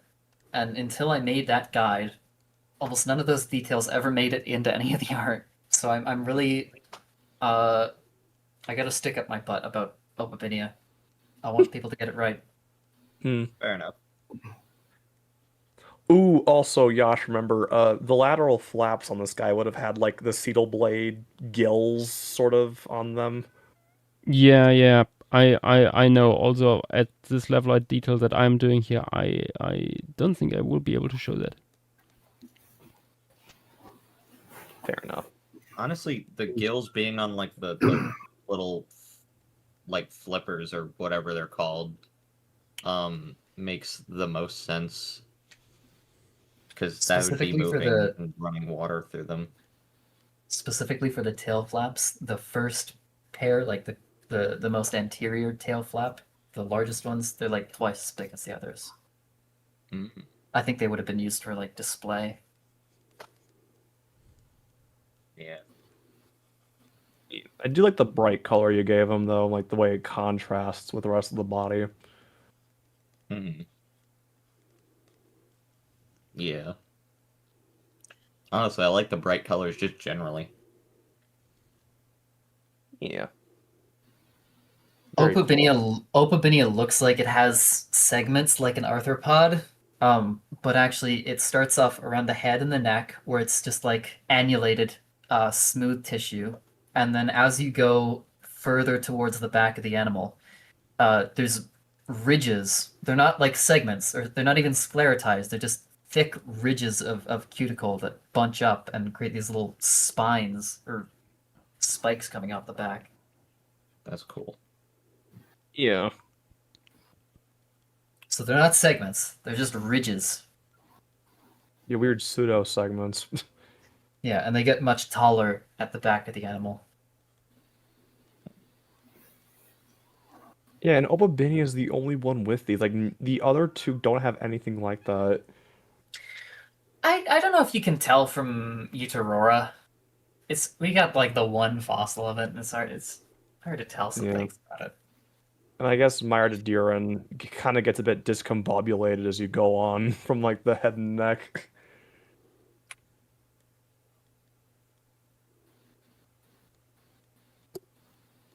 I'm assuming that one's an Opabiniad. I remember, like, you included it as one in your phylogenies. Yeah, I don't have a strong opinion on that. It's either an Opabinid or somewhere between that and Radiodonts. Because Yeah. it does have the oral cone looking mouth. Yeah. Also, side note, the two D's in that name are Welsh, so they're pronounced Myrethrin. Yeah, And isn't the fly Okay. also you, like Miriverum? Yes. Oh my god, well. That's the French. The French. Yeah. When I'm looking at this Opabinia so far, I think the back needs to be a lot taller. It looks kind of flat or almost like maybe cylindrical, but the back is quite tall. It is hard to bring this across from this perspective specifically because it is kind of, we're looking at it partially from the top. I mean, that'll just be done with shading, largely. Yeah. Yeah.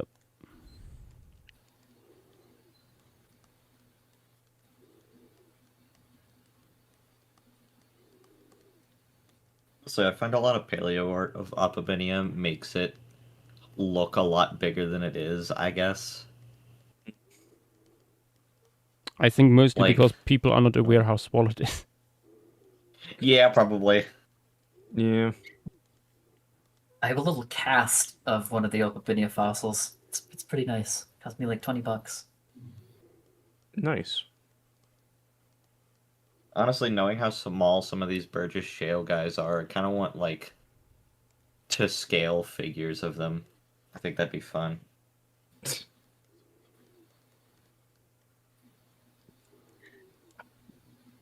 You accidentally drop it, like, oh, the Bradorid figure, it's somewhere in my rug now. I gotta, like, search for it.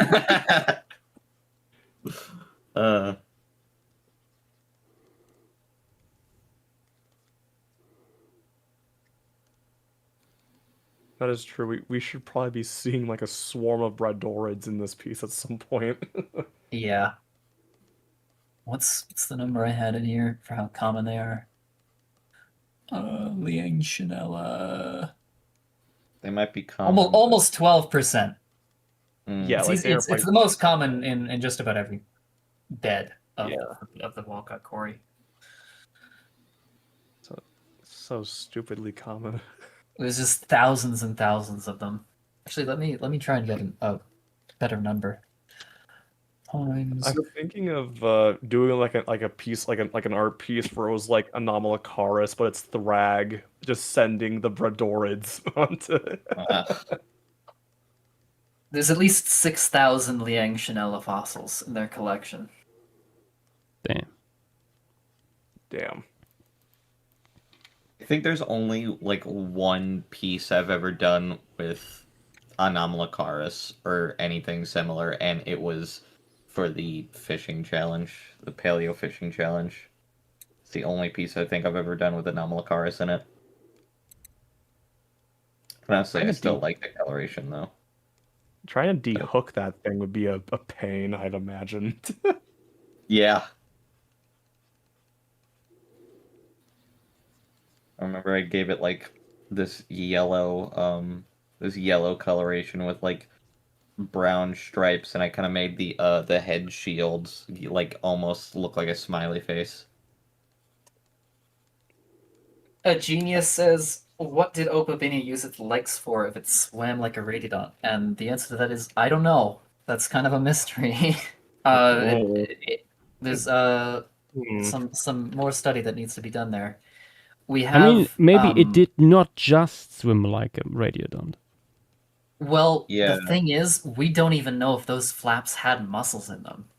Yeah. We don't know if I don't know if it swam at all.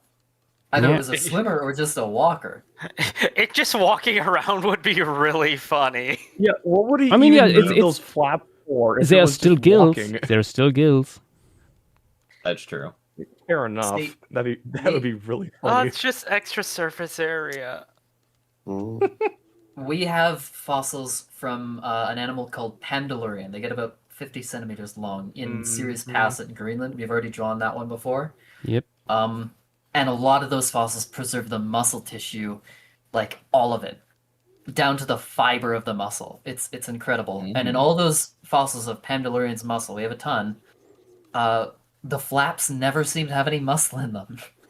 The legs do, But like we can see all the muscles in the entire body, and doesn't seem to be any in the flaps. So that's weird.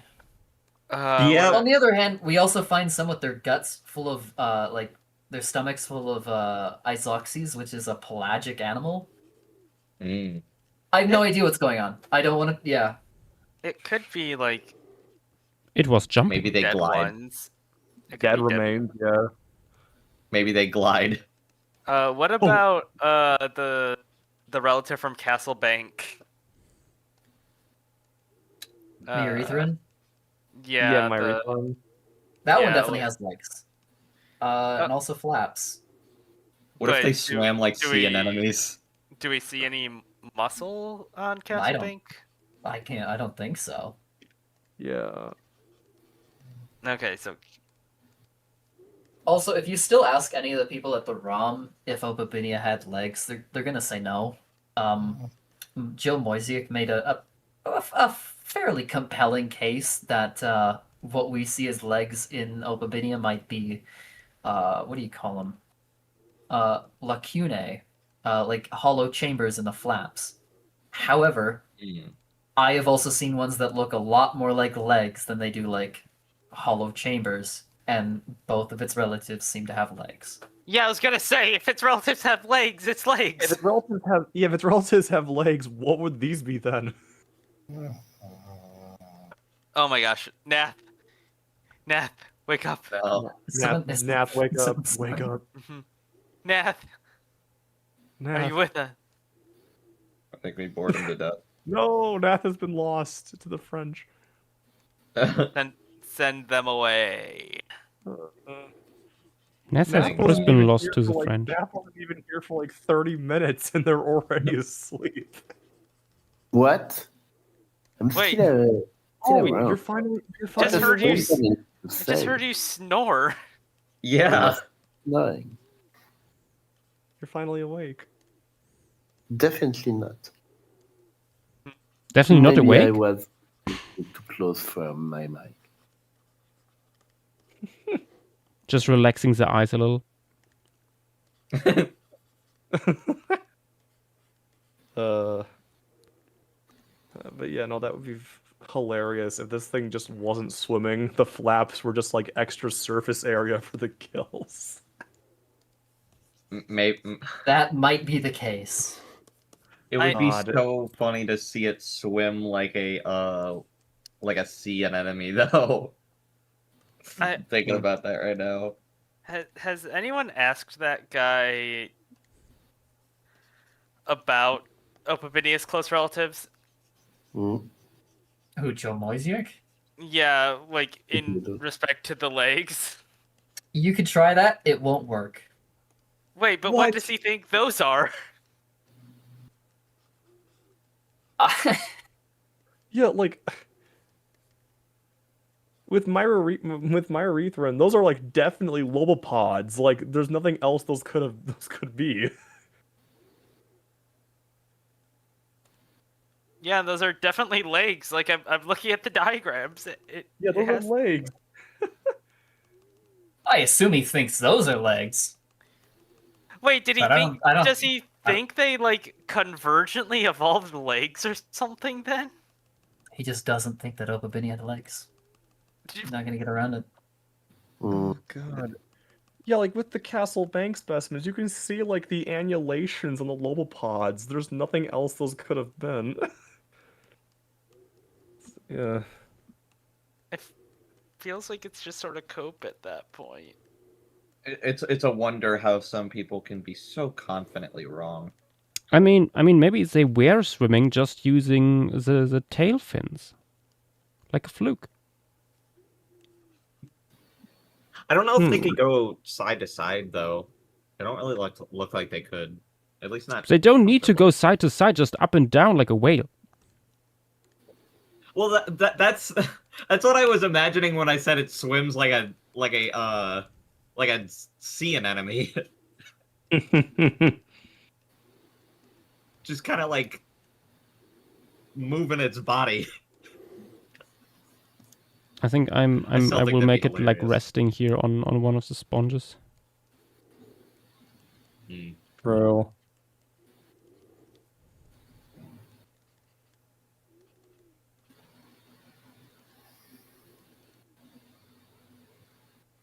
Okay, now time to add legs to my little guy here. Because this guy definitely had legs.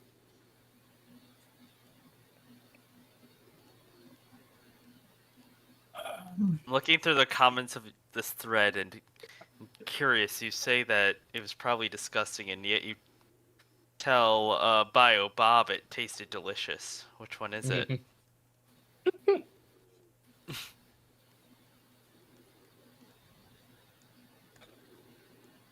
Messed up.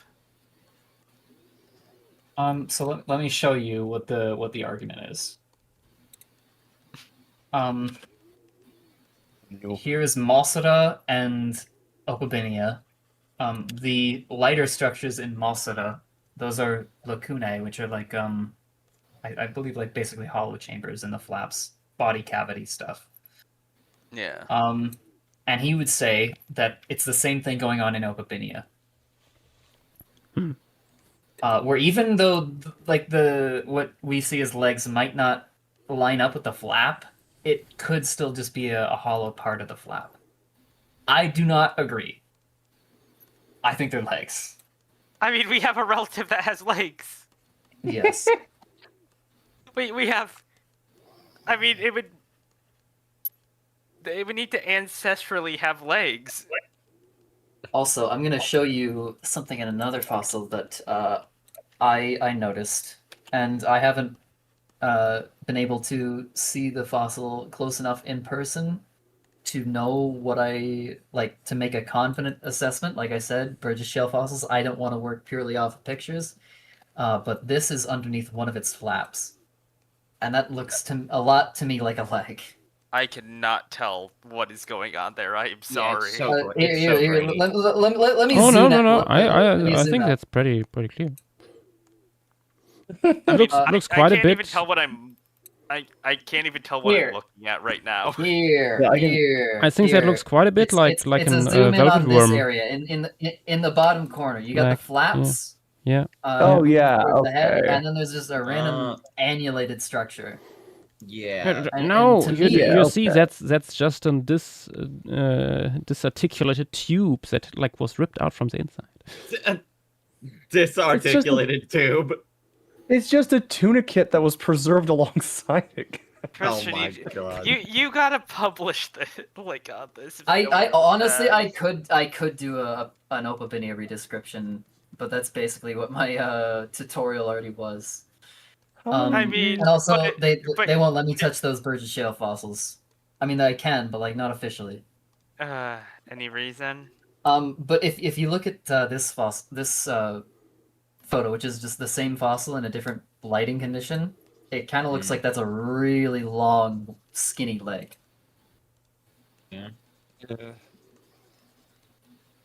The ROM is just really protective with its fossils. Like they only Yes. allow like, a certain number of people to actually look at them.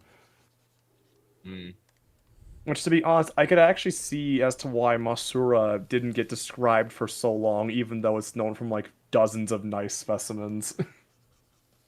I can email people at a bunch of different museums and say, hey, I'm doing a study on this thing. Could I get some new nice pictures? And a lot of them will love to do that. I can get some really great pictures from them. Not the case with the ROM. I hear someone snoring again. Okay, Nath is just asleep. Nath is asleep. Yeah. You might be rage baiting us. That's not rage bait. What am I talking about? Hello? Am I alive? Snorbait. It's snorbait. Or baiting us right now. Send them away. It's Nas, time. Nas, you there? Nas? Someone hit the air horn. No. If only Petite was here with her soundboard, we could have waken him up with Michael.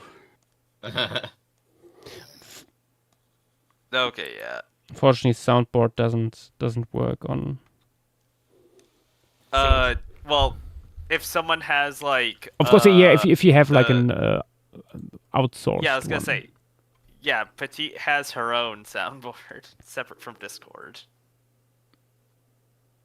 Wait. Okay, can you kick Nath? It's starting to get a bit loud. No. I'm where is the option for like moving into? Can I just drag drop in? No, I cannot. Where's the thing where I can make him audience? I don't want to like completely disconnect him. I Then mean, any reason? maybe they want to be back up at some point. Nah, I'm just. I mean, if they could just rejoin the stage and raise their hand. Then That's true. Yeah.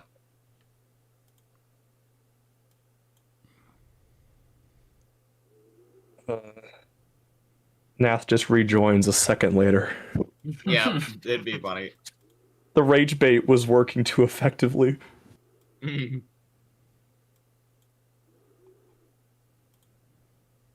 well, you have spreaded your Opabinia lake propaganda well. Yes. I wouldn't even call it propaganda. Well, I mean, it is propaganda, but like.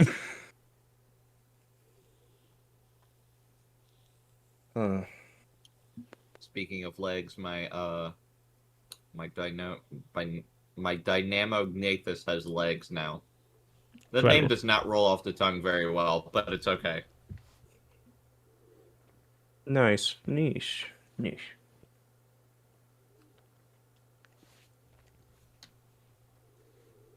Now I gotta redraw it for the baby.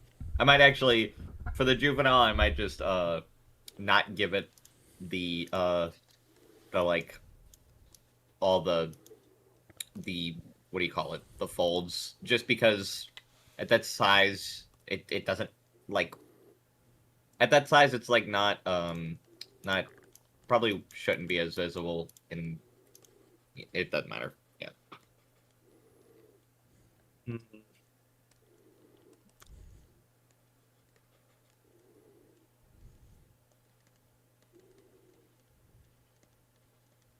Some arthropods that we should definitely add after this are Tychignostus,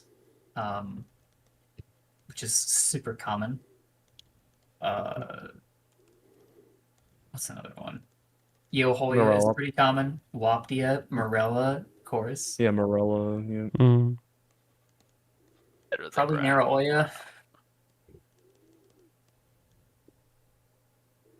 How common is Olenoides? Let's see. Get an exact number.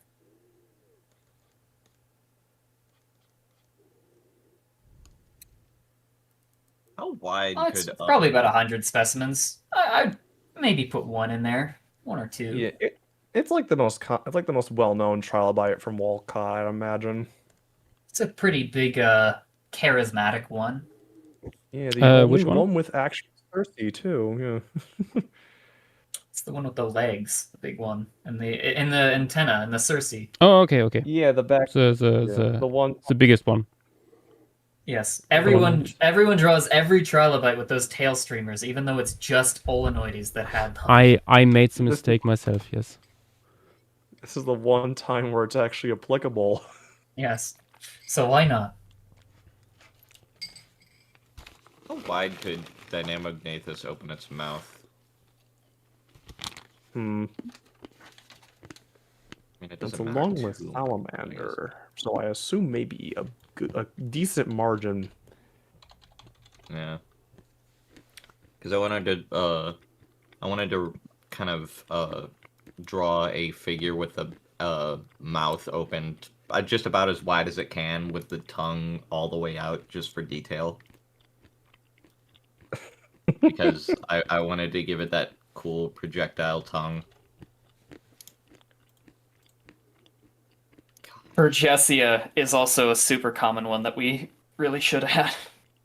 Yeah, whatever that thing is. Yeah, it's the little circle guy. Yeah. Oh, the tiny horseshoe crab looking. Oh, no, it's just from afar. Looks like that. It's more like a horseshoe crab tadpole. Yeah. Oh, Yeah, it Oh, I looks like love one that of them thing. tadpole shrimp almost. Yeah, little Notostraken. Yeah. That thing's awesome. We're still not sure what that thing really is, to be You know, honest. from afar, it looks a little bit like the skeleton of a ray. I see it. Yeah. Oh yeah, looking at some reconstructions of this guy. Yeah. Why are those front limbs so long if like I'm seeing like more accurate reconstructions? Why do they Like look what, like that? Vergicia? Yeah, like the reconstructions I'm seeing show like the front limbs as stupidly long for some reason. I think those are antenna. No, I'm saying like the first 3 pairs or so. Oh, I see what you mean. Okay. Yeah, I don't know what's going on there. Why do they look I- like that? I gotta make the baby Dynamognathus perfect size for infanticide. Yes.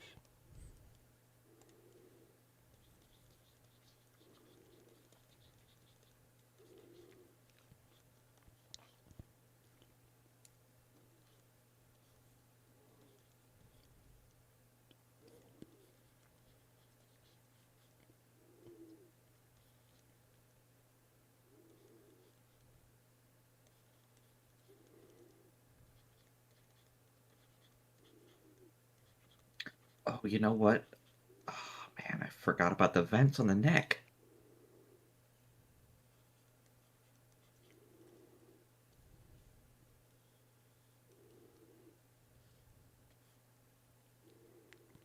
Well, I'm looking at papers and stuff on Bergessia, and there doesn't seem to be any reason to make those first 3 legs super long.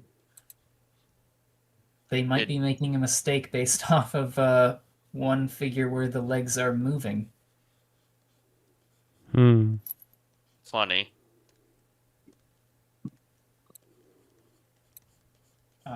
This figure, it shows the legs in motion, and maybe you could mistake that for the first 3 being really long. I mean, the first 3 still look longer, like even in motion. Like they're like only some of the limbs go outside of the width of the carapace. Some really good reconstructions in this paper. I'm just gonna say that it was awful that the most recent thing is from 1975, but it still looks pretty good. Oh, that is really nice. Ooh, yeah. You don't usually get like front views. Yeah, definitely not. Oh, damn, yeah. I remember I was having a hard time getting some good like alternate angles when I was doing Sororis. Then it has like those funky 2 spines in the back, next to like, or like on both sides of the quote unquote Telson. Yeah. Why does he look like that?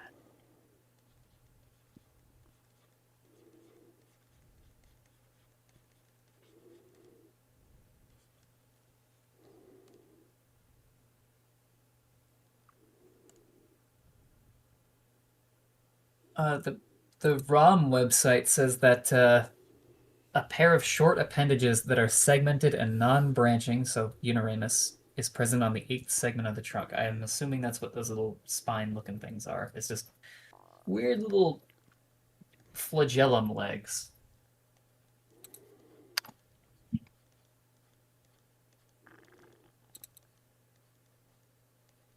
Why did Fossil Adder fall?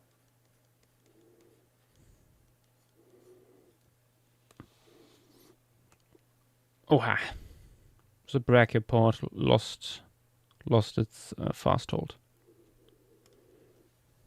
Yeah. I don't know what happened there. My internet just decided to just boot me to the Shadow Realm instantly.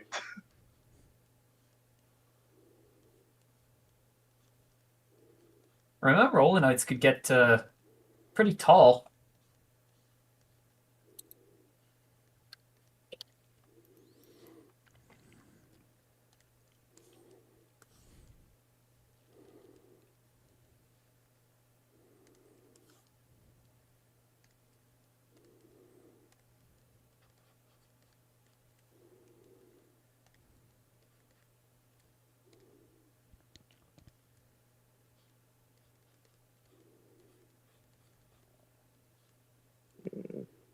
Like these reconstructions are all good. One with a inflated fossil. They got some height to them. Ooh. Mm-hmm, mm-hmm. Hmm. This is the case for most trilobites.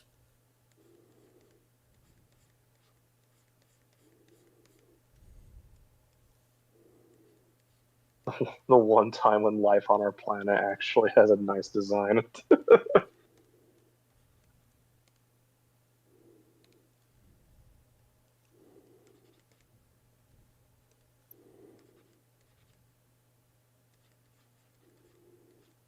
You guys can hear me, right? Yes. Yeah. Okay, great. Good. All right. Just making sure. The appendages, the antenna on that model look kind of weird though, don't they? Wait, let me see. Let me see. They have like little spines. Yeah. Oh yeah, they do. They have like little. They also look kind of flat. I don't know Yeah. what it is. They just yeah. I don't even know if they modeled them to be like segmented. It Yeah, just I kinda mean, looks like one, I was looking at that. I don't think they did. Yeah, it looks like they got like a polychaete body and just stuck it onto the face.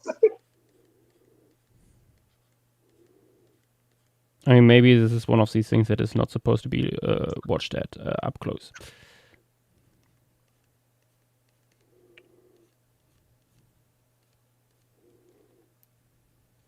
Ooh, wait, I just remembered something. Oh yeah, Mudtrail just posted it. We have sexual dimorphism in Olenoides. Like the males have this specialized pair of limbs that they would use to like grab onto the females.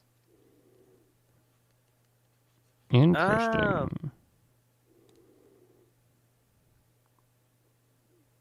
It's like one To of be the honest- only. Yeah. I have no idea how the mouths on these guys work. the little plate on the bottom that the antenna are tucked into, that's called the hypostome. And Yeah. sometimes they have little spikes coming out of them. Sometimes in like Isotellus, it's this graded surface, and they had really modified, strong appendages under the head that they could grind food against the hypostome like a cheese grater. And then underneath the hypostome, attached to it with some soft tissue, is a little mouth tube. Okay. And then you also Which have then leads up to the.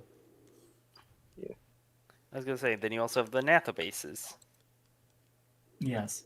on the base of each leg. Yeah. I remember those. Yeah. There's one of those And that all leads Pompeii to the- trilobites.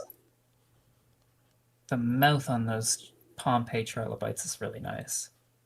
Oh yeah, no. Yeah, let me go find one of those. Here's one.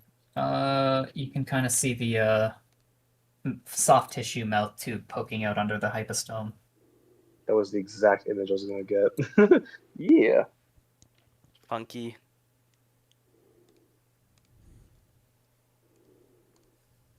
I still find like the most humorous part of those fossils, like little brachiopods just attached to the cephalon of those guys.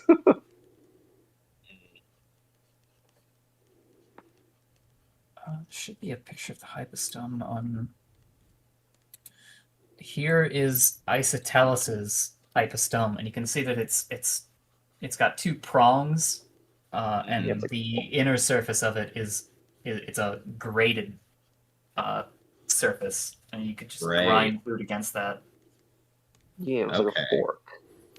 Yeah, I feel like my Sororus is kind of cursed in comparison because I didn't really do a lot to like stylize it. Besides, I gave it horseshoe crab arms in the front, and that's it.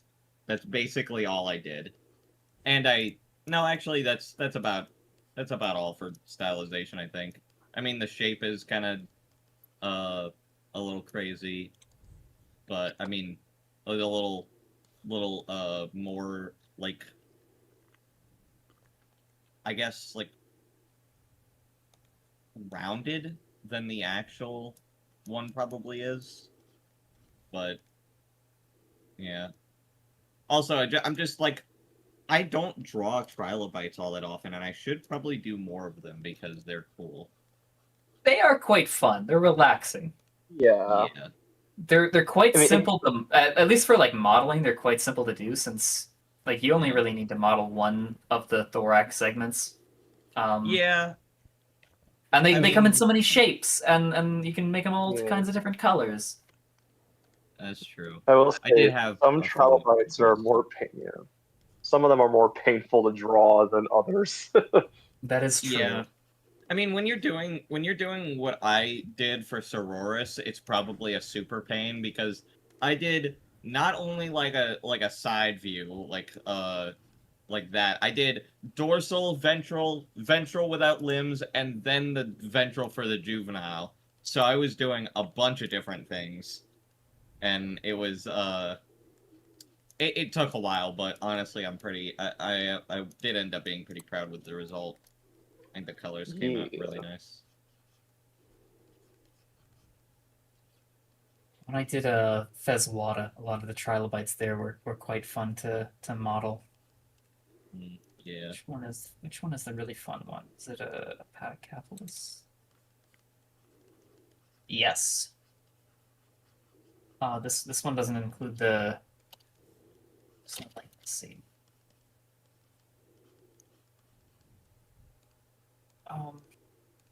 This one looks like a race car, which is why I love it. Sounds awesome. This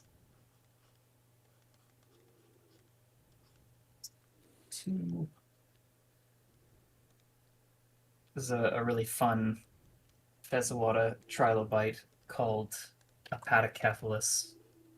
Yeah. Yeah. Yeah, this guy. Yeah, Oh, this love guy's him. awesome. Those colors are really nice too. Yeah, trilobites are Yeah. fun.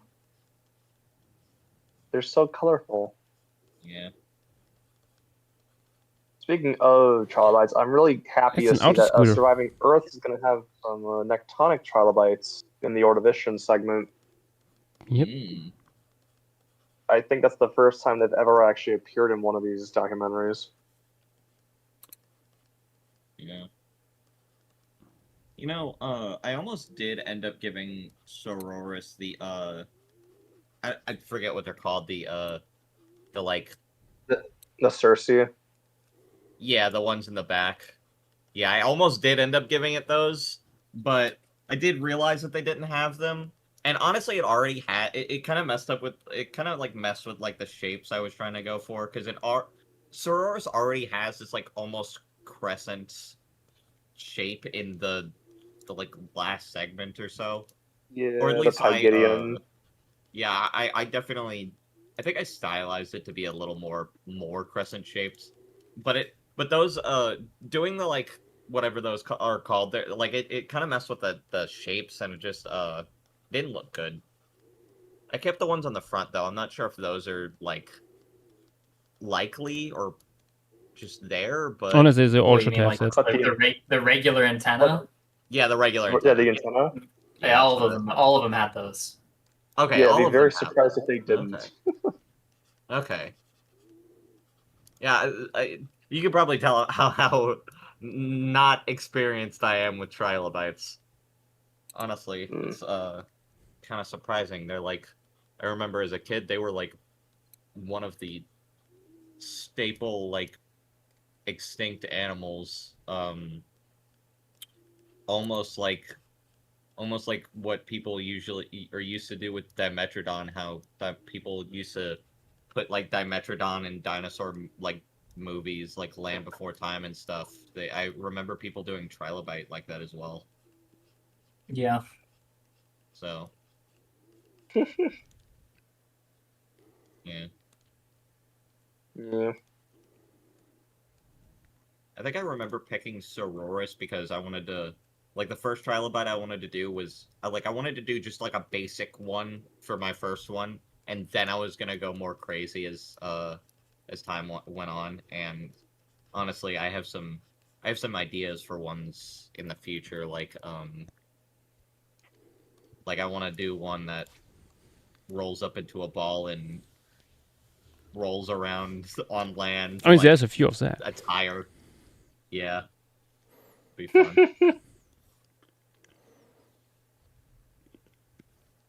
Yeah, that's true. Usually people do just call it a trilobite and not specific like genera. You should simply draw the Godzilla trilobite. Oh.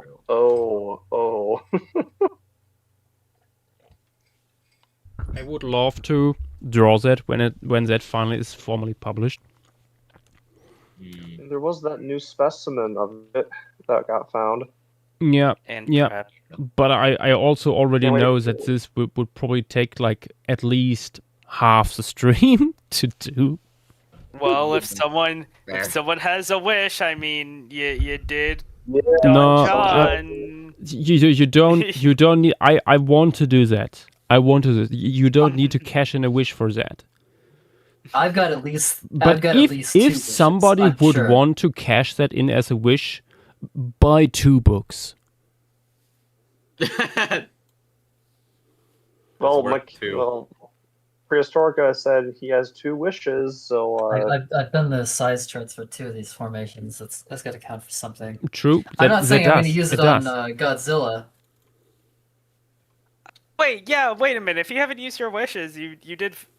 Wait, did you do Fezuada? I did Fezwater. Serious passive. Then you should have a wish from last year. Then I'm Yeah, I pretty do. sure. yeah. I just haven't used it. I can't think of anything. Oh no. All your wishes are already fulfilled. No, wait, didn't you just say Also, earlier, like, oh, I wanted Josh to do this one for a long time? Oricornicaris. We got to get the bullhorn shrimp. Yep. Also, Avery wants up. Avery, there are no sharks in this. Also, wait, is There's that no the fish real at Rick all. Raptor 105? This guy. Well, there is is Metaspurginia. That's the That is not closest the thing we real got to Raptor a 105. fish. There are like a handful of Metaspurgina fossils here. Probably like Yeah. 2. Super common elsewhere, but not in the Walcott Quarry. Mm-hmm. I'm tempted to fill the quote-unquote sky once again with Isoxus. I mean, You can that'd be- add yeah. some Isoxes, but they would not swarm the same way that the Liang Chanella should. Liang Chanella is crazy. That's going to be the Link real channel, swarm. where can I see that? Let me. Oh, I grab see the it. I one. see it. That would It's swarm. a Berdorid. Would that Let me even let be me show swimming? you. Let me show you a picture of Yeah, the they would one of swim. Storms. Why They would can't swim. Why can't I find the letter L? What's wrong with me? Here it is. Tap. You know, these things would have been swarming everywhere. Here is one fossil in stream materials. Well, it's one slab. They're everywhere. Oh my gosh. My God, it's like popcorn. Yeah, they're like love how these- ostracods before ostracods were a thing. I love how some of these look almost like metal. That's Burgess like shell really fossils can cool. be super shiny. Yeah, Mhm. I know there are I- like. I know- I've seen some Peytoia fossils in person, and some of them are covered in Marania, the cyanobacteria, like encrusting algae kind of thing. And it's kind of patchy, but it makes them look like silver, like polished silver. It's crazy. Ooh. I've seen some fossils that look like gold Yeah. before of trilobites. And those are really Oh, the cool. Beecher's beds. I think so, maybe. Oh yeah, Yeah, those are New the York. pyrite trilobites. Yeah, that I remember now. Yeah. The gold buds.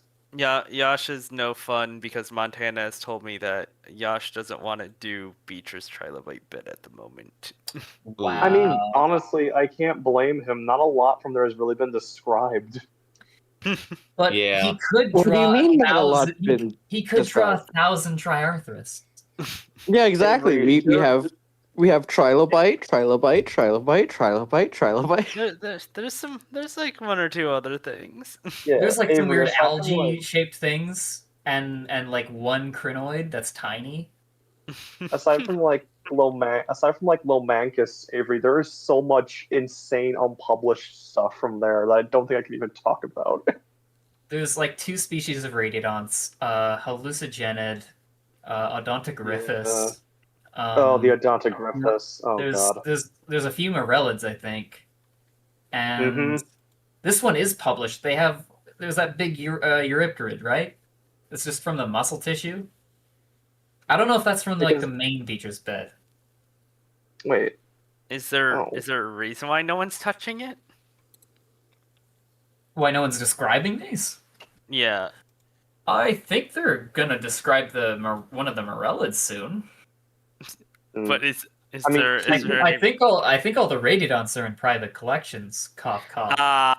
Not mine, but Yeah, and the Odontogryphus fossil, like the relative, was sold online. that one did get sold. I think I've also seen a like a Metaspurginid or something. Wait, what? Yeah. Oh my! Wow, what the heck? So it's Okay, more but like as for- museums don't have access to these. The hallucinogenic also got sold. I know the guy that has it. I bought fossils from him before he's chill. Yeah. But he does have money for bugs. But like, as for why they haven't been described yet, the Beecher's beds were like lost for like a good almost like 50, 70 years, but like they were like rediscovered to like the 1980s, so that could also be a factor. Was it rediscovered by science and lost by science, or did No, it science was- not it- know, but a bunch of other people did? No, it was a guy named Marcus who found the quarry again, I think. Yeah, 2 amateur paleontologists refound it, like that, along with the Walcott Rust Quarry as well. Oh, that's awesome! Actually, that's cool. What's Marcus Martin? That's his name. He's the one that owns the quarries now. Oh, that's cool. Like, He publishes papers and he helps on some of the descriptions, but he also sells a lot of them, which I'm not saying is bad. I think if the museums want some of them, $3,000 is not like $1 million for a T-Rex. Right. I know yeah, that it's just Yale has a unfortunate lot of if it's stuff, an undescribed species or something. Yeah. Someone in the invert server actually has a fossil, like a patoid appendage from there. Yeah, I think he has like the only complete radiodon appendage from Beecher's bed, and he is just like agonizing over, well, can't they just describe it like from my private collection? That's not how that works. We'll see. You can't get like a rock saw and just like try to meticulously just carve it out of the rock.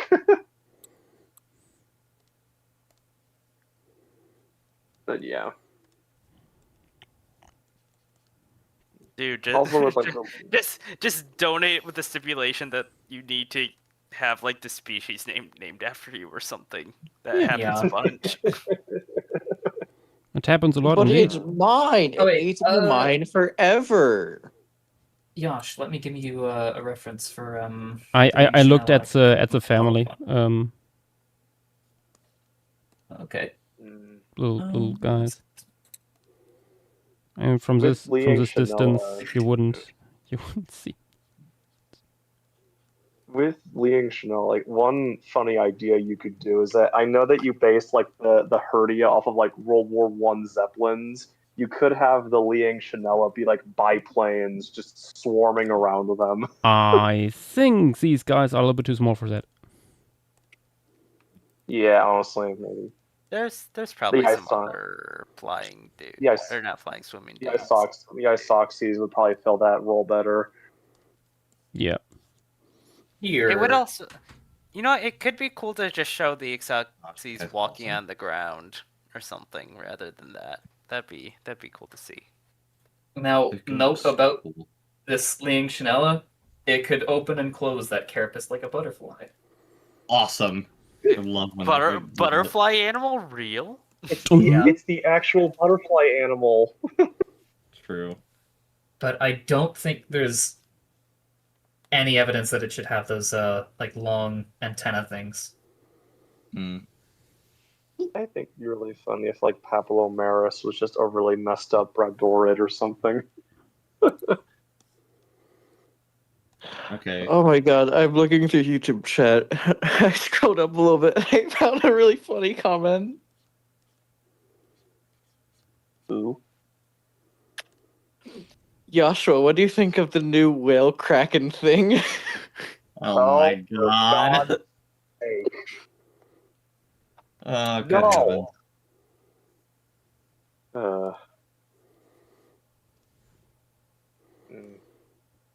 heavens. What I think I about am that, happy. you will learn tomorrow. Hmm. I am happy at how my little piece of that came out. Also, Avery, did you see my I added you with? No, I was looking for it because I saw that I got added. I just disappeared. I'll post it again. Give me a second.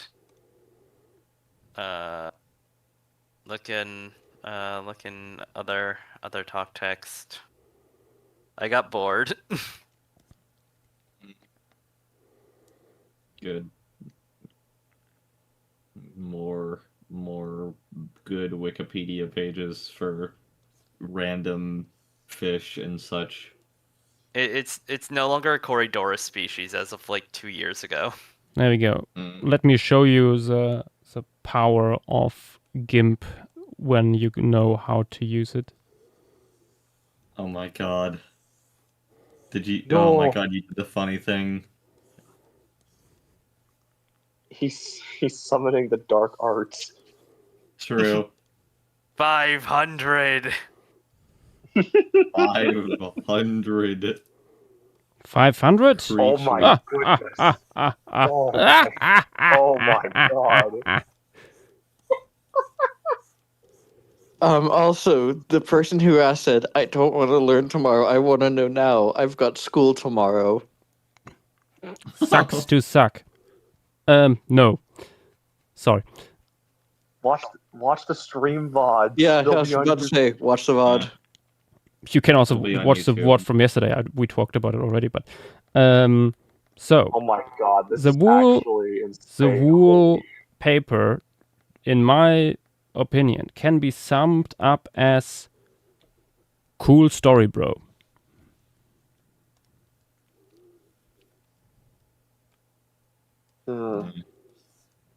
I get that it's a Nature article, and so Science. the pay text is limited, but like, why is everything shoved into the supplementary materials? I really don't like nature or science. Yeah. The journals. Yeah. I hate Nature. I'm that guy from the Lorax. The Onceler.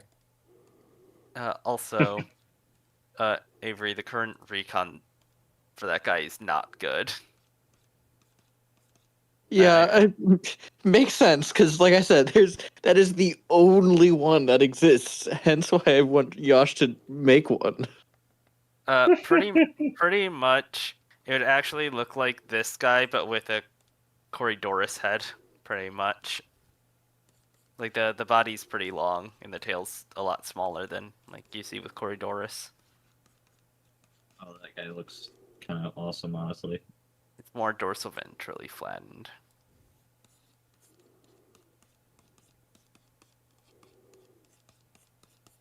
But yeah, it just got subsumed into Haplosoma when that got revalidated. Mm.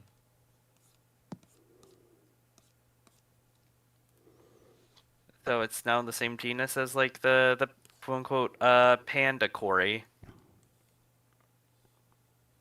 Yeah, now it's in the same genus as what other people already call Corydoras. Yeah, but it's no longer Corydoras anymore as of 2 years ago. I go. I think that's enough. Yeah, Haplosoma got like fully revalidated in 2024. But yeah, actually, let me for people who are curious about stuff like this, what you can do in GIMP is you can like draw something. You can like select it, copy that thing, and then it turns up as a temporary brush in your brush palette. And if you go into your brush settings, and don't make it a standard brush setting, you can make custom brush, so-called drawing matrices or drawing dynamics, and you can bind like different properties to some. Like for example, you can bind pressure to color so that color changes based on pressure, stuff like that. But you can also do stuff like direction and bind that to angle so that your let me get rid of this here again, so that floop your brush here is actually following directions. Let me grab this. This brush here is not like made for that, but this is another custom brush I made for horsetails. And until I realized the functionality for this, it was really hard to do stuff like this. For this to work, I have to turn it like 90 degrees. There we go. And make a little bit more apart. But floop. Look at that. Horsetails on command. Powerful. Oh god, the really long bobbit worm.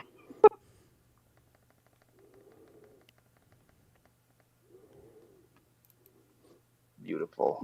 And I wish I had already known that when I made the Sulphur Mountain piece.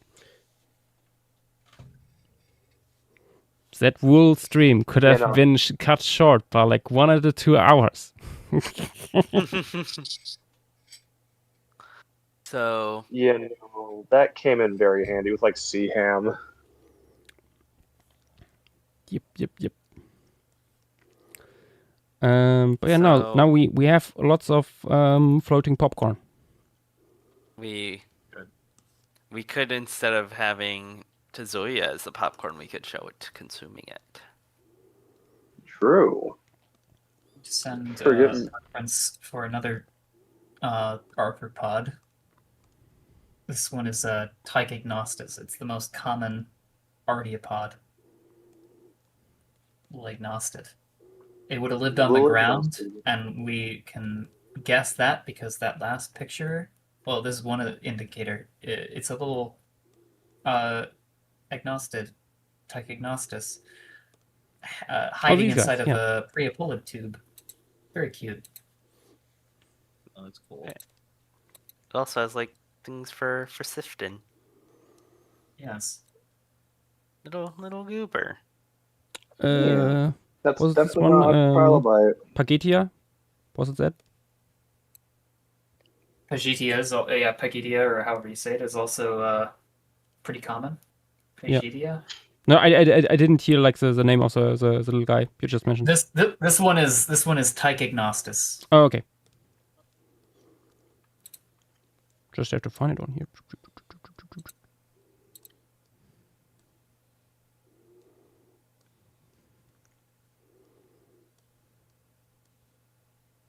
Where would he be? Oh, there's more trilobites over here. Oh, I see it. At the very edge here. Trilobites. Yeah. What is going on with that like multicolored guy in the chart? Mollisonia. Looks a little bit like an like a mantis shrimp.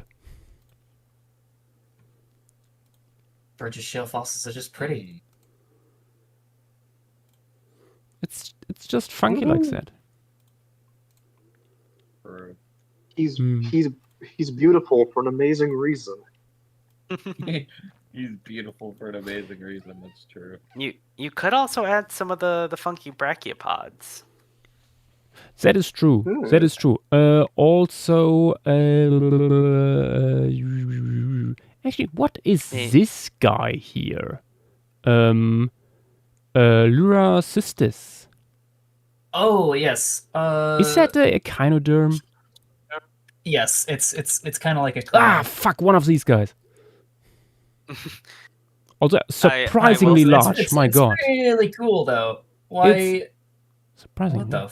Why is this image on a sock selling website? Why not? Because Google has to make everything a product placement these days. Eschmatocrinus here, or Eschmatocrinus here, I suspect that is also an early crinoid or eocrinid. Yeah, but a beefy one.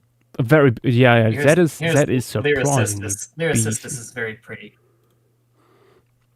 It's got some funky arms. Oh, that's how you would. Oh, I was thinking like this would be one of these little benthic fuckers that like would crawl around. That's Okay, super okay, weird. very interesting. It's got 3 arms, but they all spread into these lyre-shaped As if, cool things. Very If you add interesting. it in the background, you won't need to worry about it too much. I mean, this thing is not that complex compared to some other. Let me Canada? find the numbers of them because I recall Echmatocrinus is from 5 specimens and Lyricystis is from 11, so they're both pretty rare. Mm-hmm.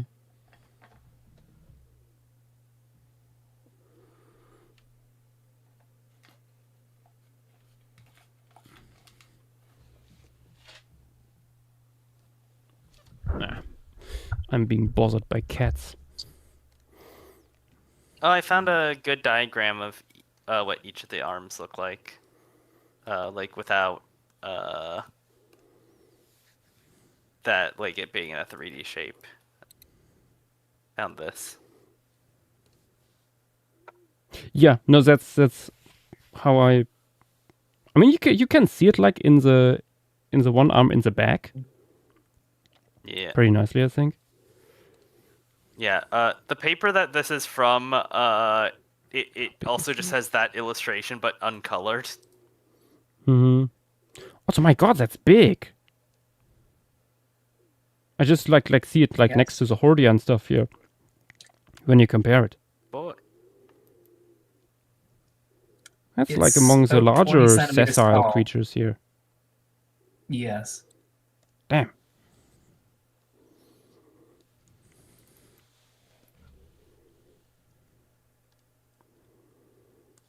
Oh, hey, it's also from Spencer Shale. That's fun. Spence? Not Spence, not Spencer. I did not know who Spencer was. JW, I have a little goober for you. Yes, show. Another talk. Oh yeah, one of those guys. I think I saw a video of one of those guys earlier today. I love those little things. They're freaks. He can walk around, little silly guy. Yeah. Oh, here's a cool study you might like that I just found.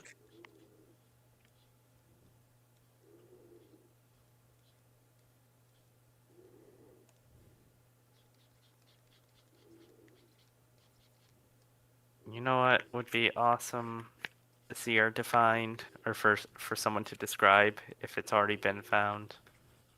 An actually good specimen of Karyocyntrips. Maybe one day. I'm not aware of one. I'm sorry. I will find one for you. I will put you back together.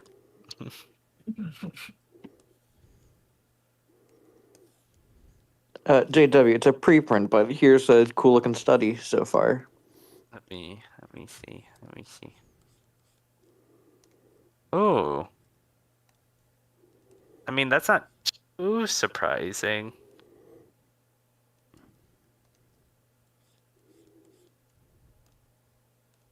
It's not too surprising. It's more just it's cool to have. Yeah. I wish they focused on like tried to do some guys outside of like one order, because like that could be like this order like did it this way, but maybe others did it in other ways.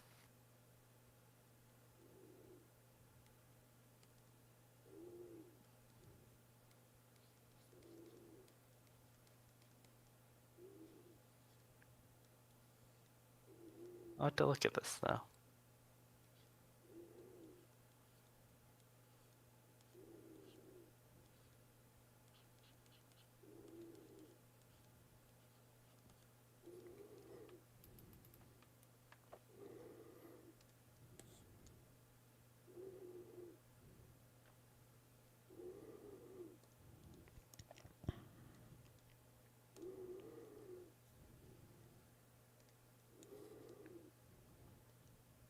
Can't believe Yash made amends with his Echinoderm enemies.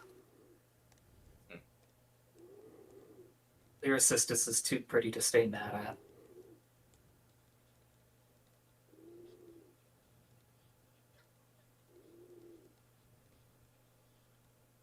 How long should I make Dynamognathus's tongue? Dynamo, we've got a question for you. At least 3. Three what? 3 what? That's for you to find out. 3 times the body length? Okay, I get it. I don't even think I could fit that on this concept.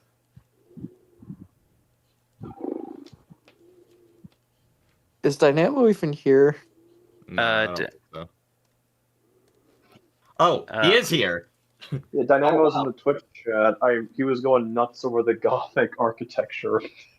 Yeah. He's just not in the stage. I thought he was in the stage.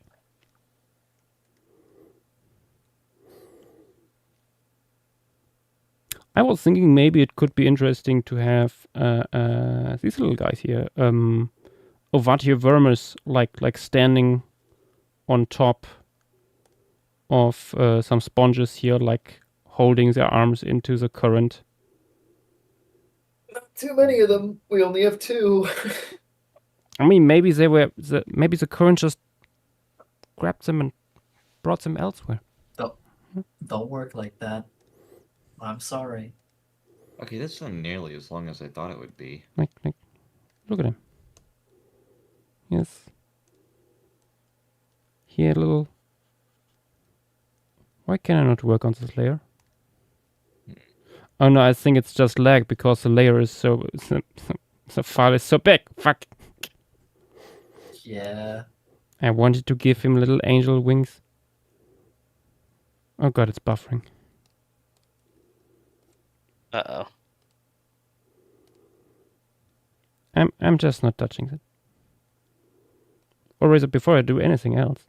Let me save.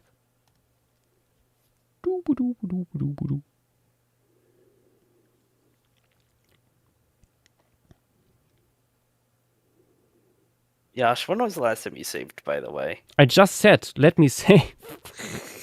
Oh wait, I missed that. I missed that. So wait, are we doing Ovatiovermis next? I'm thinking of that, yes. I think like standing on top of some sponges here, like these little spires on top of the towers. You can have hallucigenia doing that. Yeah, There's more yeah, of that. Yeah, that true. too. They could have climbed. They had the claws. So did Aishea. Aishea is associated with a lot of sponges. Yeah, but that thing is like, well, I mean, we are also including Ovadia vermis. That thing's like 2 specimens, so like, I should probably be in here too.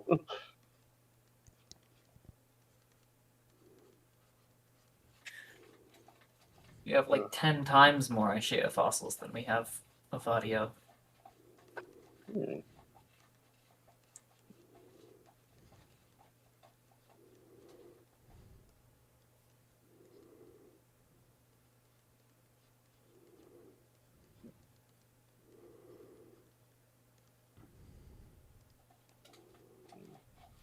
Oh, goobers.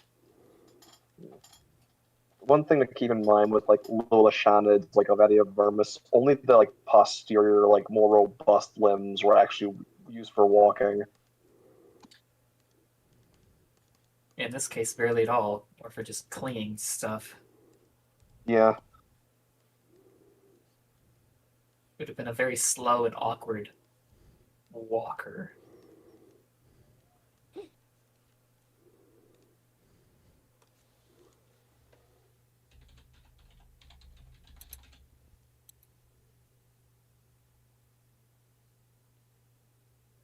Now that I think about it, I think the like ROM did a nice like animation of Ovadia vermis filter feeding. I could grab that. Yes, they do. You can send that. I have a nice picture of one of the fossils.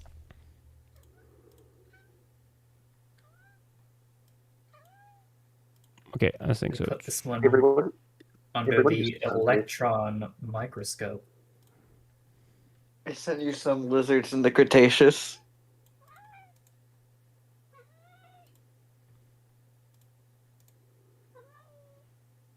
They're big Hmm? photos, so it's gonna take a second to send. Yes, Findus, I know. I know you. You. You must give him food. Give him treats. For cat- Ovadia vermis, They are yearning I can for grab the a treats. Yes. diagram too. But the first 2 feeding limbs are longer than the rest. The last 3 limbs didn't have any like little setae on them. And it's got a little pair of eyes and a short little proboscis. I think we should put one here. And the second specimen ever found up here.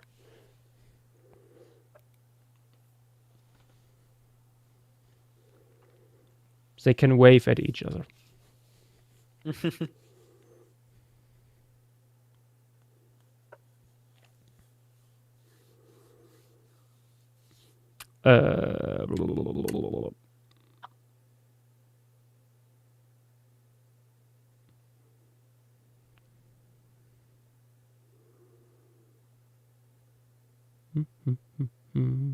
Also, you can see from the diagram and the fossils that the setae, they alternate in size between long and short.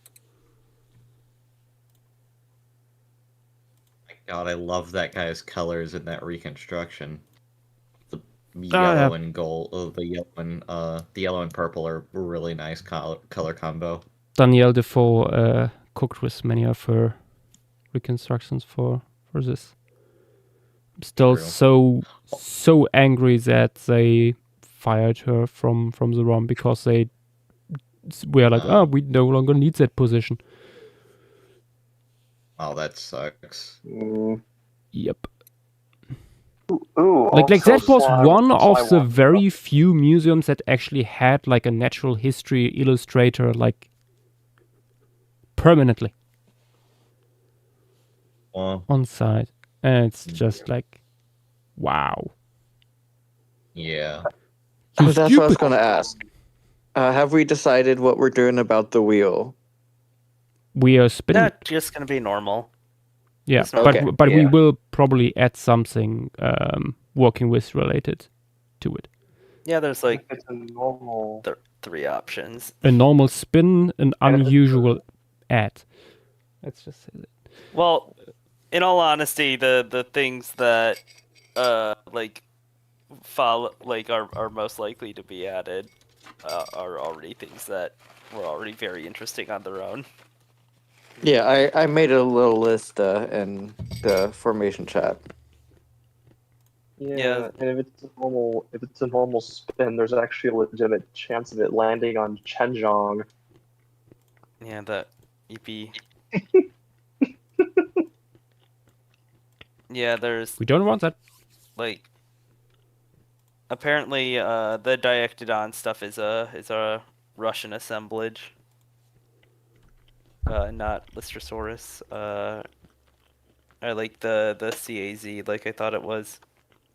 Other than that, the Diectodon, yeah. And there's Lystrosaurus assemblage zone, which is what the Lystrosaurus stuff was based off. And you have Catskill and Hamilton Quarry. Yeah, Hamilton Quarry would be cool to add. Yeah, I personally think a Hamilton would be best. literally the only issue with Hamilton in my eyes is it just has, I'm pretty sure, almost the exact same flora as Elmo. It's just a coastal environment. That's my only worry about that. Like vibe wise. Ooh, also a Sly wants up. I do want it though. Is it Canadian? Or is it another Canadian? Wait a second, Sly. Can't stop us. It's gonna be more soon. It's getting out of hand. Army. Now there are 2 of them. There's actually a third just lurking here. Hmm. Oh yeah, true. Hello, so sure. Hello, so much.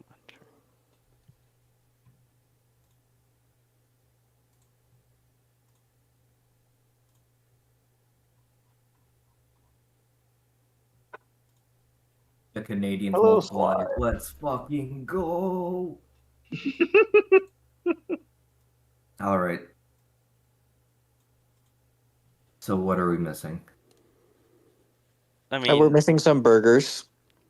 Mhm. yeah. A lot I of mean, birds. we're missing a decent amount. We're going to no matter what. Yeah, it's the Walcott there's- Quarry. 60 different benthic arthropods, bunch of mollusks and shit. Yeah.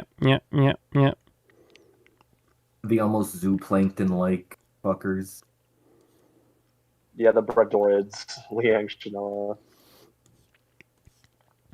But I'm quickly taking care of Licat. Back in a second. Get. Oh, where's that? Burgess cicada. Shada? I don't know. The bristlehorn would also be good to add. They're pretty common. Yeah, that's the most. Yeah, that's the most common polychaete from here, right? Yes. It seems we have a 4th Canadian. Wow, we are multiplying. Goddamn. Cambrian dude is also Canadian. You're not ready for Oh, what's God. coming. Oh my god, it took 3-4 hours, but they're showing up. I know there is a Abertologist 5th Canadian. apparently. Abertologist, you are not Canadian. Yeah, you are not. Oh, What I about found Soap it. Muncher? Alright. Is Soap Muncher Canadian? Yes. It. I. Soap, which island are you? No, that's a real question. Prince Edward? Oh yeah, the island. Okay, yeah, Wait. that's what I thought it was, but I wasn't sure if it was that or Newfoundland. Nah. Soap Muncher's in the archipelago. Wait, hold up. You're a maritimer? Sick. Newfoundland is not an island. Which place am I thinking of that? There's the other. Newfoundland's an island. It's a big island, but it's an island. Yeah, it is an island. Not according to Soap Muncher. You are thinking of Labrador, the oft-forgotten. Of course, the landlocked island of Labrador. Once an island, but not anymore.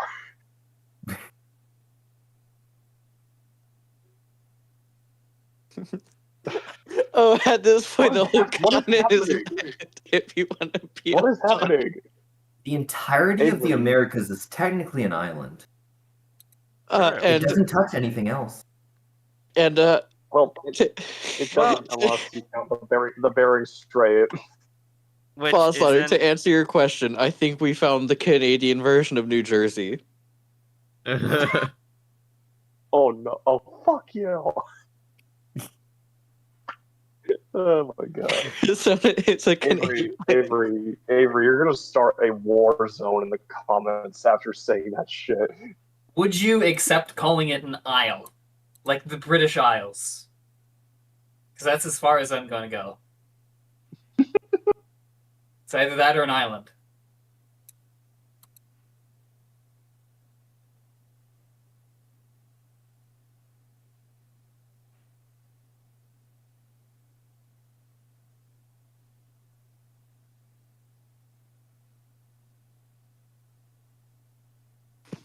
And then we have Alex, who's not here, who's disgustingly French Canadian. Yeah, I know.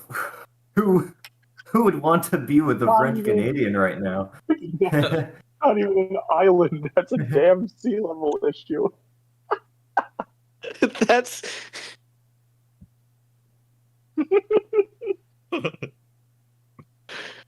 Avery, I blame you for this. Look, why are we arguing on the entire other fucking part of Canada that the Burgess Shell ain't in? Yeah, we're not even on the right side of the ocean. Why is Where are we drawing the line here? I don't think you can make that call. Look, You if can Australia... call me. You can call me when we lose 50 meters of seawater. Yeah, so by your whole thing, fucking all of the Florida islands aren't islands. That's a sea level issue at that point. Yeah, that's even less. That's like 1 meter. Come on. You realize You'd have to lose like 10. You'd have to lose like 10. Soap Muncher, you can have islands in lakes, you know that, right? You can have an island in a river. Come on. Fun fact, Oh, come Canada on! has an island in a Canada lake has the that's an only island in a lake and an island in a lake. Yep. Wait, by that definition, does that mean Madagascar isn't an island then? Maybe Madagascar is an isle. You know what? Maybe the islands were the The continental Madagascar drifts we Isles. made along the way. I was Oh just my about to say God. that. God damn it!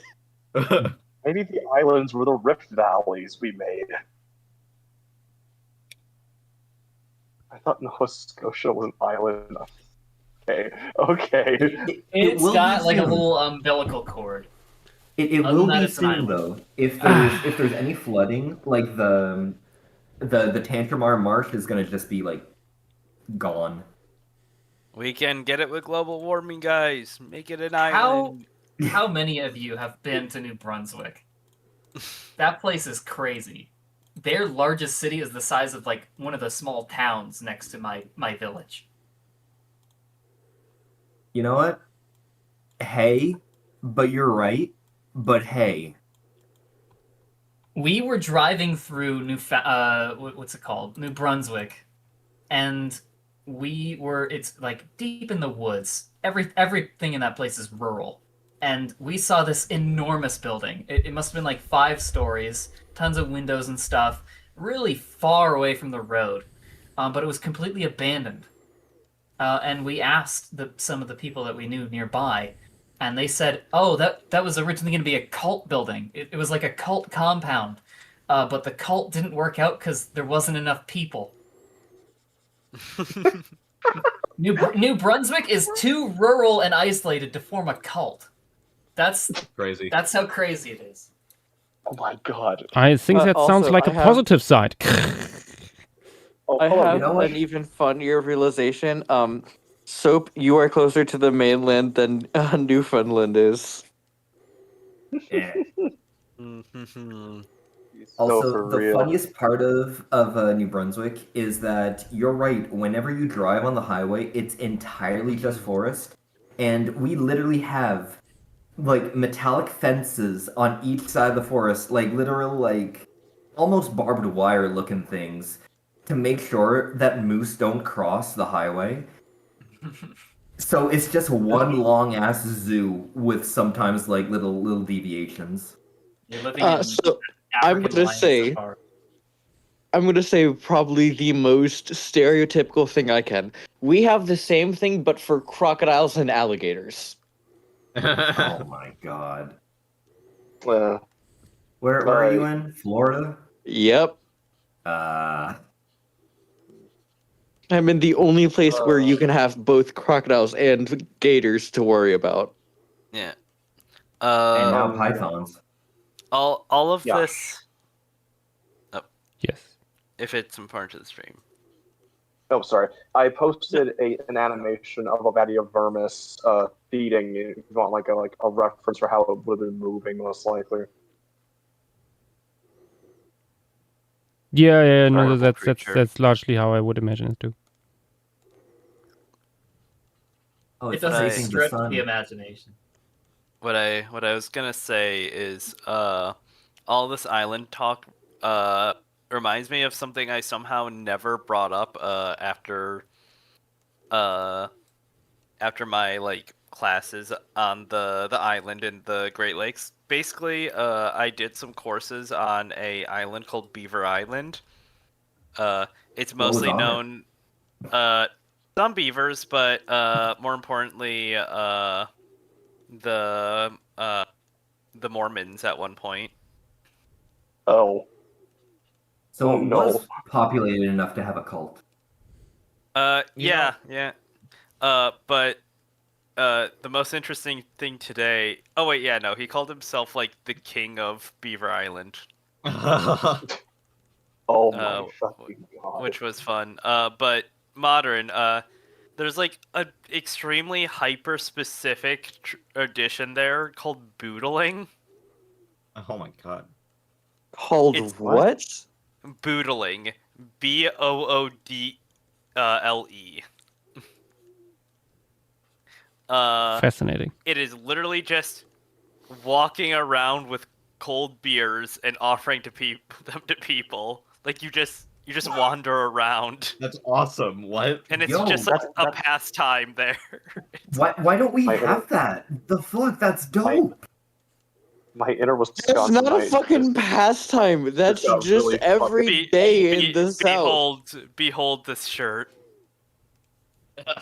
That's not a pastime. That's just every day in the South. Yeah. Born fair. to boodle. Yo, it's Dave the Boodler. Hell yeah. Honestly, I didn't know they had a name for it, but that is kind of just like a thing. That's cool. Sagi, hello. They have a 5K run called the Island Boodle. Oh, nice. That's good. It's defined as to roam in a carefree and loosely structured manner, often with beer. That's Good. kind of awesome. That's an awesome word. Man, the I also fact that wanna we say- outlawed this is a crime. I also want to say, A lot of people also drunk drive there. Oh well. Oh, joy. Well, I mean That's just boodling with extra steps. That's Yeah, boodling that's- in a car. Nobody's making you boodle in the car. Boodling in my car with always with a beer. JW, I want to say that shirt reminds me of this infamous one. Dude.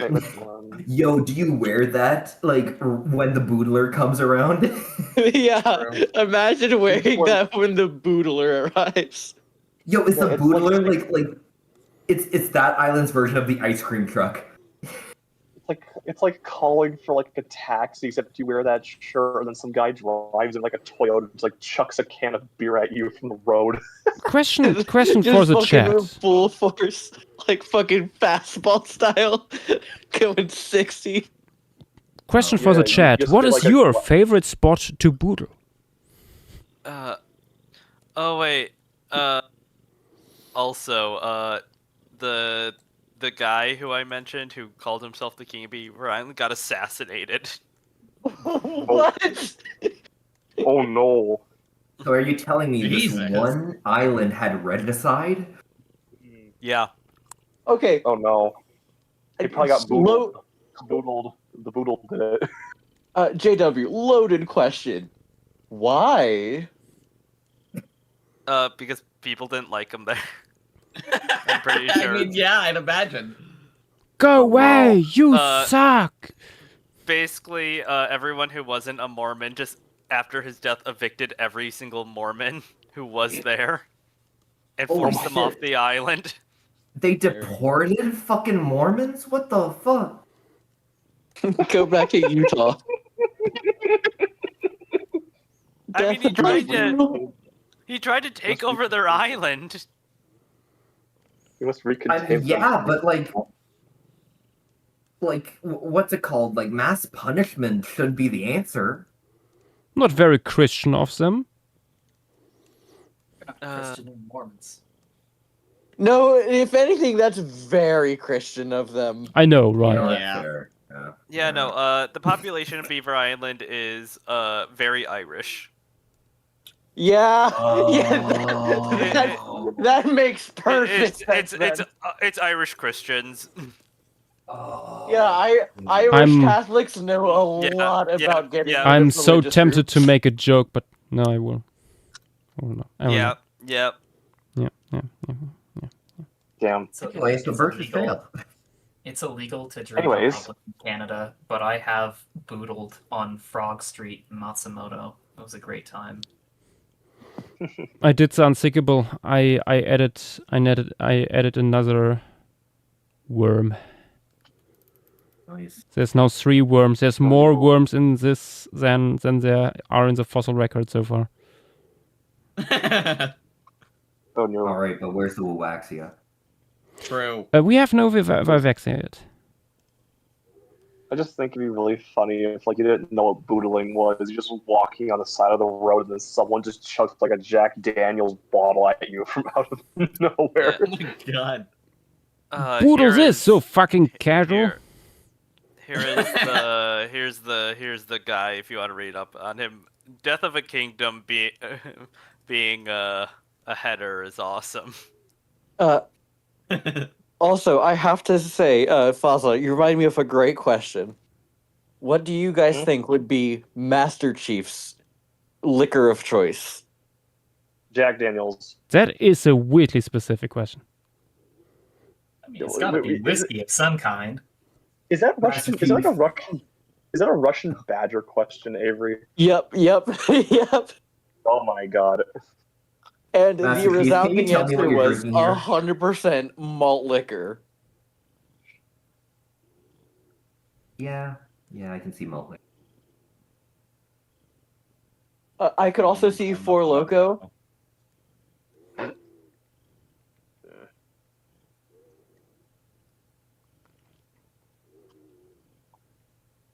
Sir, drinking this liquor. Security camera. The island talk got me forgetting I was actually supposed to be drawing. I tried to ask Dynamo a question, but got buried. If he responds, he'll ping me. No, he did. He did respond. No, I didn't. I don't think he responded to the other thing I sent with the tongue. No, he did. He Will did. we be adding? Wait, hold on. I didn't see him respond. I'd recommend looking at Desmond Athis tongues. No. After something I said after, or something I sent after that. Wawaxia, let's go. So how big is Wawaxia in this context? I Not that never know big. how big it is. Tiny. Well, look at the size chart. I'm zooming out again. It's like the size of Anomalocaris' head. You see down here is the scale bar of 20 centimeters. So it's like 5 centimeters. Oh dang! It is about as big as Anomalocaris' head. Uh-huh. Okay, I so just Anomalocaris is much measured smaller out. than I thought. Yeah, I measured out 5 centimeters like in front of me, and I'm like, wow, like I could just eat that like a jelly bean. Might hurt Spiky though. jelly bean. Yeah, it might hurt a lot. Yeah, it might hurt quite a bit. It'd be like grabbing a pine cone and just like chewing on. I mean, What if is Wolwaxia pine cone had, poisonous? like, I don't care. It wouldn't surprise me, honestly. I mean, yeah. Oh, also, Doomite, I think you asked about like baby Vivaxia earlier. Here's a 3D model of one. Yeah. Oh yeah, we have baby Wolwaxia. Yeah, I Yeah. saw that. I thought that was it doesn't have the spikes, or it doesn't look like it does. Huh. I can't see them. I mean, yeah, that's what I they saw, have the that's why I scales. wanted it. It's just that like some scales later on Yeah. become spines. And Okay, yeah, okay. I think at least they are So technically the same thing, basically. Yeah. Question: are you going to put a Wolwaxia like nest, just like a shit ton of like Wolwaxia eggs? Would they have eggs? I don't know. I guess. I mean, I don't maybe, know how not it's sure. reproduced. Someone's got to know. Just have a something ton like of baby Wolwaxia. Maybe it's like a chitin, how they do it, perhaps. I don't know. It's weird to think that live birth probably evolved before eggs, I guess. Huh. Like Yeah. that's weird to think about. Uh-huh. At least in, like, big Wolwaxia- animals. Wolwaxia is almost a full percentage of the ecosystem, so it's pretty common. Yeah. Mm. Honestly, I feel they reproduce by a chitinous budding. Oh my god. You know what? It would not surprise me at this point. Dear God. I also do like the dichotomy that is other talk text and off topic for once. Other talk is the chill one, and then off topic is just Vex and others trying to plague Clay Thompson. Off topic is What? always just like that. What do you mean? Yeah. Actually, let me have a look inside there just in case it needs to be Who is shut Clay down. Who is Clay Thompson? Basketball Yeah, player. Oh. Dude, Benson's gonna kill us. Oh hey, Miocene Proboscidean paper. Fun. Oh. Of the Iberian Peninsula. Hopefully not another Gomphotherium from North America. No, it's Well- paleoecology. Yeah, though it does focus on Gomphotherium. Oh, nice. Which one? Whatever one's here. Yeah. The European guys are a bit better depending on the family. Okay, I have a lot of material for the. Fossladder and others, we got a question in other talk. What do you mean life birth could have evolved first? I meant like in big animals, because like the Yeah, like big animals, yeah. yeah. Like stuff like Think, like- Radiodonts. It would have been more like energy saving, that sort of thing, to like give live birth, like, given both their trophic level is just, and also just like how fast they were growing up, that sort of thing. Yeah, I mean small stuff. You're not gonna get like a jellyfish giving live birth or whatever. Oh yeah, no, yeah. How would you even classify that? Like, Exactly. At what part of like mitosis, like, would that lead to? Oh, this is live birth. Like between mitosis and live birth, there's got to be like something there. Like I would assume wouldn't it would be- just.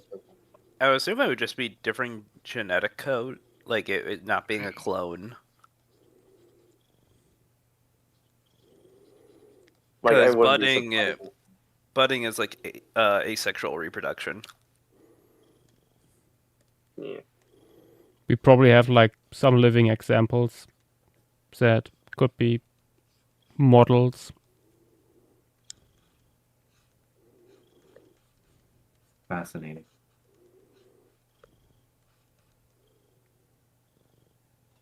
Hey, also KPG, Rock Larry from Cuba. Ooh. It would be so funny if we got a Cuban Tannis. Oh god. That would arguably be even worse because that was much closer to the impact zone. Yeah. I've got to say, one of my favorite things is having a bunch of Cuban best friends because they all have one thing in common: they fucking hate Cuba. Mm-hmm. Mood. Yeah. When you know exactly like what to complain about your home country, it's great. One of my friends, whenever Cuba is mentioned, I just go, "No, don't say it," and then she goes, "But just one nuke, just one nuke." Oh my god. Please. What? Oh my god. I would never go that far. Don't I hesitate. would never go that far. Well, Unless. never mind. I thought of 7 cities, but only 7. Oh god. Anakara, like what I mean is like I feel not animal- qualified to comment on anything in Cuba. No, Just I be- wasn't talking about Cuba. I was talking about my own country. Oh. Well. I don't know what country that is. Look, all I'm saying, Alorville had it too good for too long.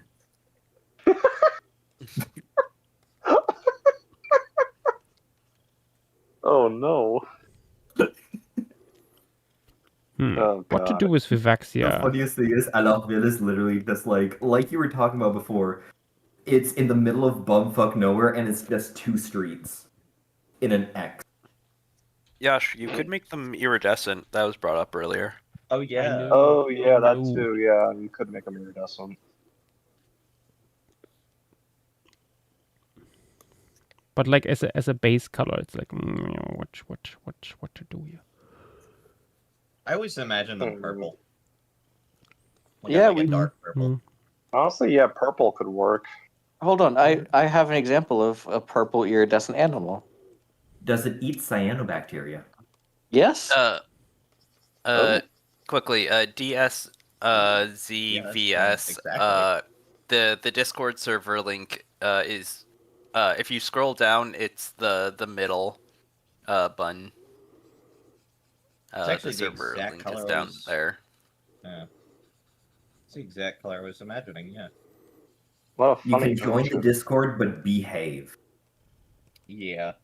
For the love of prehistory, behave.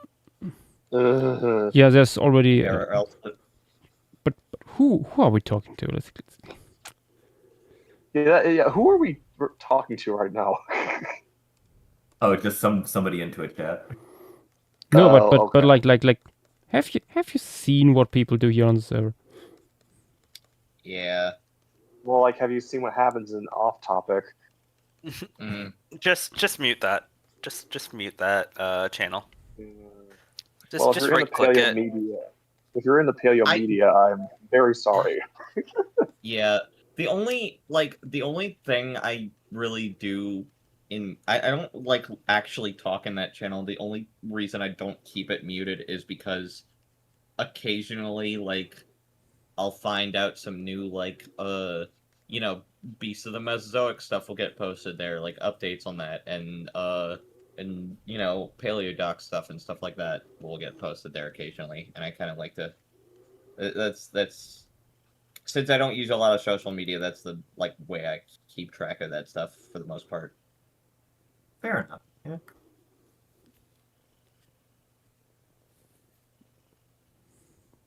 I just Yeah. wish it wasn't a cesspit. Oh God. I would describe so many things as a cesspit, lovingly and what's the other word? Derogatory.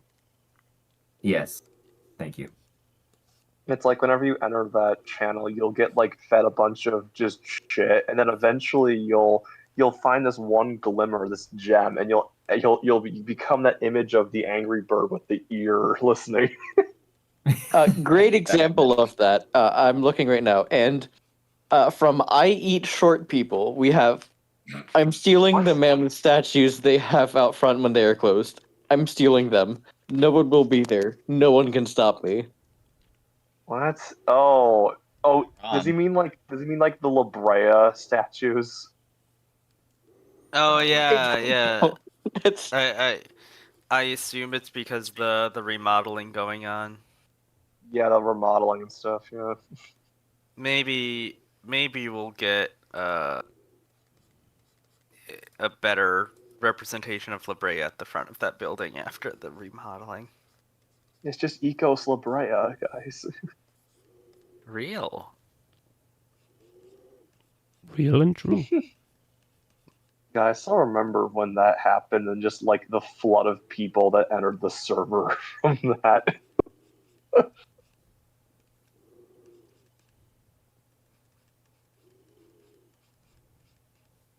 Anyway.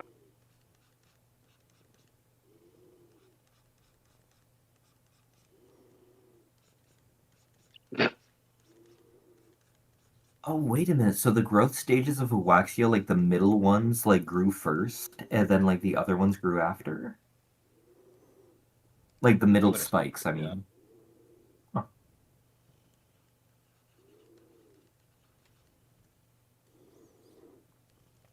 Fascinating.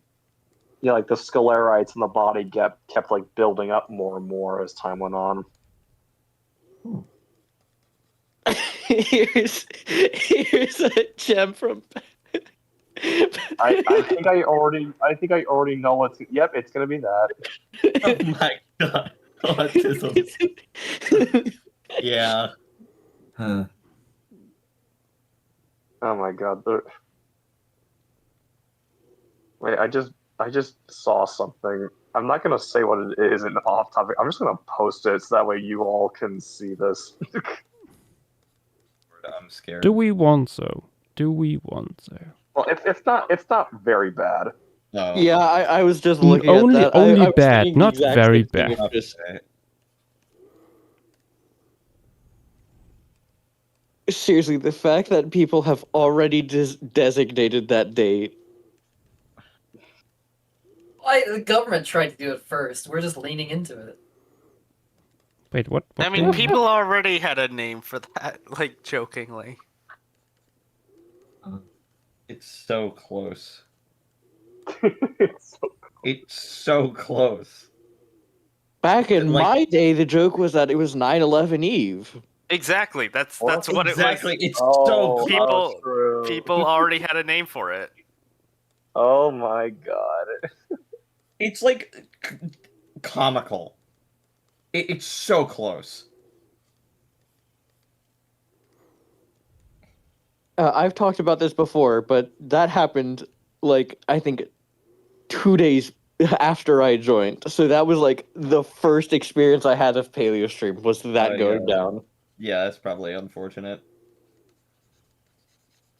I wouldn't say unfortunate. It was just interesting. Yeah. It happened. I think a bunch of us learned from Levi because he like made a comment about it somewhere. Kirkmas is my 9/11 in the sense that I wasn't around to remember 9/11, but I do remember where I was and what I was doing on Kirkmas. Where were you on Kirkmas? I don't remember because I just don't care enough. I stepped outside for a moment and then I came back in. That was on the TV. I was like, oh shit, that's crazy. You know what? I think a lot of people like had that same reaction like on 9/11 too. Okay, I think it was a little bit more dramatic. Yeah, I was about to say, I don't think that's comparable. That's wild. Holy shit! Okay, like When I saw it on the TV, I just thought they got him in like the toe or something. I'm not used to assassinations working. Yeah, Yeah, they just fair. they got him in his big toe, guys. Yeah, that's honestly fair with the American ones at least. Oh god. They're not usually good at it. Anyway, Wawaxia. True. Yeah, Yeah. guys. Well, Waxia is Funny- awesome. I love this guy. I love Cambrian mollusks. Yeah. Is it a mollusk? Yeah, it's a stem mollusk. Yeah, it's a Okay. stem mollusk. Yeah. I remember Are we looking gonna have on some that are Wikipedia smaller it and just that said have no 9. spikes? There is another Halwaxid from Walcott that I didn't include on the list because it's only known from like its forehead. Orthoxanthus? Right? No, not that. It also starts with an O. What is it? Thank you, Chat Sleepy T. Oikazetes. I don't. Oikazetes. Oh my Yeah, god. Oikazetes, yeah. Forgot about that dude. We have That another sounds like question. a pig inventor. We have another question. Oikomedes. How do we know it's a mollusk? Which one? Wawaxia? Yeah. Yeah. Wawaxia wait. has like a muscular foot and a radula. Yeah, I was gonna say we have a Yeah, radula on that's a mollusk. Yeah, like, I there's not a remember lot- looking on Wikipedia, and it said that, or it didn't like explicitly say it was a mollusk, if I remember correctly, but I don't know. Yeah. Not a lot of things it could be at that point. Yeah, it makes sense that it's a mollusk. It's just you know.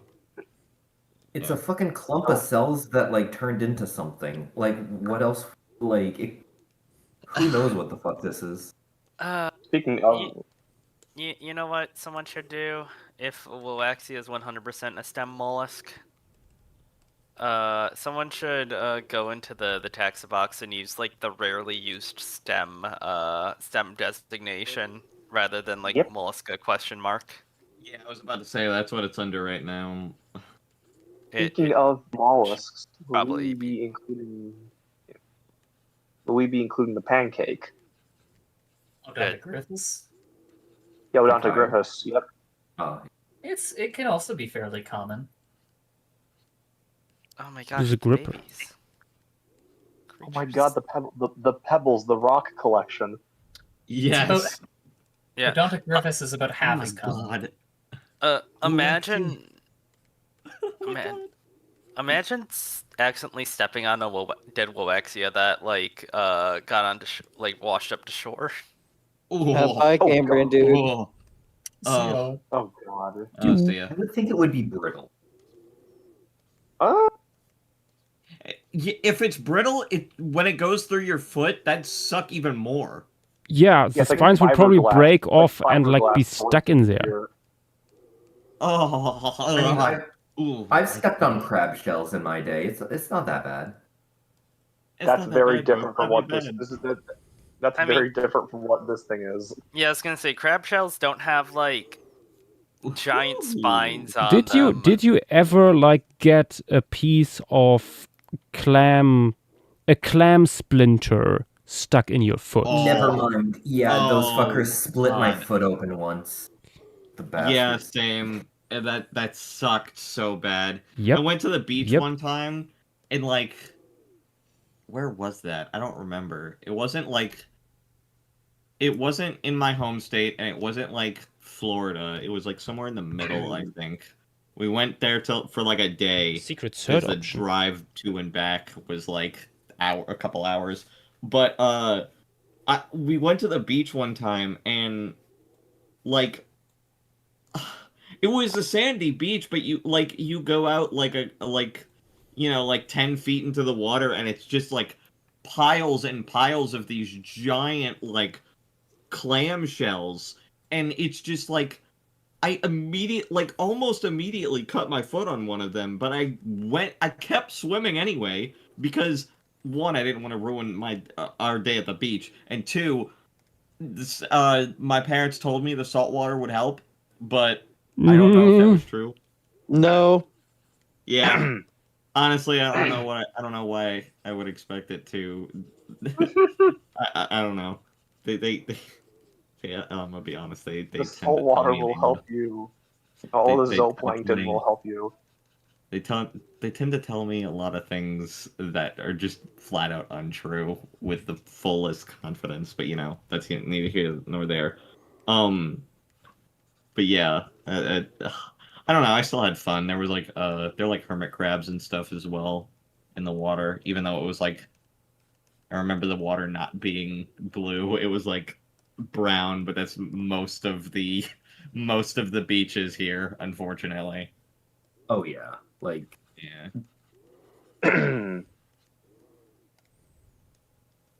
Oh yeah. For anyone interested, Paleo Arc, Evo Parasaur concept just dropped, and it looks really good. I'm not gonna lie. I thought you said evil Parasaur.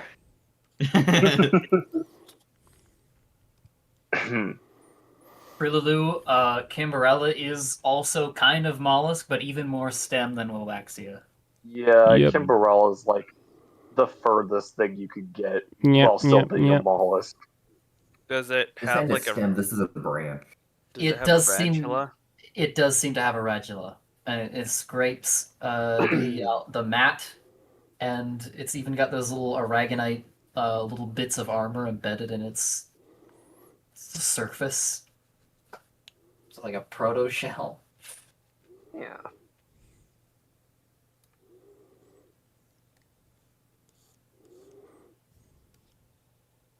All the little pet rocks are in the shell now.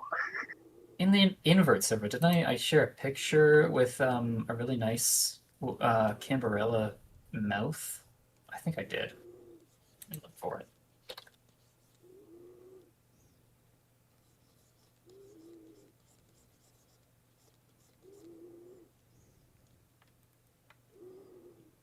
Hmm.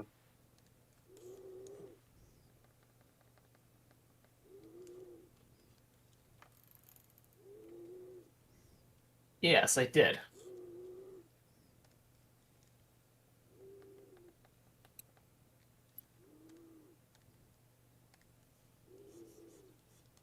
Captain Trululu, Typhloesus is probably a pelagic gastropod of some kind. We're not really sure any specifics.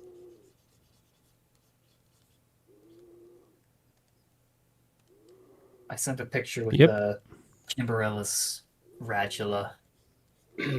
I remember making the Very illustration wide for the shape. ROM and later on for the paper, like refining that a little bit. And that was quite something to wrap your head around. I love how everyone in the Twitch chat is just going nuts when, like, wait, Wiwaxia is a mollusk? Yeah, yeah. I mean, yeah, it's not your typical mollusk for sure. Like, on the other hand, like, what else would it be? Like when you think about it, like, It's pretty much just a slug. yeah, Yeah, I mean, Typhloeus it's also. it's not a worm. It doesn't have legs. Like, it doesn't have eyes. Like, what else? I think they did. It's They not a did think it. boulder. I think they did consider it maybe related to polychaetes at one point. 'Cause it's I got, mean, like, yeah, the- I could see that in theory. It Yeah. was also like once considered to be like a conodon animal because of like the association of the elements. Well, that's ridiculous. That's crazy. Crazy. The Typhloeus article says different animals have independently evolved radula-like features. What animals have? Yeah, I've always been wondering that when I read that. I was like, wait, what are they referring to with that? How broad are we considering this? Yeah, like what? How? That's an awesome question. Like how similar to a radula does it need to be called radula? Like, you know? Guys, Guys, they Because obviously if you mean- really think about it, a cat's tongue could be called radula. Yeah, a like. cat's Yeah, yeah, or like the conodont elements kind of sometimes form something similar. Hmm.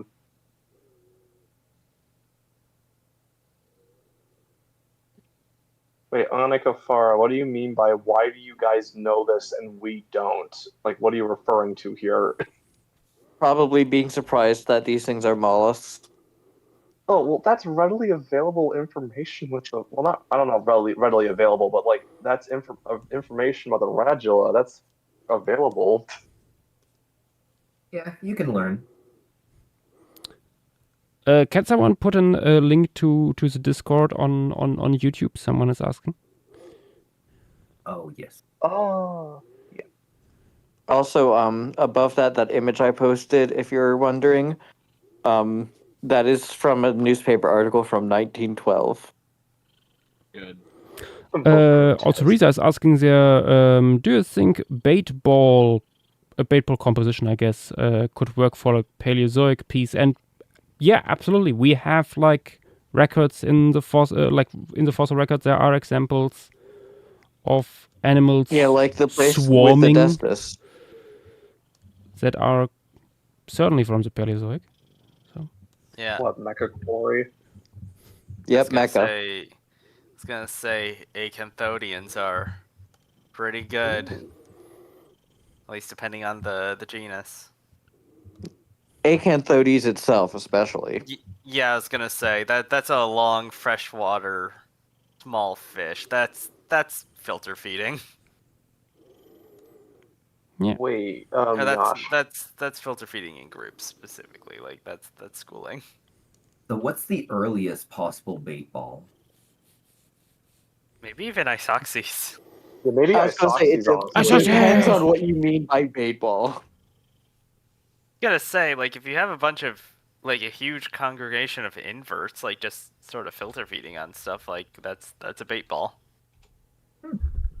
I mean, like, if you look at like bait ball in the closer sense, I think what's meant here is more like behavior-wise, animals forming big, dense swarms as as a way to defend themselves. And that we can't say for sure because we can't observe that. I will say, if you mean bait ball in terms of like specifically fish, Silurian is probably the oldest we could get, because that requires a pronounced lateral line. Well, we have Metaspergina in like shoals. Yeah, they could shoal, but they to bait ball is different. Oh, we can't really know if they did that. I don't think. Yeah.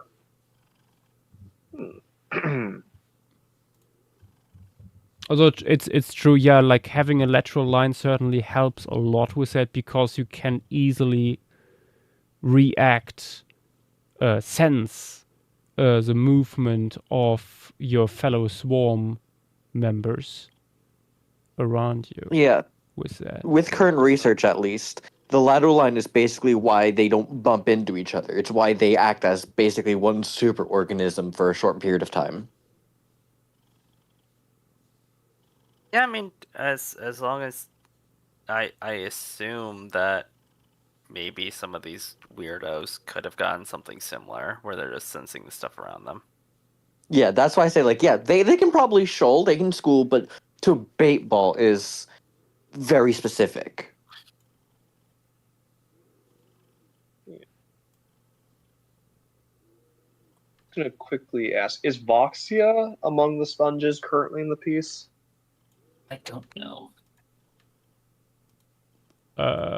What genus? The only reason why I'm asking is because Voxia. Ooh, I have to look again here. But I don't think I did that. Oh, here's this guy. No. I did the Hazelia lobata next to it, but not Voxia. Voxia is another one of them classic sponges. Not the most common in the Walcott quarry, but it's important. I was just asking because Herpetogaster is commonly found attached to them, so that could be where we could put that. Oh, yeah. Yeah, Slurian would be probably. Because I could definitely see at least some of the, like, jawless fish doing, like, little bait balls or something. Yeah. Oh, that was cute. Hey, I think Dynamamathus is ready for color. Ooh, nice. I'm not sure what I want to go with that would fit with the ecology I got here. Actually, I'm not sure because, not Ignathans, like, Heterostruckians would have been, like, very close to the ground as a rule, outside of, like, 1 or 2 groups. Yeah, that's why I say, like, because while we do have lateral lines, they don't seem to be the ones needed for bait balling specifically. Yeah, like, the only ones that would be, yeah, also just not swimming near the bottom constantly are, like, Tarostius and stuff, and those things aren't making bait balls. Yeah, they mostly because why would they? Yeah, like, they're multiple meter long fish that when resting they just go onto the sea floor. Yeah, when you are almost the size of every other predator, you don't need to bait ball. Yeah, no. On Ikfara, that is Herpetogaster, and it is closely related to chordate, so this one's on you. Yeah, this is like a basal ambulacrarian. Yeah, this is not the fault of protostomes. This is a deuterostome tragedy. Fossil Otter, did you see what I sent? Wait, what'd you get? The thing you DM'd me? Yeah. Yeah, no, I've seen that before. That's a really funny model. What's even fucking more cursed about Herpetogaster? Its closest relatives are like Eldonia, those like really disc-shaped, like ambulacrarians. Yeah, well, if you look at Eldonia, you can. Herpetogaster is just kind of like that, but without the gelatinous outer part. Yeah. Also, if we're on the topic of attaching things to sponges, one of the brachiopods from here, Micromitra, was also doing that as well, so that could be cool to include. I think like most of the brachiopods are all, like sometimes found attached to stuff. Like we have them on Waxia spines, we have them on sponges, we have them on shed arthropod elements, we have them on everything. They just love attaching to stuff. Aren't there like brachiopods from here attaching to like Tubella and the other like little sessile cnidarians? I would think so, yeah. Like I said, they just attach to everything. Yeah. But yeah, behold a beautiful figure from a paper I had to look at recently. Look at. Oh god. Oh my god. Is that a Thelodont? No, this is a Samostian. Of course it is. I don't know. I can barely tell what this animal's supposed to look like, but I love it. Let me post it. The other part of this It's so funny looking. figure. Behold creatures. Oh my god, I love it. Yeah. Oh, it's so silly. Keep in mind some of these guys are like 1.5 meters long. Oh my gosh. Yeah. Dear God. These are the largest jawless fish. Really? Interesting. Yeah, the most famous one that I know Yash especially knows is Drepanapsis. Mm. It's the most basal one. but they started getting even more weird. Yeah. The interesting thing is that these guys aren't even like their own clade, sort of like they're within another clade that looks nothing like them. Mm. I love that. Their sister group is Doriapsis. Of course it is. Which means they are within Pteraspidiforms, which includes, let me pull up the most famous relative,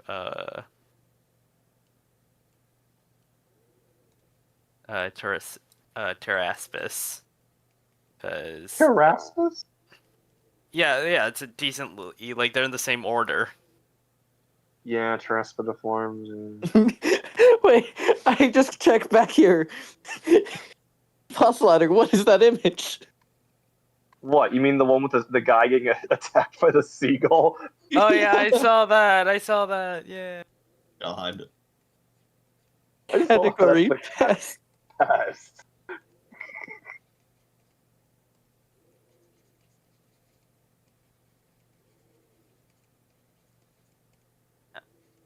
But yeah, something else fun about these guys. They're also the latest surviving Heterostrochians. Heterostrachians. Right.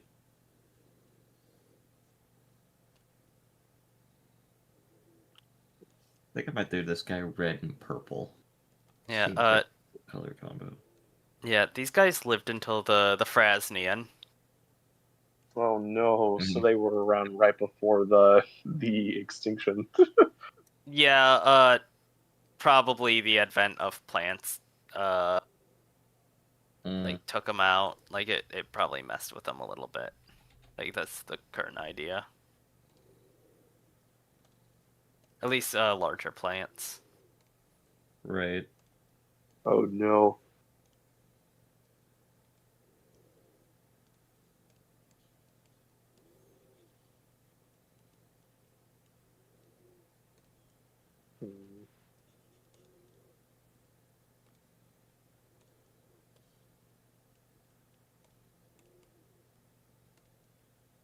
Oh yeah, something else fun about these guys is in the figure I posted, if you see the O.BR thing labeled, that's the brachial opening.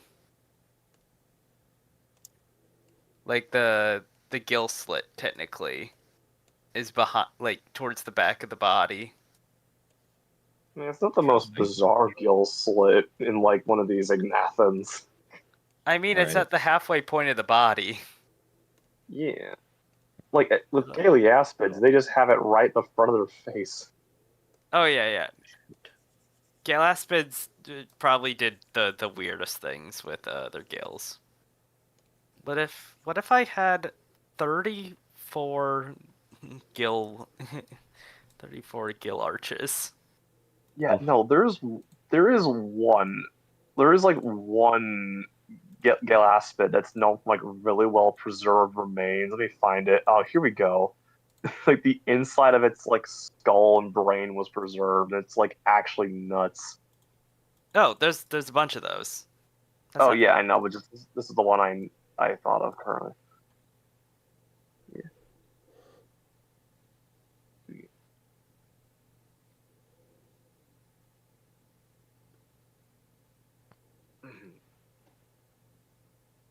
Oh my gosh. That is nuts. It's like some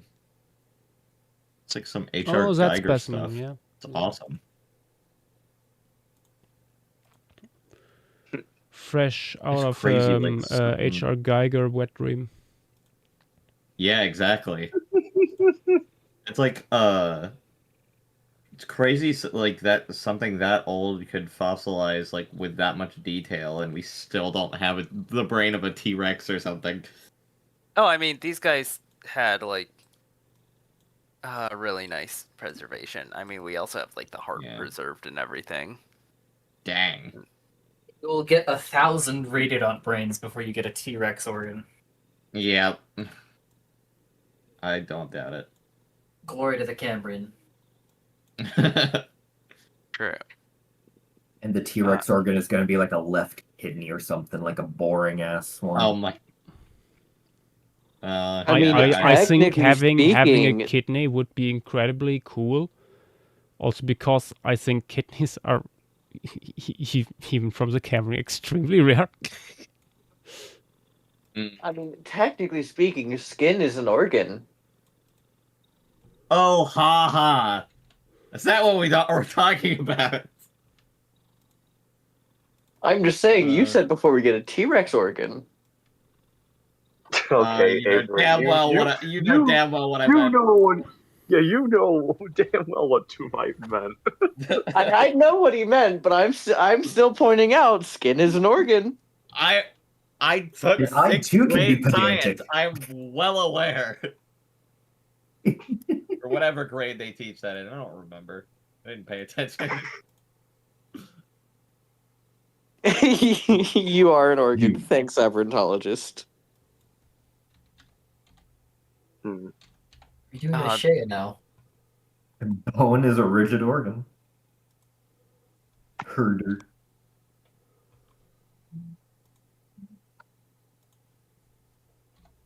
But even more technically speaking, we're not finding organs. We're finding the leftover remains of organs. You must be great at parties. We're finding fossils, not bones.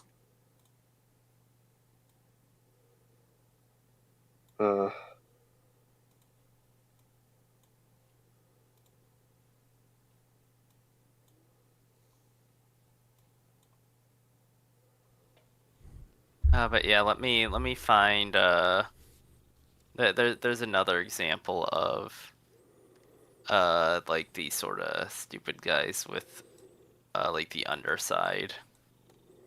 I did the article on this guy a while back, and the specimens aren't the best, but behold the beast.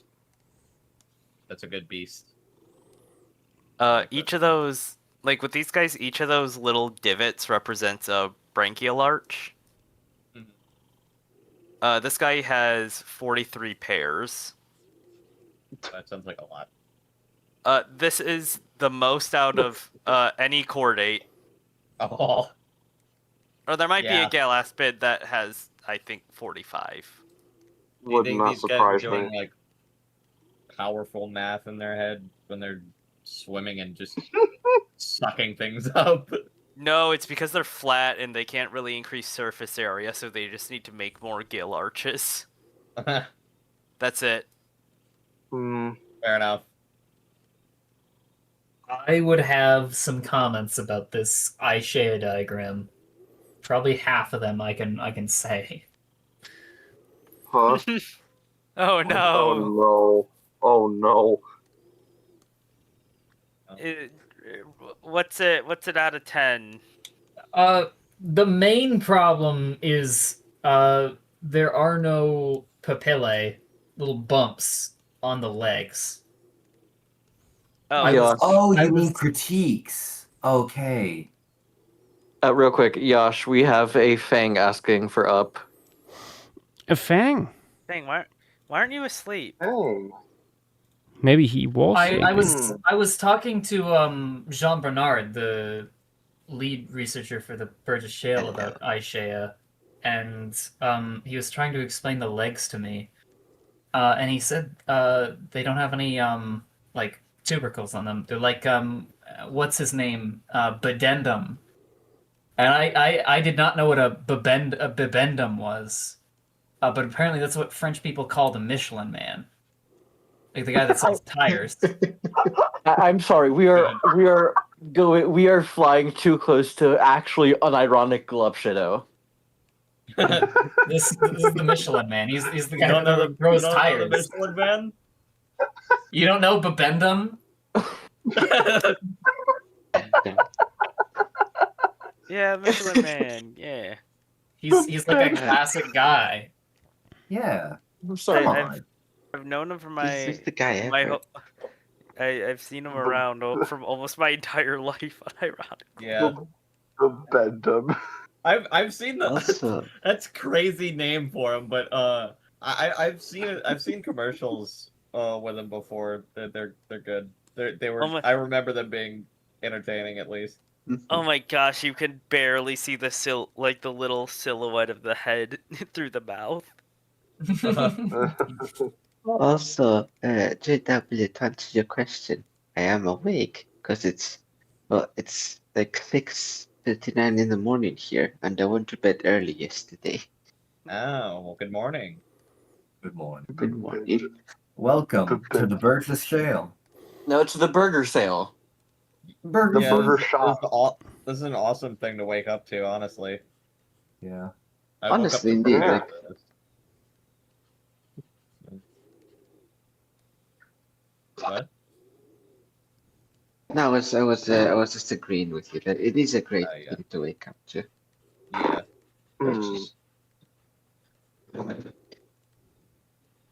It's still hard to comprehend that like these were like the longest surviving out of like any of the more traditional Lilliputian groups so far. For like 100 years, it was just Aishea, and now there's like 5 of them. I'm sorry, but And only every one time of you say Aishea, I just think of that meme of my Shayla. Weird.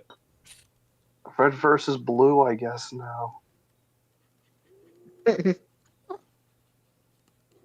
I would really love to know when they went into fresh water and when they went extinct. Do you think there could be like Cretaceous freshwater Aisheids? It's not impossible. Let's see. For that, I think there's a decent chance that he just got taken out by the Permian. Yeah. But we're being to raided. fully We're being raided. to figure that out, you would Hey. actually need to get a good Permian freshwater fauna. Who's raiding us today? We're being Welcome. raided. to Don't be Burgess Shale, daring. everybody.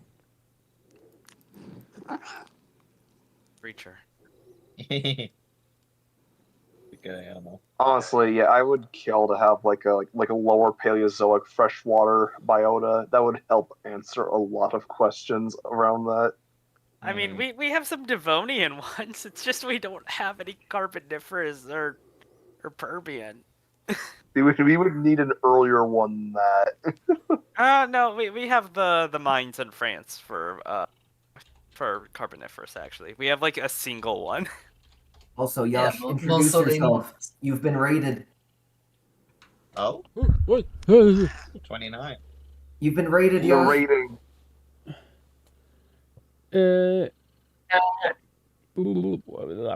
I got lag. Welcome to Burger Sale, everyone. I'm trying Inia bugs. Box, welcome to the stream. Thank you for the little raid. Hello there. Welcome. I hope you guys over there had a beautiful stream. Welcome to our little burger sale. Yes. Yes. Which Famous is our prehistoric Canada. little joke here because it's a long story. Anyway, it's very early in the morning over here. Not the funniest anymore.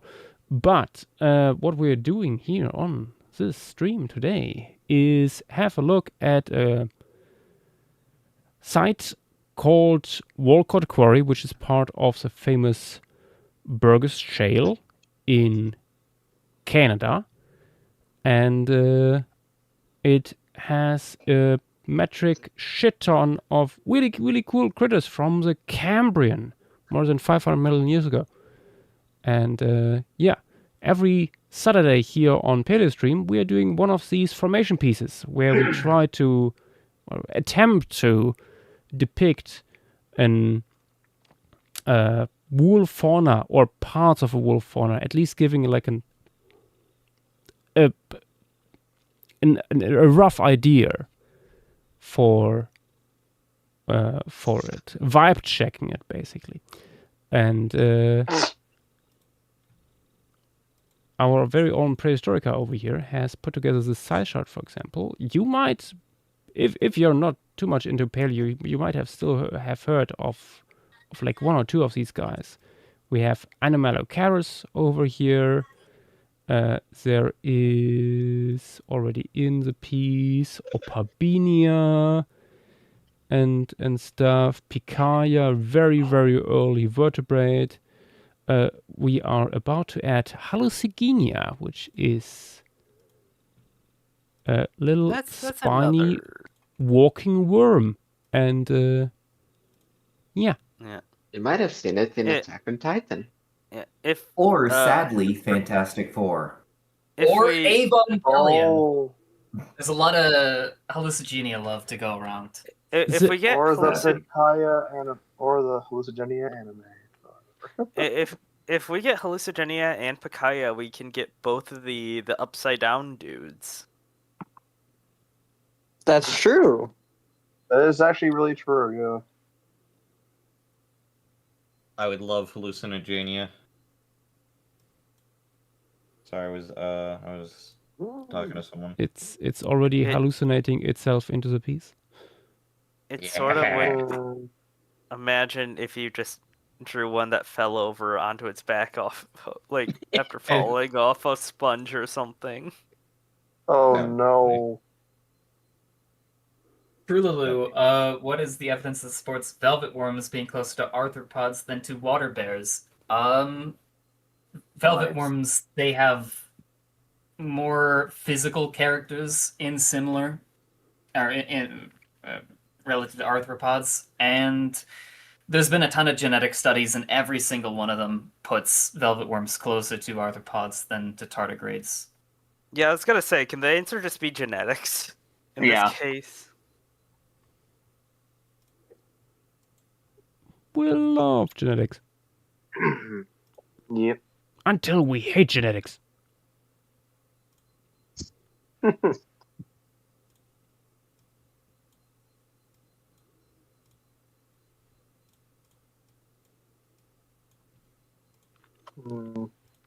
Okay, how big do be Hallucigenia? If I remember really correctly, big or really small. I was gonna say, if I remember correctly, isn't it like averaging about the same size as Wuwaxia? Averaging? No. I don't think so. I mean, actually, no. Like lengthwise, they are, when you take the spines into account, they are quite similar. Actually, yeah. More importantly, though, for me, is like size compared to It's roughly the sponges. same size as like Nectocaris, Oh yeah, we excluding the arms. Nectocaris, I think Nectocaris is smaller. Oh no, actually, yeah, Nectocaris, Nectocaris is a little bit longer. everyone's favorite Yeah, squid. with arms, it's a little bit longer. Let's see if And we remember, can guys, get Nectocaris is totally, definitely a squid. We have a Love few spreading misinformation here. hallucigenia that we have a few hallucigenia that can get up to 7 centimeters, but the majority of them are like 3 to 1 centimeters. Yeah, no, they're very small. What was that? Cat. That sounded like a Was it a baby. cat? That was Yeah. a cat. I thought that was a baby. No, she's angry because I woke her up. Oh no. Grumpy Florida cat. I also have a cat on my lap right now, which I actually like. It's not helping at all with this. JW, have you seen the video going around recently of groupers when the activity requires zero groupers? Oh, I've seen that video. That video is awesome. Also, JW. JW is gone for now. I'm working on these colors, and I think I did a pretty pleasing to the eye gradient here. What do you guys think? So far, it's still Ooh. progress. That's cool. That is I something think- a salamander like that's the kind of coloration. Yeah. Yeah, I think this coloration also gives the it gives the vibes of like how hot this thing would be with its like bite, because that's Good. its like whole thing. Yeah. Oh, JW, you're back. I love how you call it a relatively small species of amphibian. Like, what the heck? Okay, hold on. There's a funny story for that. Let me grab Kulosuchus again.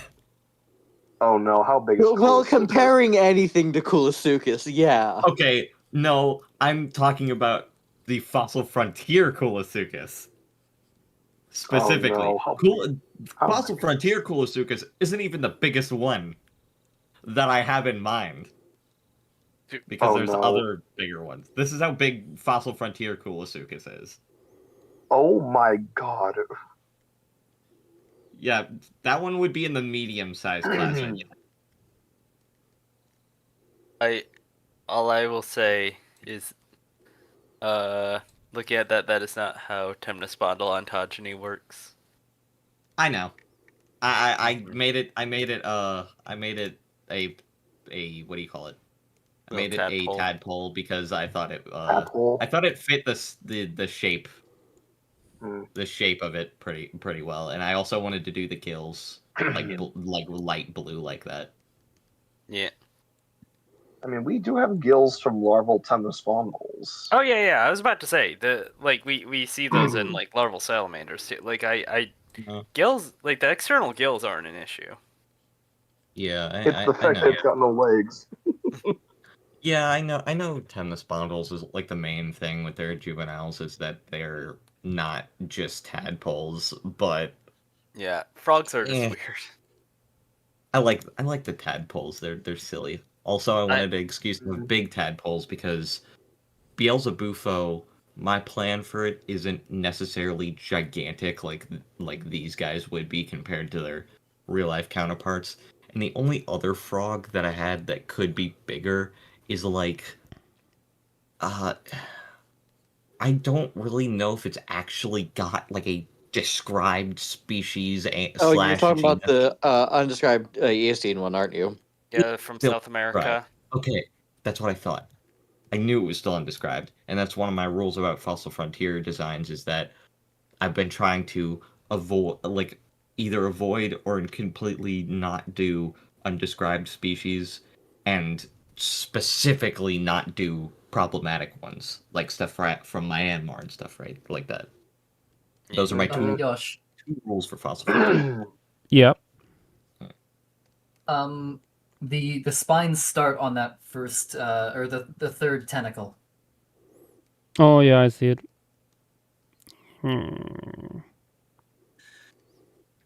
I would probably draw Hallucigenia. Almost all the fossils have its head kind of tucked downwards.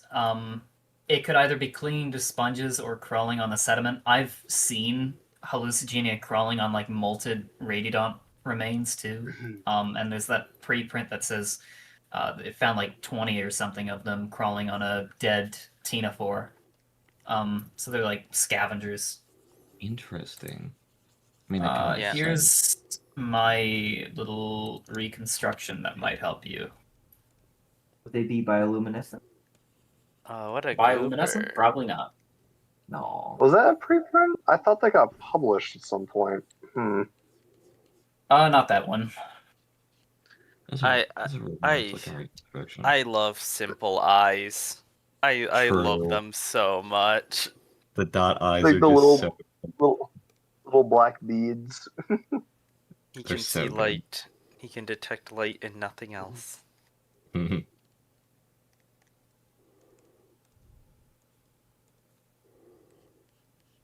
I wonder how good Also- their other senses were.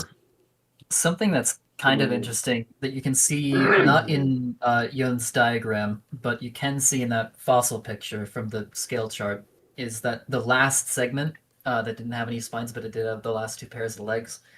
It's almost like a little extra bit that's kind of hanging off the rest. It's much smaller. Oh, it's just a little butt. Yes. Little legs. I mean, I have the butt actually out of frame, but yeah.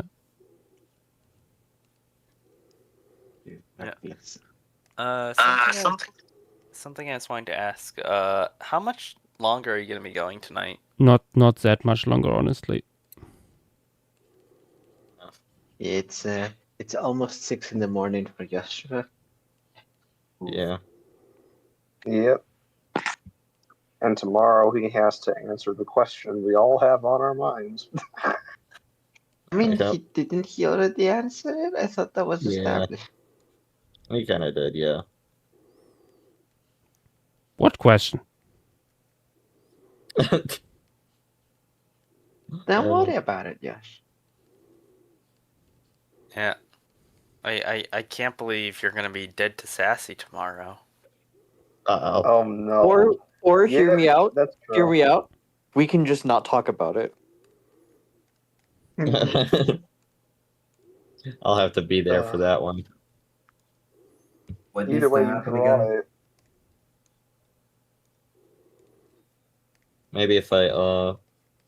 Maybe if I finish Dynamic Nathus tonight, then I will also take a shot at drawing the thing.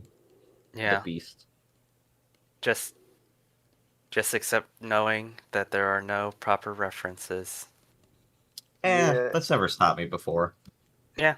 Either it's way just- you draw it. Yeah, it's just good doing that. Like, just say.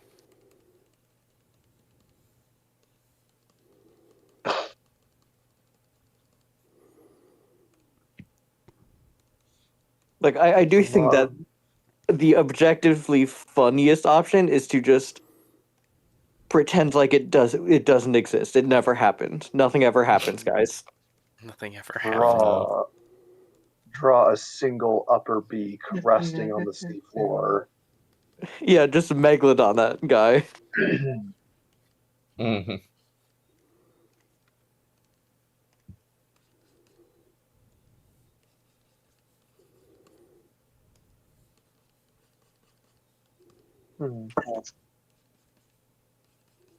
Well, do you think you'll be including like Nectocaris and the other like Nathifera type things? Oh, Nectocaris would be cool. You gotta have a Nectocaris. It's one of the more famous guys from here. Yeah, I was I'm gonna just, say. I'm just asking. It feels like the diversity of like swimming things like in the water column isn't too high. Like there's only 3 taxes so far. Captain Trulu is asking, is Marilla here? Not yet. Not yet. Not yet, I think. Yeah. It is from Walcott, just not added. I don't think Morella really swarms either. There's a ton of them, but they all seem kind of on their own, doing their own thing. Oh, when it comes There to just like happens to be a lot of them. swimming stuff, Yes. Odaraya Actually, Also, would be speaking fun. of, Ooh, that's true. yeah, they were also mentioned earlier. Tenaforce could also be cool to add. Yes. Do we have Foam any jellies. Waptia added yet? Has Waptia been added yet? No. No Wapti either. There's very few arthropods. We need Waptia. Waptia is We still have, literally like, one of my 40 to favorite go. little guys. I love Waptia. There's a I- ton of You're, Wapti. We have One to have at a a bunch of Wapti. time. I wonder not what ready Yasha's for it. is is not This is doing why we dread the arthropods. Burgess Shale. Listen, there's a greater evil hiding behind every Burgess Shale. Which is Jing Jang Biota. exactly. true. This is practice for that. Like this is like what 50 taxa or so. No, Like- it's like 100. No, I'm saying on the size chart right now, like this size chart. Maybe like 80. Well, like Jing Jang is like times 5. Yeah, it's like 300 Yeah. over 300. It's basically Burger Show but Asian and worse.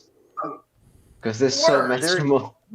Worse in the sense that for Joshua, because there's so much more to draw. I mean, We it's have great. I like this. Didn't know it 1.5 would be meter tiny. Omnidens, 1.3 meter Ramscaldia, 1.5 meter Lamina 1 meter Amplectibellua. We can keep going. So many large predators. What I think is even better is the fact that we're not even done with that, because after that, we can also. There's the Guanshan biota. That's not as Oh, big. God. That's not as big. That doesn't. It's not as big, but it's still big. Guanshan biota is Burgess, but worse. It is. It is so funny though that the one time Yash gambled and just like threw a dart at a dartboard, it was Xinjiang, and then he's never done it since. Yash did not choose to add it to the wheel. Yeah. The wheel chose it. Nothing was funnier than having to respawn and then Shenzhen showing up. And Oh my God, Ediacara the- Hills. yeah, and Birdie. And Winnishike. Winnishike is cool. Yeah, no, Winnishike Yeah, is it's great. very cool. It's very cool. I find it funny that Ediacara has been on the wheel this entire time, has never been spun once, and the one time it is spun, we have to immediately respin it. Yeah, and instead of doing that, we just go to visit Fang. Yay! Well, it's mainland Greece. Yeah, mainland Greece with like the largest mammalian megafauna in the place for some reason. Pliocene. It's Pliocene, isn't it? Yeah, It is. Funnily enough, It's Yeah. latest Pliocene. Yeah, man. Yash, Yes. are you drawing this guy right side up? Who can Gosh, really this tell? guy swims. This guy swims upside Yeah. down. I think I can tell. Odoraya. Odoraya is up. Odoraya swam upside down. That's like its main thing. They swam like horseshoe crabs. I wouldn't know. Yeah. Oh, hey, it's the taco shrimp. Here's a good Yeah. Odorai as well. Is it what I'm thinking? Yep, it's Kohelet's. Yeah, that's a really good one. I mean, you don't Helen need is the best book in the Bible, by the way. It's kind of the only one that has like that makes sense. You don't need to change it that much, Yash. Don't worry. Don't worry. Yeah, just Yeah. flip it You upside can down. literally just rotate him upside down. Yeah, just make it stung by a box jellyfish. Oh my god. I mean, Uh, Ah, yes, barely rotated need- upside down, as if I had like a 3D model or anything to work with. we should put Avery into a crab trap and just sink them in the Burgess shell. Why? Because it would be funny. And it was me that said it, not them. Look, just because I'm from that area doesn't mean I need to be treated like such. Just because I love a good blue crab doesn't mean I need to be turned into one. No, you gotta go a little bit up north into the Well, the lobsters. they do say you are what you eat, so Yeah.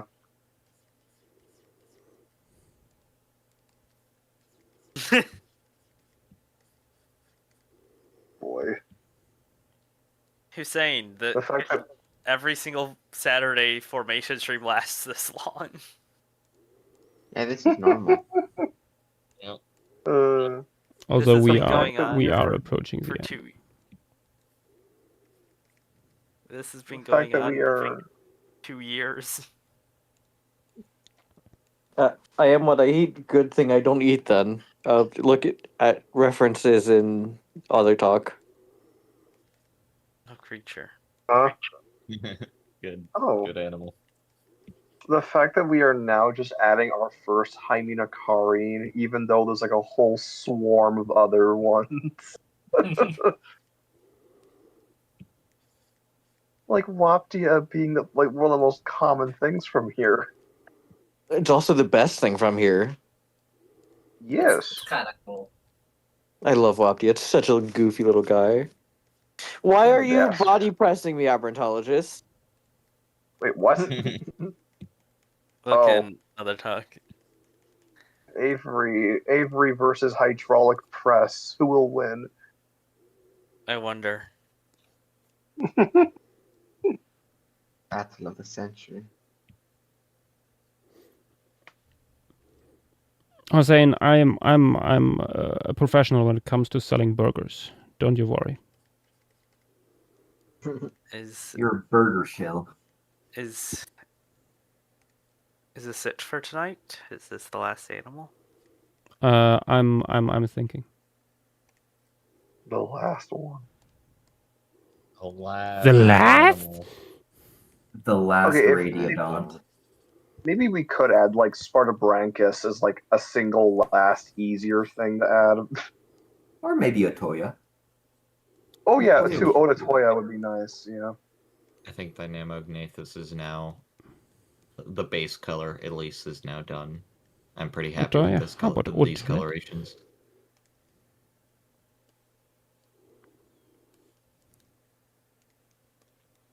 I gotta do the baby colors now. With Odatoya, we've like found evidence of this thing hunting like hylids, so that could be cool to include. How does that even work? Like it's like Poke it it just like sticks, like it just pokes itself out of its like hole and just like grabs one of them with its like proboscis. Well, pharynx, yeah. Have you guys seen how sea angels hunt? Oh god, Yeah. it's so freaky. Yeah. I love sea angels. They're cool. I love pelagic mollusks.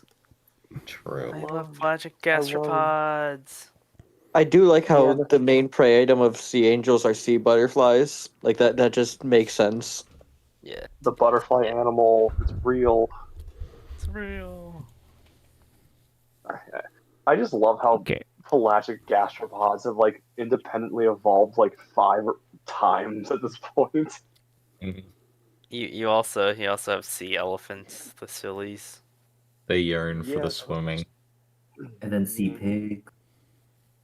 I Let- do like let's, how when uh, I look up sea elephant, it gives me elephant seals. Ah, where's Wapti again? I mean,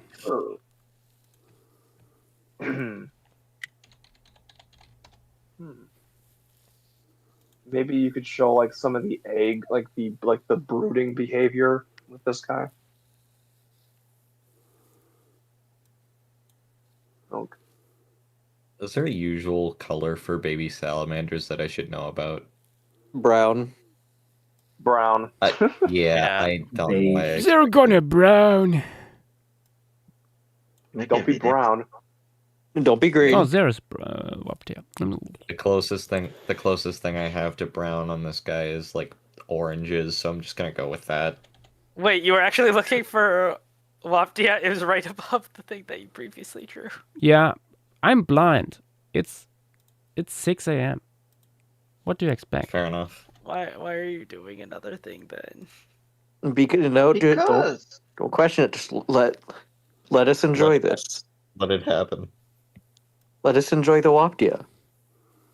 Let the Americans. Or a enjoy. few penis worms. Hmm. A Toya. A Toya. A Toya. Waptia.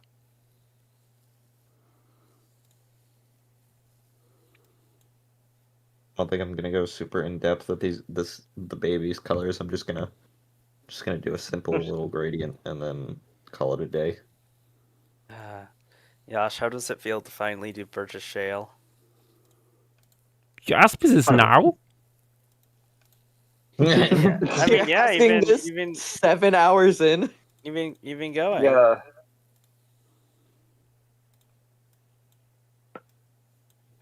It's exhilarating. I guess the question at this point is more like, how does it feel to have it almost done? I guess. Almost done.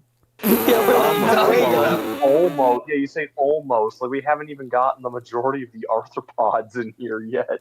We barely finished the sponges. It's okay. I mean, not every animal is gonna be added, but yeah. Yeah. Yeah. We still I need I'm think glad it's- that the. But yeah, I'm glad that the arthropod- rangium. Sorry. I was gonna say, but yeah, like the arthropod and like brachiopod diversity so far is very low. Yeah. I'm glad that the frond got added though. I was More wondering done if for that would. today, I guess. I do think that when all is said and done, this is probably going to be the most complex piece Yasha's ever done. I believe it. The Pisco was pretty complex. Pisco wasn't that It was- complex. No. I would say Yeah, I mean, serious at least passive with, was like, pretty the FOB. complex.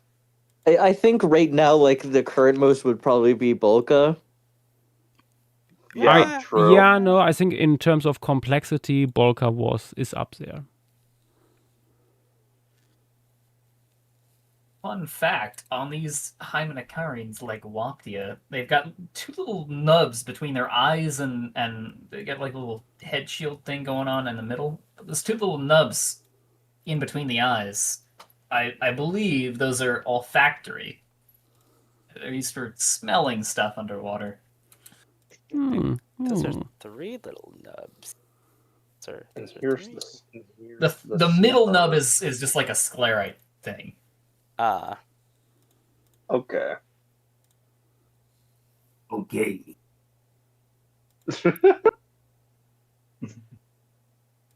Okay. Wunga wunga. Yeah, he's officially starting to lose it. No, no. no. That's that. No, this is he normal. says that's normal. That's normal. It's just there's Donkey it's Kong. just no one here can respond. Yeah. Donkey Yeah. Donkey Kong. No. Mm. Actually, Armin and Libanon, Yaptivos aren't here. is also, I think, up there in terms of Oh, complexity. hey! Hey, Armin, hey, Yakovas. No, I was saying they aren't here. Oh, then okay. we aren't here, sorry. I thought That's we what- are. No, I was saying like there was no one to respond because they weren't here. Okay, I was originally going to do more colors, but I think Dynamic Gnathus is done. Yeah, I I- think. Oh, we can't see the artwork. Yeah, because I was yeah. looking at Look. stuff. Ah, that's why. Maybe.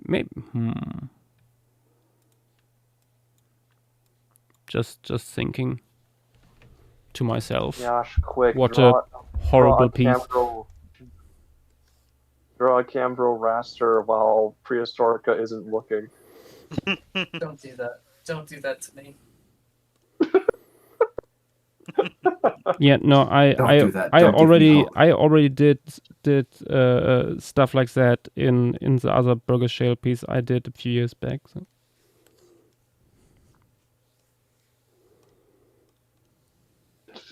Prehistorica is gonna also need to be here tomorrow.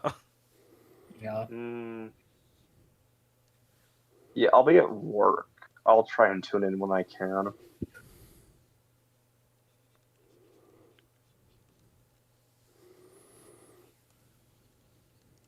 This really does feel like a piece where you could just like put them really far in the background, just chasing little crustaceans.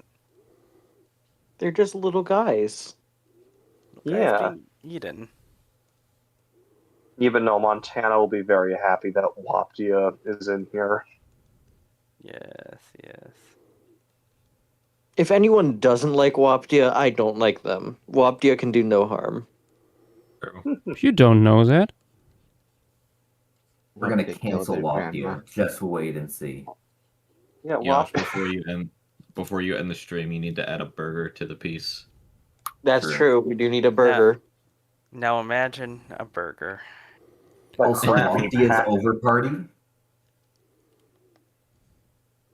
Also, since we are about to come to an end here, we should ask people like, what would they like to see being spun? Would you be able to post the list for people? Do I still have energy for that? Maybe. No. Honestly, I will wouldn't say- mind Chinley. I will say there is an Yeah. extremely funny option here.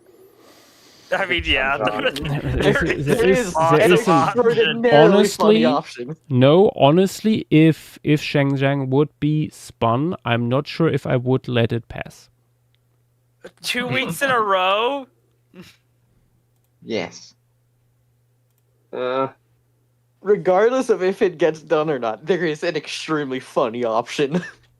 I honestly, yeah. Here is the list. I just want something from South America. Like it's been a bit. It's been a bit. We just had Pisco. Or it's been a bit since a terrestrial South America. Sorry. Always Okay, moving the yeah. goalposts. Just Always did one. moving the goalposts. Any Mesozoic terrestrial site would be cool because I think the last one we had was It was Jadocta. yeah, and that was in January or February. It was late January. Yeah, so it's been like a good bit. Yep. Yeah. That's been a while. Yeah, there's a lot of them. It's just we're not spinning them. Yeah.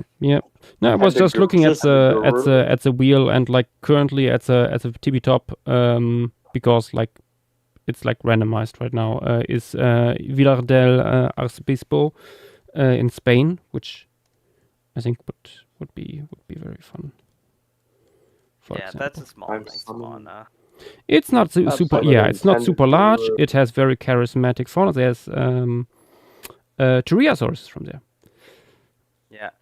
Now let's get fluorescent.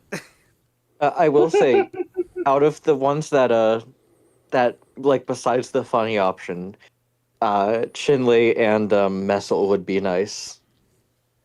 I mean, Messel would be nice, unironically. Yeah, no. We know honestly, why. I would prefer Chinley probably because Messel, that's all just one fauna. Chinley, you can say, okay, we just pick that quarry here, and we are good. But Messel is enormous. I mean, both of the two main ones are big. Yeah.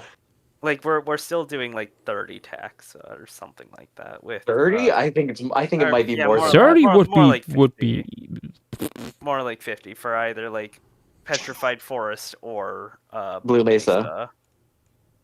I like Messel purely because there's one fossil that looks like a squirrel that just got fucked up.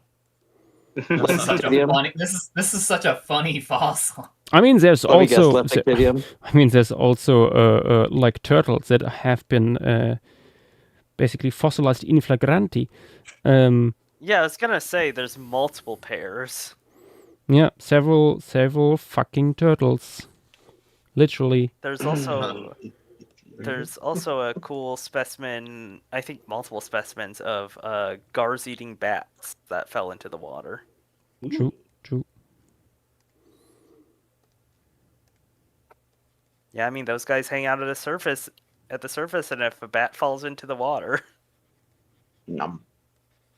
I will say Gar are. I have an amazing story about Gar. So here we have our endemic Florida Gar, and they are greedy little fuckers. The problem is when you're trying to fish for them, because of their little narrow snout, it is very hard to actually catch them, to get the hook in them.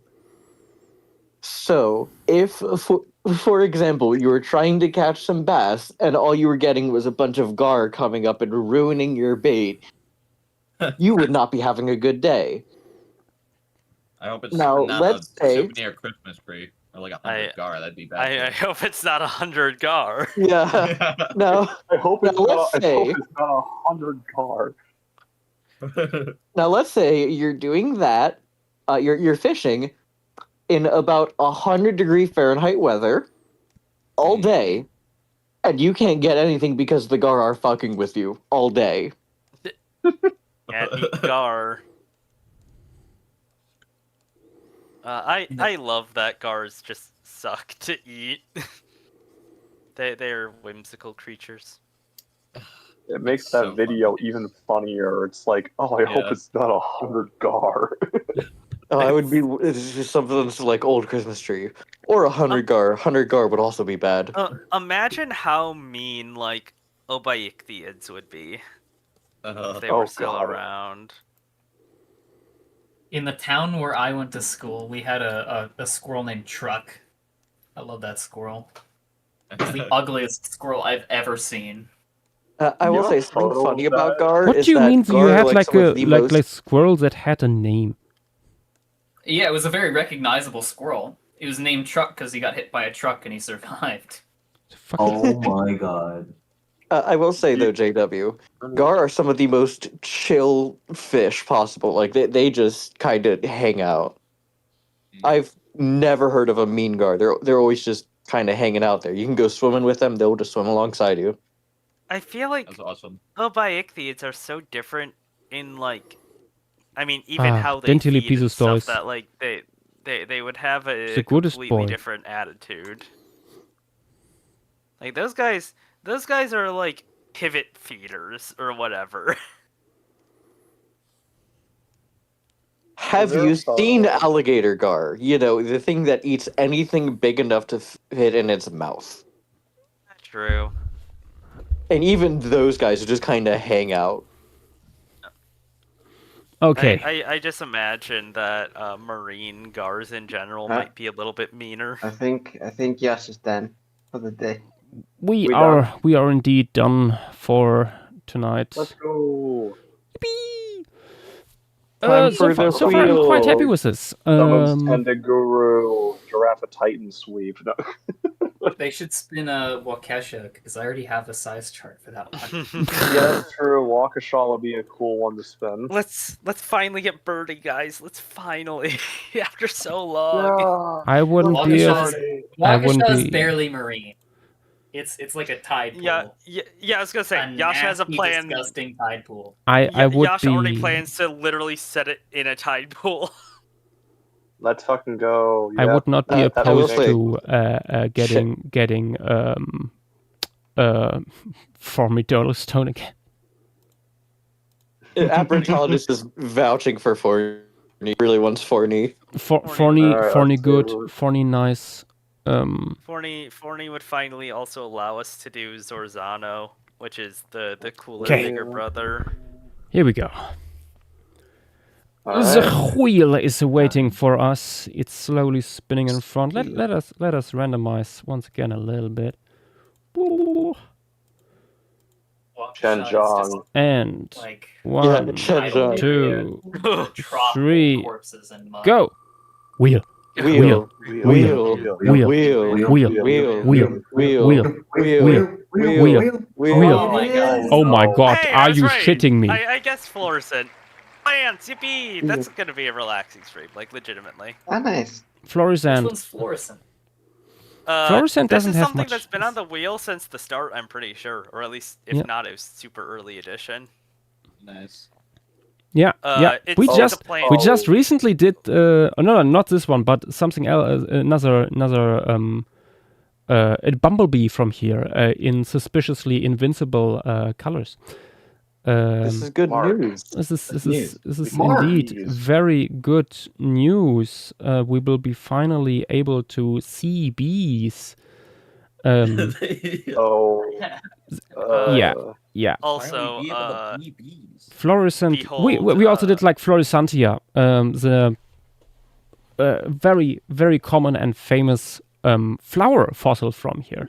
We did that on the recent flower flocking, actually for Valentine's Day.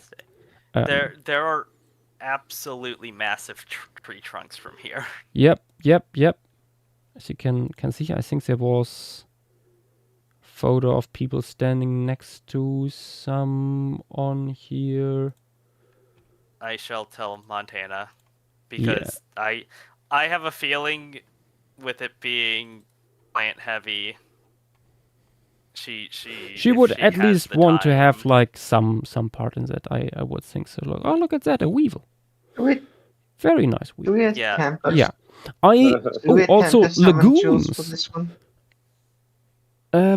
I think there was also I remember I I think a month or two back, there was actually a paper describing mammal material from here, and I remember saying, "Oh my God, thank you for not landing on Florissant yet, dear Wheel." It's not much, it's but like it's still like rodents.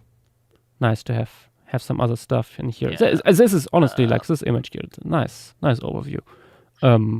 It gives you a good Great. idea for the vibe. So yeah, plants, insects, and occasional mammals, basically. To got answer a Ron question here we have for- in Twitch chat, the formation is basically this is what lived here during this time in this environment. So, when we spin the wheel in 2 weeks from now, this is what we'll be doing: is the Florissant formation. Yeah. Yeah. Every Like, if you were- Saturday if you we are were in the- spinning. If you were looking at the Grand Canyon, there's a bunch of different layers of rocks, and they look kind of different. But the ones that look big and similar, those are different formations, and they all have different kind of animals living in them. Yeah. Yep. A geologic formation is a set of rock layers that are more similar to each other than the stuff surrounding it, and because of that, oftentimes what you find in them is unique faunas that do not need to correspond necessarily to like ecosystems, but if you can narrow it down enough, like to one locality, for example, where everything is like found in the same one layer, for example, or like over the just a few meters or so, it's very likely these organisms live together, and that's what we usually do here on these streams. We try to minimize the randomness of it, which we, for example, did with this stream here, where we chose just one quarry from the Burgess Shale, the Walcott quarry, which we will return to tomorrow. Hurry. Yippee! Yippee! But yeah, Florissant is very, very cool. Florissant could be interesting. Green Yeah. is I have no idea yet for green any is another thing, but oh my God, yeah, that is a nice photo. That shows how fucking huge these trees are. I had not seen such a big stump yet. Honestly, it could be cool to have like such a stump as an central part of the composition. Oh, I'll need to look into this more, obviously, but found this very interesting. Like you have tons of insects coming like together when it goes into like stuff like dead wood and stuff like that. Such an important micro habitat. Let me also open it on screen. Look at that. The tree trunks are from sequoia. Yeah, I was about to say that. Aren't these guys sequoias? Yeah. Also, Yash, these were preserved through Volcanus lahars, so you could have another volcanic background. That is true. If we will have like any big like vista onto it, but yeah. No, what I have like in mind in the moment, like having this tree stump, for example, like in the middle, and then you have like all sorts of smaller plants like growing around it, like into the clearing formed by the falling of this tree. What's like the biggest animal here? Like I think at most like a medium-sized broadtooth, or like everything. Pretty much everything here is small. Screen is talking about this in other talk. He's saying, yeah, it's a brontothere. Yeah. Yeah, none of Not the a big one. animals are all that nice. And I think it's not even very, very nice material, because like the preservation here heavily skews towards either like big wood or small insect and plant material.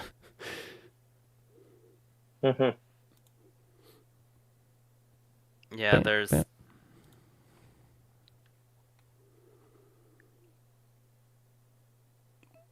We should find something interesting for this.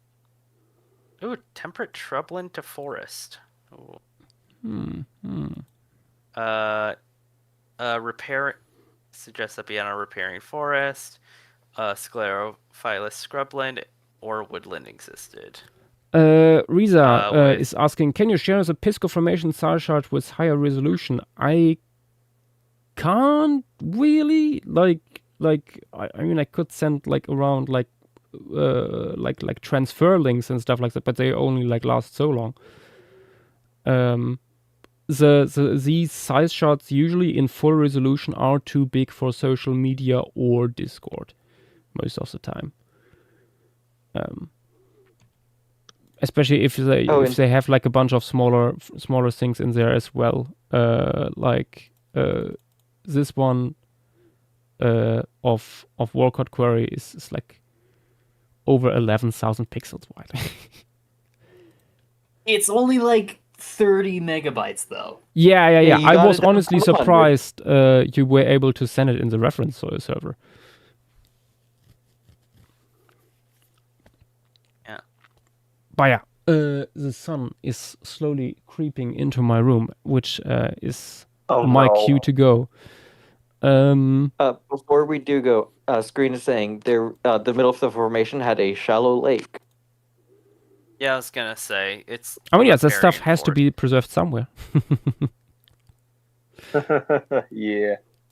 A forest usually doesn't preserve as itself. Unfortunately, it needs a depositional environment, and usually that is either like water or massive amounts of sediment coming in the form of dunes or like volcanic ash. Volcanoes. Yeah, It's a very low quality photo, but I like the vibes of this. There isn't much else. Yeah. Ooh, that is a nice photograph. Yeah.